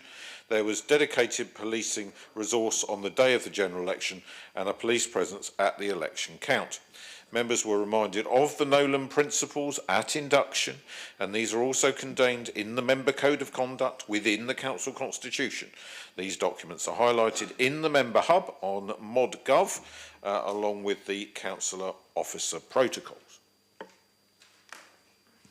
Thank you, Councillor Pitt. Councillor Fielding, do you have any supplementaries? Thank you, Councillor Pearce. Together with what you have already announced, are there any new guidelines or policies being considered for councillors regarding their interactions on social media, taking into account what other local authorities have in mind? I'm not quite sure what you mean by the question, George, so I don't want him to lose the supplementary, but can you be a bit more focused? I'm aware that other authorities have policies around councillor interactions on social media. Is that something that the council would consider implementing? In that case, my answer is I think it's long past time that we did. Councillor Fielding, any further supplementaries? No, I think that was my third. Thank you. All right, I have Councillor Corkery. Thank you, Lord Mayor. Does the Leader of the Council agree it should be an important responsibility of councillors to use their voice and platform to bring different communities together in the spirit of unity and cohesion, as opposed to stoking division and bad feeling? It's a very good question, Cal, actually, because I think it's not unusual for me to say it in any forum. As leader of the council, you have to decide what your role is. It's not all written down, so there's a handbook to follow. So you have certain duties that you have to fulfil, obviously, but there's a huge grey area that you can colour in to suit yourself. And the bit that's more important to me than anything else, and that I see as my single most important responsibility, and I was clear on this when I was asked questions about it during the unrest that was going around the country in the summer, is community cohesion. Because you can't lead a council and you can't therefore try to coalesce all the voices of the other 41 councillors, not just the people in your own administration group, but people on, in other groups as well, and try and come to a settled view, unless you are doing that through the lens of what provides the best outcome for cohesion within the community. And it's so important that nobody is ever made to feel under any circumstances that they are not safe in Portsmouth. That's the most important bit. The welcome bit, for me, that goes without saying, but the safe bit must be non-negotiable. So that's my answer to your question.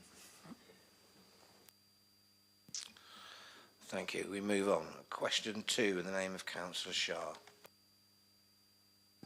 Thank you, Lord Mayor.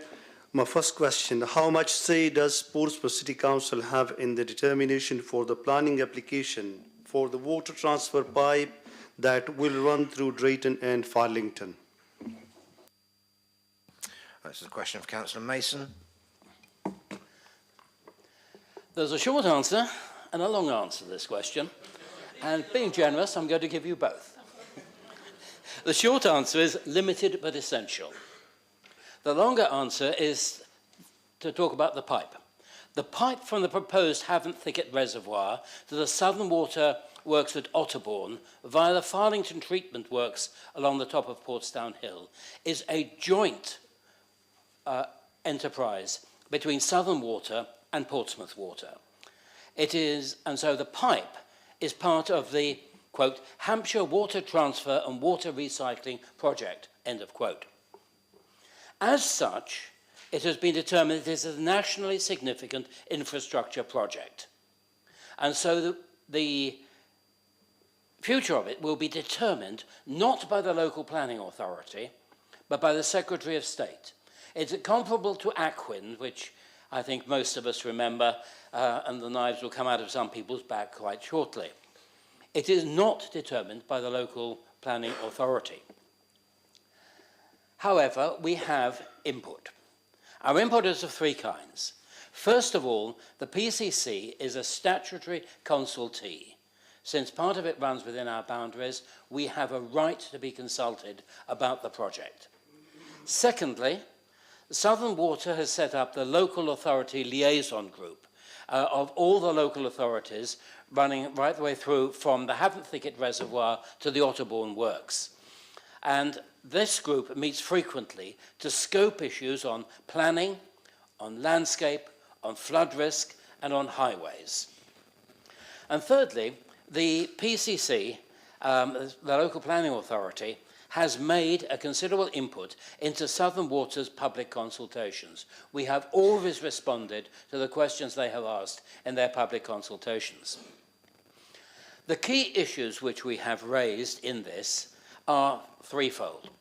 The first is to mitigate the impact on the highway network of the pipeline, running as it will along the top of Portsdown Hill, along Portsdown Hill Road, especially during the period when the thing will be constructed, when there will have to be considerable works along that road. Secondly, mitigating the impact of the above-ground plant at Portsdown Hill, the proposed Farlington Water Treatment Works, which is a dissolved air flotation plant within the old slow sand filtration basin. It's a new piece of equipment which will go in for purification of the water as it is coming from the Havant Thicket Reservoir. And the third thing is, obviously, the works will damage temporarily our chalk grassland as it runs along the top of Portsdown Hill and off into Winchester along Newdown, nearly along Newdown Lane. And so we've been raising the key issues of the replacement of chalk grassland. So we have not been inactive. We have been putting our points very clearly, and we will put them very clearly to the Secretary of State when the Secretary of State comes to make final decisions. Thank you, Councillor Mason. Councillor Shah, do you have a supplementary? Yes. Will the Cabinet member for planning request Southern Water to attend a scrutiny panel meeting to explain to Council members how the impact of the construction phase on Portsmouth residents will be minimised? Yes, I think that would be a very sensible thing to put into a planning meeting, and I will talk to the Deputy Head of Planning and City Development tomorrow about that, and let's see what we can do. Councillor Shah. So I have the last one. Yeah. Will the Cabinet member for planning request Southern Water to organise a public consultation event in the area of Portsmouth which is affected by the pipeline project? I think properly the public consultation should be run by Southern Water and Portsmouth Water, but I think that we have a role to play in urging them to make a particular public consultation in the area of Portsdown Hill to explain to the people who are living in the vicinity what the impact is likely to be. But I think that the actual calling of that, the running of that, should be in the hands of the Southern Water and Portsmouth Water, who are the promoters of the project. Thank you. I have no one else wishing to ask a supplementary on that, so we move to question 3. Councillor Madgwick Jr. George, over to you.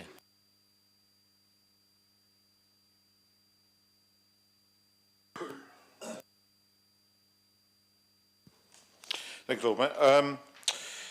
Yes, so the story in short, I asked, once the football hub was reopened, I asked us to get the firework company to go up and survey King George V playing fields and make sure that what we hoped would be the case, that there would be the ability to deliver the firework event up there without impacting the new artificial pitches, would be okay. And they came back and said, yes, it is. So that was great, and I therefore expected that, as we hoped, we would be delivering the firework event at King George V as we planned to once the football hub reopened. However, it wasn't all good news, because several weeks later, after all the D-Day stuff was over and various other events, Lydia Miller, our very, very capable events manager, decided that she'd better go up and just double-check the site because of the purple guidance around egress from any event location. And that was less good news. So that's the preamble. So the redevelopment of the sports pitches and facilities at King George V have undoubtedly resulted in huge benefits for the local community. They are very busy, they are very popular. The site had always been challenging to hold a fireworks event at. Westfield Road is Western Road is a blue light route and a busy road, and therefore we can't close it when we hold the event, resulting in health and safety concerns, particularly during the crowd egress at the end of the event. And that's the bit that's important here, is the crowd egress. So whilst the works have increased the hard standing and car park areas on the site, they have reduced the width of egress routes on the eastern side of the site. In addition, the fireworks provider does require a significant area fence to accommodate the debris from the fireworks, which removes access and egress from southern and southeastern areas of the site. So we would have been okay with the latter, but unfortunately the former is causing us a big problem. The narrower exit routes will result in a much slower egress from the event and will cause pinch points which will make crowd management challenging. Exiting thousands of people through the narrower exits will not be safe in the assessment of our officers. The small exits combined with the larger safety zone requirement means it is extremely challenging to accommodate the fireworks event safely on the site, and as I've said, their current adjudication is it would not be. So in conjunction with the fireworks provider, we've assessed various options to make the site viable, including building bridges over this is historic, building bridges over Western Road from the site to Lakeside. This isn't possible due to the existing tree canopy, the location of the fence fallout zone and high costs associated with the installation of the bridges in the first place. We've continued to assess a range of other sites, and I've actually asked that the full site assessment list that was looked at, so everybody can see all the, before we end up with everyone jumping up saying what about here and what about there and what about something else, which is understandable. I've had a full site list compiled to circulate to members, which we got back today, so I haven't had time to do it yet, explaining why different locations in the north of the city were ruled out. So, Lakeside has not been, one example, Lakeside's not been considered as an alternate event site because the ground isn't level enough and is surrounded by large ditches, and therefore at that time of year in the dark, even with flood lighting, it's not deemed to be a safe place. We've looked at a water option igniting fireworks from a barge, however neither Lakeside nor the water option are possible because of the highways issues related to the M27 and the M275. You'll all remember that Alexandra Park was considered a viable option last year, but unfortunately the site is very exposed to the weather and it's not a normal event site for us. So we weren't, whilst it's okay for football, it did become very apparent that the ground was very boggy with the wet weather we had last year, and in the end it was decided that we had to cancel the event. And it is true that there was considerable negative reaction from local residents to using the site as proposed. So we didn't consider it for this year.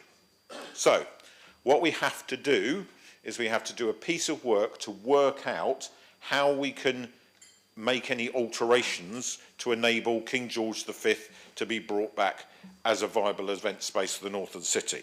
And I have been absolutely clear that we have to have King George V back as a viable event space for the north of the city.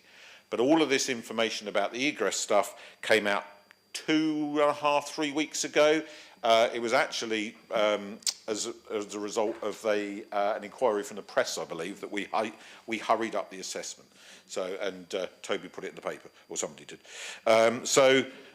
We are where we are, but it was not fair or realistic to tell the events team that with a remembrance coming up there to drop everything and try and solve a problem that in all likelihood will be impossible to solve. So that's why there will not be a fireworks event in the north of the city again this year. Much to my huge frustration and disappointment, we will be hosting it on the seafront again. Councillor Madgwick, do you have a supplementary? Yes, Lord Mayor. Thank you, Leader, for that very detailed response, and it's really reassuring to hear that there is a plan moving forwards. Following on from that, in relation to the Christmas switch-on lights in Cosham that obviously were cancelled last year at last minute, what reassurance can you give that provisions have been put in place this year to prevent... George, to be fair, that's not really related to this particular question. It's not the same, and it directly relates to the fireworks. So if you wanted a separate question about the lights, I think you should have asked one. So it's up to, no worries. Right. Do you have a separate supplementary in regards to... You don't, okay. Yep. I'm happy to get you a written answer, though. Councillor Simpson. Thank you, Chair. Chair, thank you, Lord Mayor. Can the leader give any guarantee that it will be all ready for King George playing field will be ready for next year? Is the aim next year, or guarantee it, or 2 years? Asked and answered, Lord Mayor. Councillor Bosher. Thank you very much, Lord Mayor, and thank you very much, Leader, for your detailed response. One of the sites, I don't think you actually mentioned that, and that was Farlington football pitches. Perhaps you could give me an overview. No, it's a supplementary related, so I'm allowed to ask it. Perhaps you could give me an indication, and my ward councillors, whether Farlington football pitches was considered, and having said what you said about not the north of the city, what circumstances actually ruled that out? Okay, I'm kind of answering a question that's coming up, so it might be that the member asking it at that point decides not to ask it, so I'll give you the answer. We did look at Farlington playing fields. It's not well served by buses. There are bus routes, but it's not well served. It's not near a train station. The nature of the size of the site would make it impossible to park the anticipated number of cars on it and deliver the event on it as well.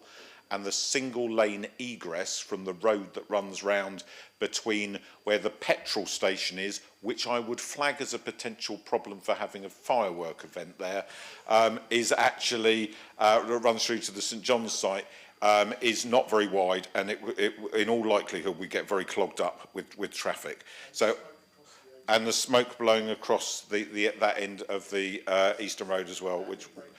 yeah, and the Brent Geese. Thank you, Simon. Do you want to join?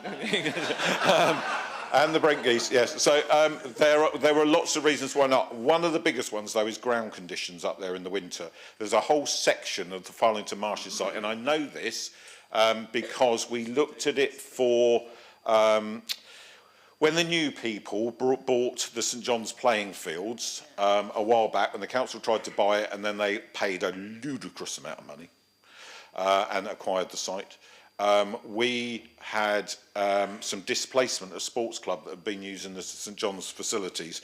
So we actually looked at whether, and I remember it was Nomads Rugby Club, and we looked at whether or not we could take a small piece of the Farlington site and allocate it to them as a training ground. And it was so boggy and full of water that they went and inspected it and said, thanks ever so much for no thanks. And so they didn't take up the offer. So there are huge water retention issues. I went to St John's College. I've run round that flipping field more times than I ever wanted to in the winter. It is not a pleasant experience. And I think everybody that ever did it ended up hunting for a missing football boot that had come off your foot at some point and got stuck in that horrible cloggy mud. So it's really not a great location.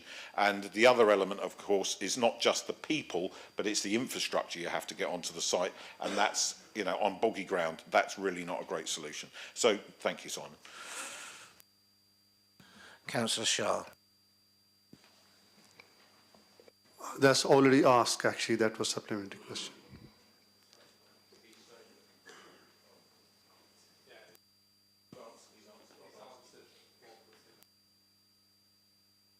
Councillor Hunt.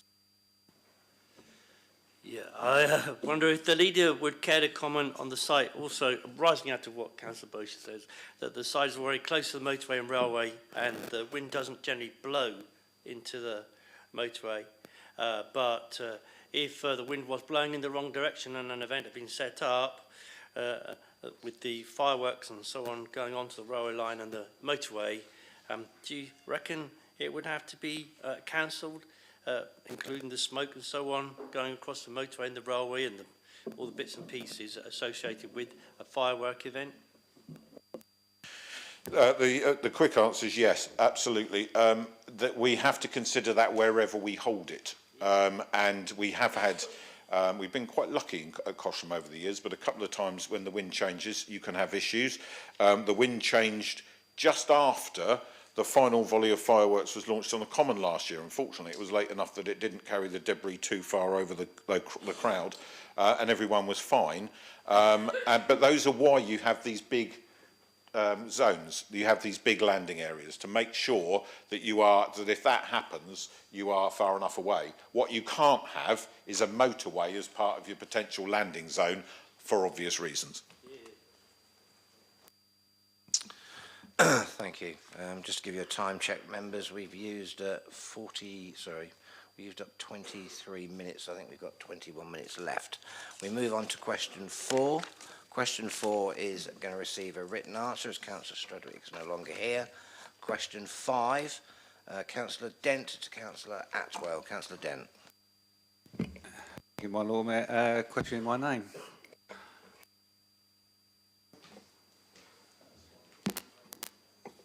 My Lord Mayor, all members were reminded of the option to opt out of receiving paper copies of council papers following the council meeting. In addition, all newly elected members were advised of the option to opt out of receiving paper copies of papers during their induction and by email on the 8th of May this year. To date, 12 members have opted out of receiving paper copies of non-exempt agendas, 7 Liberal Democrats, 2 PIPs, 1 Labour, 1 Conservative, and 1 independent. Officers are in the process of investigating software options for members to access agendas digitally, and that work is progressing. All things being equal, we will be in a position for a new system to go live early in the new year. I'm more than happy, of course, to update Councillor Dent between now and then, either directly through opposition spokesperson meetings or through relevant officers. Councillor Dent, do you have a supplementary? No, I'm fine, thanks. Splendid. No others else indicated for that. Moving on to question 6, in the name of Councillor Brian Madgwick to Councillor Candlish. Councillor Madgwick, Senior. Lord Mayor, question as stated there. Thank you. Okay, thank you. The money for Portsmouth's highway networks under the PFI contract covers the cost of repairing the tertiary road network. So they are maintained to a level that is safe. And that's safe within certain tolerances. So famously, we have the rule that if the potholes are greater than 20 mils in size, you can report them and eventually Colas will go around and fix them. However, the tolerances are fixed on structural security measures rather than on aesthetics or less tangible elements. So issues where there's been a thin surface of tarmac or something on top of the road and that's peeled off concrete roads in patches is not directly covered. And there are 84 such roads in Portsmouth. To address this issue, it did take a while, but in 2023, work was done and then a successful bid was put forward for £200,000 to cover this. And the first part of this was allocated in the budget year 24-25, and there'll be subsequent bids in subsequent years. The programme's taken a bit of time to develop and deliver because you need to properly survey what needs to be done, and they need to work out some new parameters they're actually going to measure themselves against. But along with other priorities, you know, there are road safety schemes and other schemes going on all the time. Work on concrete roads will be done between January and March of next year, starting with Chedworth. As the timetable for this develops, I'm happy to keep you updated. But at the moment, there isn't like a week-by-week plan or a road-by-road plan, but I'm happy to correspond with you on that. Thank you, Councillor.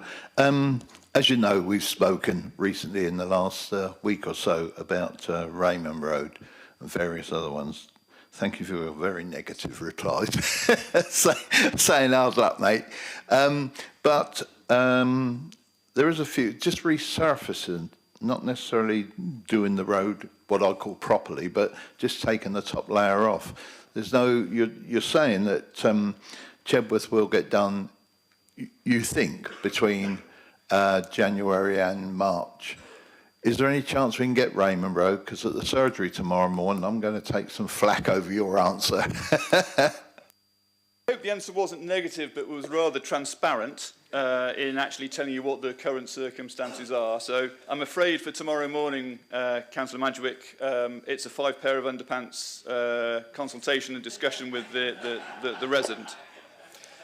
In terms of when the road will be specifically done, I have these types of roadworks are typically done at this point in the year, so it'll be somewhere between January and March, and I don't have a particular time.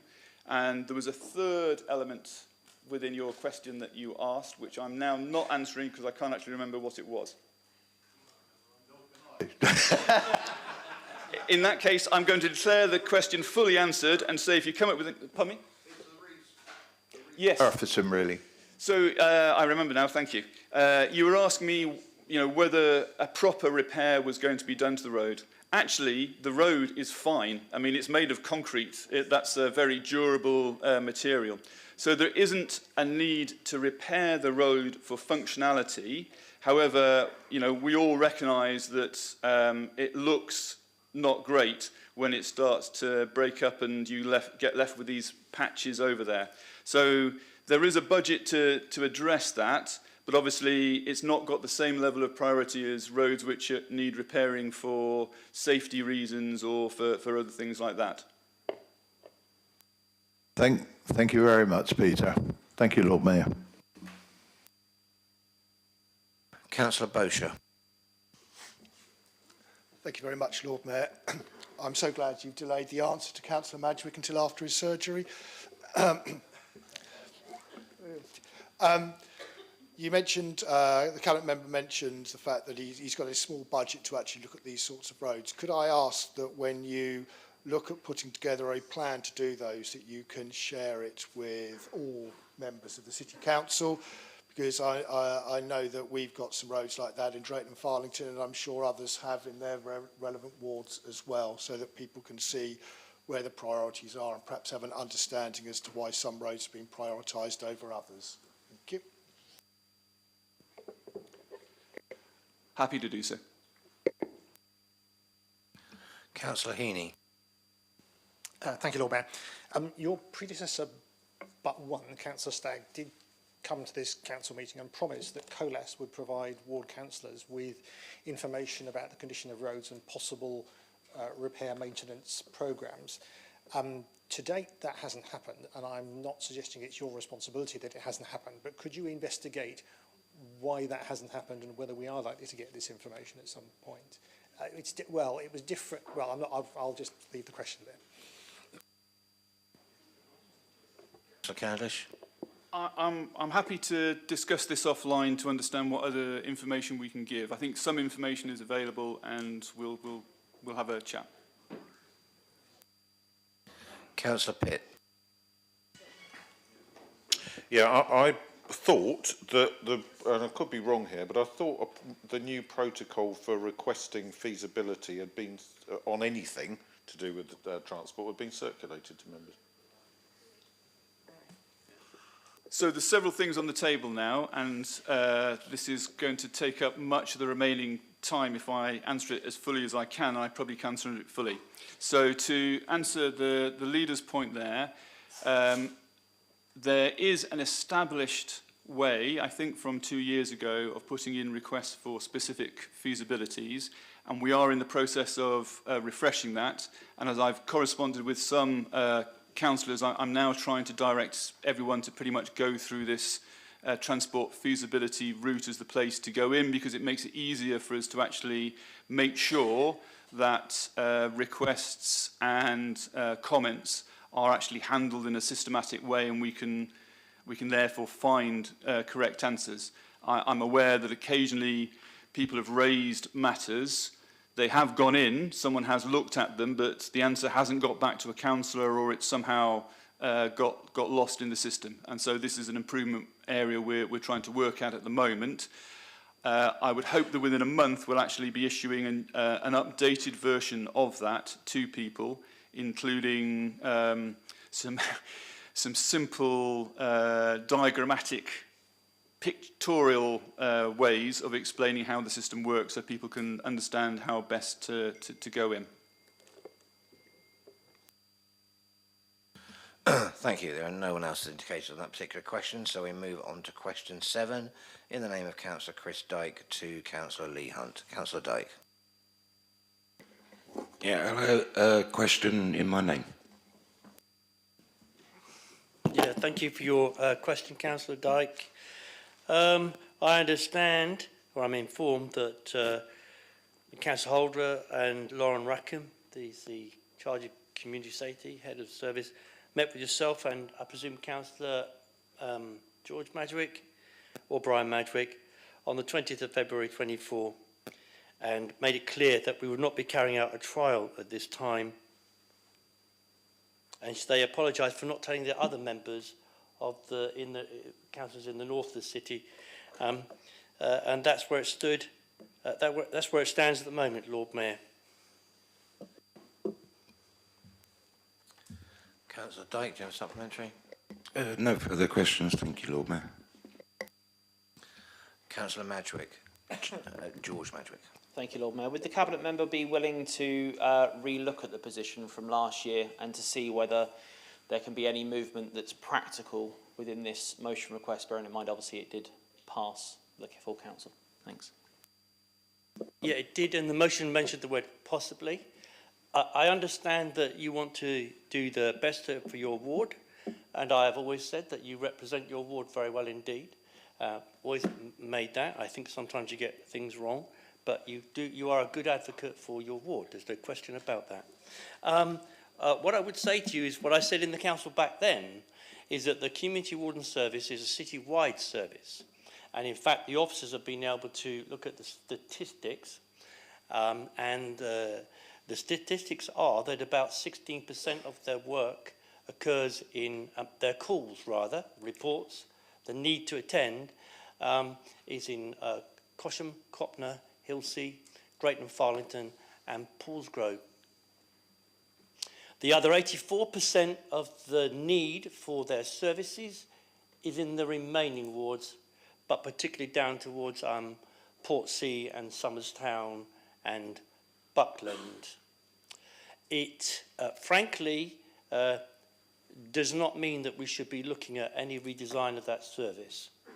I'm also aware, for example, that Councillor Brian Madgwick, within the text committee that he runs, has asked for similar information, which I'm no doubt at all they'll be able to share with you, because he got a promise from Colette Hill that she would bring him that information about the sorts of numbers of patrols and what they do actually in Paulsgrove and Wimmering, in and around that area. They do visit. I know that your view is that they don't visit, or they're not seen very often, or as much as you would like them to be seen. But we do really have to recognise that the needs to go to where they are called upon the most. And you have all made it very clear that you are proud of the fact that you have reduced crime in Paulsgrove. Councillor Sanders. Thank you, Mr. my Lord Mayor. Would the Cabinet member agree to release the information that was put in the February 2024 meeting between Ms. Rackham, Councillor Holder, Councillor George Madgwick, and I think it was Councillor Dyke as well, and particularly around the percentages that each ward has, because the housing revenue account funds a large part of the ward, and so I'm quite interested to know where the money goes. And the figures I certainly have, which is the Charles Dickens ward has about 1 in 5 of the total reports, whereas if you, as you've rightly outlined, Cosham, Cotton, Paulsgrove, Hilston, Drayton and Farlington have about a sixth between them. But I would like certainly that report to be released to all 21 councillors in the north of the city, even as far down as Councillor Kadir, Councillor Oliver and me. Well, thank you very much indeed. What I would say is this, is that Portsmouth is actually really quite unique in this region at funding a community wardens, an efficient and well-run community warden service. I think I've mentioned on a number of occasions that their officers we skill up the officers regularly, same as we do with any of our enforcement team. And we must be very pleased, I think, as a council, that we retain these officers of the council who have now been issuing fixed penalties for a range of environmental crimes in particular, and that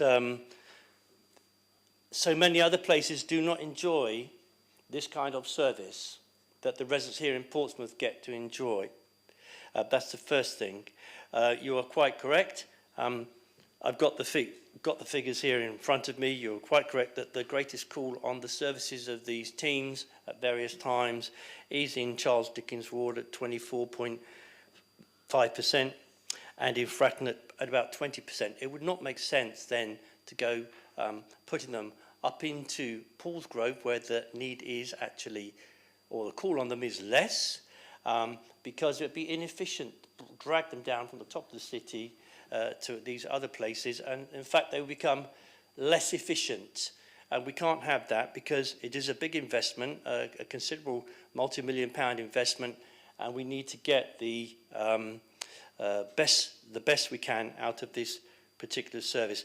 I'll ask Colette Hill to make these figures available as part of the text scrutiny at the moment, and then they can come forward in that way. Nothing secret about them. Thank you, Councillor Hunt. Councillor Simpson. Thank you, Lord Mayor. Could the Cabinet member potentially look into the change of visibility of the uniforms so they're more easily identifiable? As at the moment, people are missing them, so it would be clear that they are in the area. Well, I'm not quite sure. Do you mean high-vis things? Well, the trouble is it's like when the police go to something, they don't turn their blue lights and sirens on for fear of giving themselves away. Community wardens equally don't creep up on people, but you want them to be able to approach them without them, events and so on. It's different. They do put on high-vis things, but when they're actually on patrol, sometimes you want to keep a little bit discreet, don't you? Because you want to be able to move around and then corner somebody if they're doing something wrong. So it's also an added cost, and I don't, at the moment, I mean, it wouldn't be much cost, but I don't think it's wise, but I certainly will take it up with Colette Hill to see what she thinks about, and Lauren Rackham, I beg your pardon, to see what she and the guys and girls think about that, because they may have a different view about it. So we have to ask them what they think. Just to check, Councillor Brian Madrick, did you pressed your button and pressed it off again? Did you want to speak?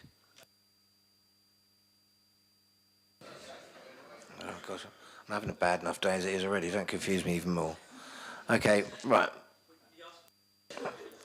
He changed his mind.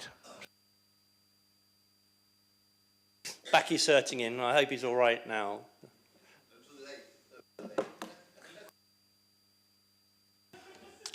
Okay, right. There's no one else has indicated to speak on that question. So we get halfway through. We have 3 minutes and a bit left over. Question 8 in the name of Councillor Charlotte Gerarda to Councillor Candlish. Councillor Gerarda. Question in my name, Lord Mayor. Thank you.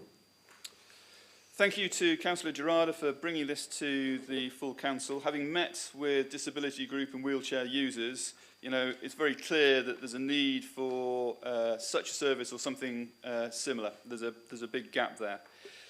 Officers have been exploring options and solutions following the allocation of the wheelchair accessible vehicle budget.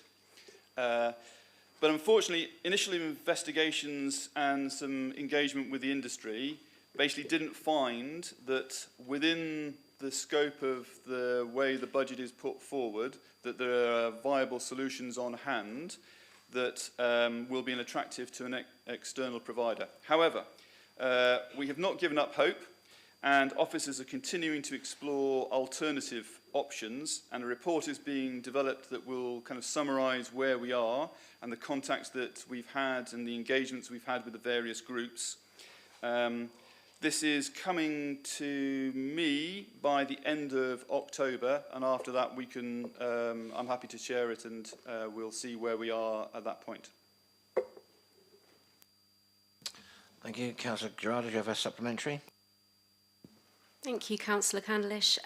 Do you have any hope then that this scheme might be up and running this financial year in line with the budget line that we agreed, or are you not sure? Thank you. I have to be not sure, because the last time I had a report, we didn't have a way forward. But the officers they're looking at options, and I was quite careful in my choice of words at the start, where I said this scheme or something similar. So there may be some other ways that we can achieve the same result that may not be quite the way it was originally envisaged, but I don't have certainty or something to really share on that at the moment. If you're patient, and I know you've been waiting a while, if you wait a little bit longer, let's see what comes up, and then we'll take it from there. Thank you. Wouldn't me either.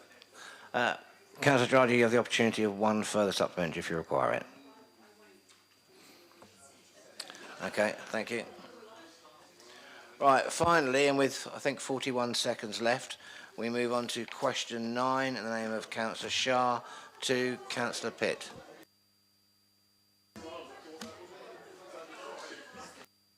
Believes that beep is 1 minute, and you've now wasted another 10 seconds of it by asking... Yeah.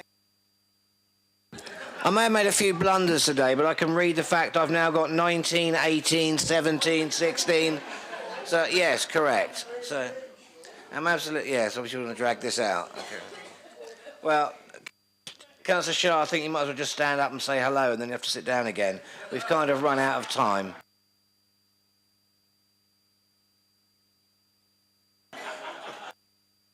Members, that was the final buzzer for the questions. So that question, along with the others that were still standing, will receive a written answer. That brings today's council meeting to a close. Can I just say, if anyone wishes to come back in the parlour, I feel I owe you all drinks because I'm afraid I've made a few botches today, but you know, it happens to the best of us. Oh, thank you very much indeed, but I feel ashamed. Anyway, so if anyone wants to come back to the parlour, you're quite welcome to, but our meeting has finally concluded, so thank you for your attendance today, people, and you can go.